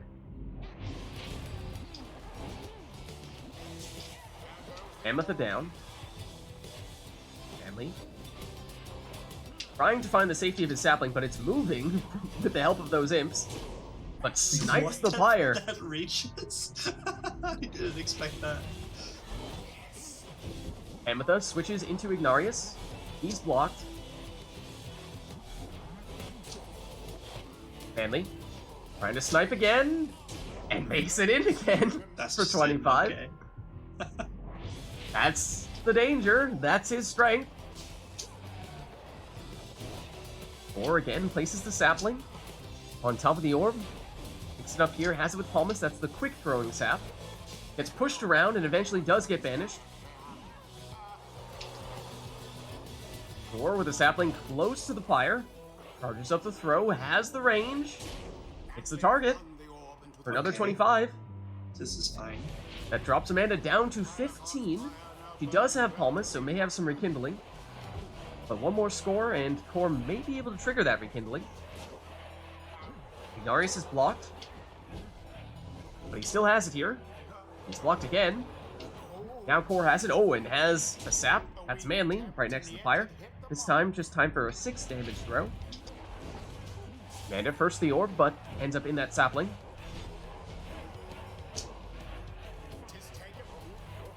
Manly looking to snipe again, but too slow. Amanda with Ignarius. Blocked. Banished. Core explodes, getting rid of Hamatha. Manly. He's the sniper. Trying to find the safety of the sapling. He set up the snipe, and there it is. That triggers the 50 rekindling on the second life for Amanda here.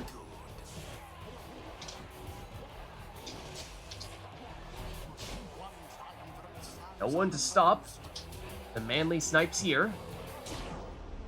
Core sticks with it for 25 damage. That means one more of those, if it is fully charged, would be enough. That is, of course, Amanda's second life bar we're seeing now. We're going for the snipes here. Oh, but a little off target there. Still has it with Manly, though. Boy, can he do it? Yes, he can. Yeah. Wow. Yeah. Wow, indeed. So fun. I would just like to go on the record for saying that Speedy Wolfred won the Civil War against quarterback Manly. But clearly not today. I don't know. It sounds like we might need to get a Nor on the line and have a quarterback Manly match versus either the original Speedy Wolfred or maybe Nutritiontic Wolfred has taken his place. Speedy Fulford is Tailwind Crest? Originally was Tailwind Crest, yeah. But that was before anyone was using Was quarterback Nutrition Manly Stick. versus running back? Wilfred? It was Speedy Wolfred at the time. Alright, but with that being said, that was our penultimate right. So that means now we just have one thing left. That is, of course, none other than our liberation right. So, let us set things up here. Let's see, in terms of what we were planning on doing for Never to Return for the Beyonders, were we thinking that the original, the old version? Is that sort of the Beyonders Never to Return we go for? Wait, do the Beyonders not have a Never to Return? I don't think No, they because do. you never face them. Oh, that's wild. So, I guess I'll leave it up to you, Amanda. You want old Never to Return? Does that feel most fitting for you? Sure, Pyre. let's go. Or you could just do Pyre. Or we could just do Pyre Hearts. I mean, usually we do Sure. player twos because that's dynamic in terms of the other audio effects. Oh, let's go. Make sure to turn on the sermon intro. Yeah. Let's turn this on. Let's see. Got customized back on. We're there. Okay, so as a reminder, of course, this will be our final right of the night, our liberation right. That means no requests for this one. We're just going to have both players take their best possible teams and finish things off in style. I have So, a question. yeah. Amanda, Yeah. are you going triple demons? Yes, I am. Okay. With Meta or Lek. No. Do we believe this statement? I don't know. We'll have to see. But anyways, No, well, yeah, I'm going a triple demon with, I'm thinking Rings and Ashen Call. oh, did Amanda just spill all the secrets? Okay. Only one way to find out.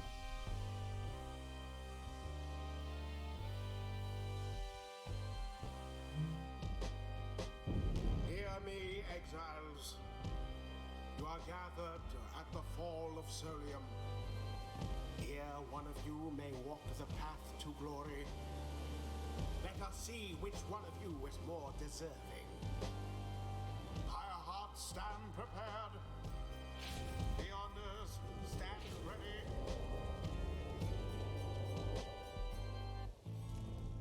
Alright, so as I was saying, this is our liberation right, our final right of the night. That means no requests for this one. We will just have both players take their best possible teams.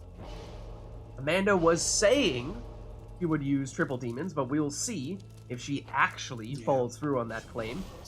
Meanwhile, 4 starts with a Titan Tooth Gilman. We'll have to see if that is something that he had planned as a counter to triple demons, and now we will see if Amanda stays true to her word. I mean, she does seem to be here.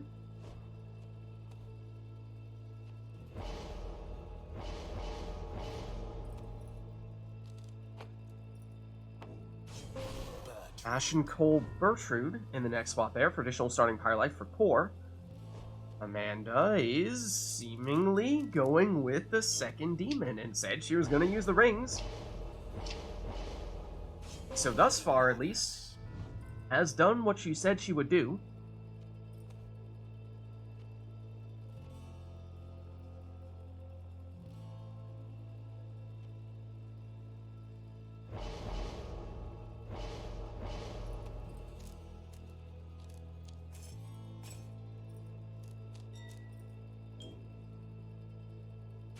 And Core goes for the quick throws with Fulfred.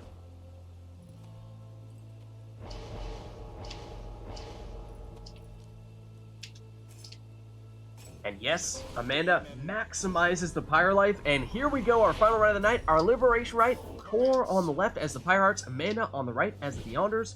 Best of luck to you both.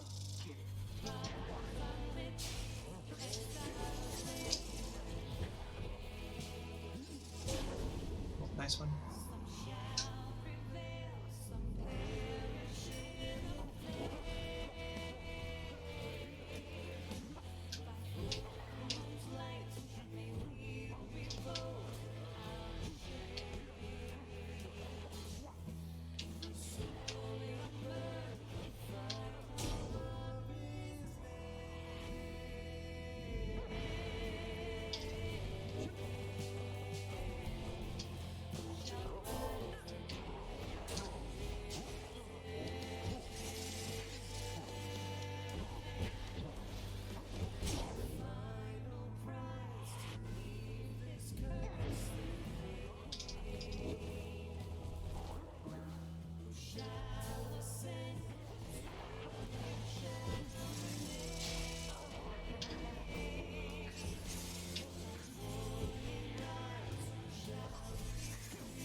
Ah, good game.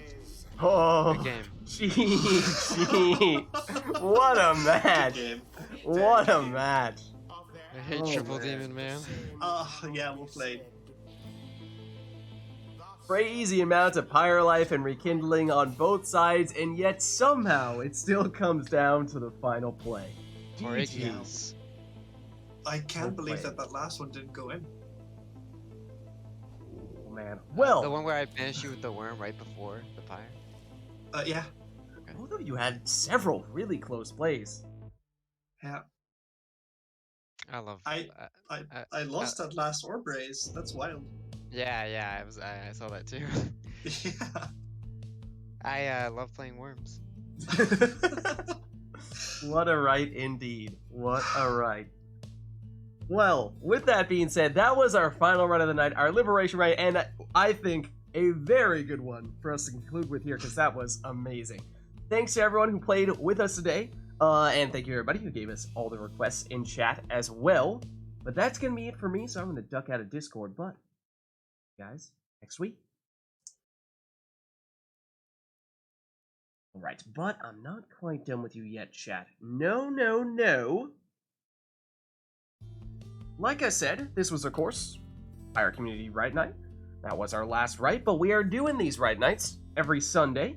And for those of you who are not familiar, the best place to get involved in all this multiplayer Pyre action is, of course, by joining none other than the Rite Club Discord server, which you can do by clicking on that link right there. That is the place to be. But, like I said, we're doing them every Sundays. Other than that, my name is Lids. I'm hosting these Rite Nights. I'm also streaming Mass Effect 2 Legendary Edition on Fridays, Mass Effect 3 Multiplayer on Saturdays, like I said, Rite Night, Sundays, and then sneaking in the occasional Path of Exile stream during the week whenever we can. On YouTube, Lids is there as well, posting the VODs from all those streams, including Rite Nights, so if you missed anything, you can catch it there. Also doing some Gwent videos, the Witcher-themed card game, new events for that coming out every week, so lots of new stuff for us to try, as well as Thronebreaker, the Gwent campaign. Then looking to make a build guide for Path of Exile, which I've actually never done before, but hoping to do that sometime in the near future. Then if you haven't done so yet already, of course you can hit the follow button to get notification when I'm live, and also follow me on Twitter at LidsVids, I put that everyone live as well.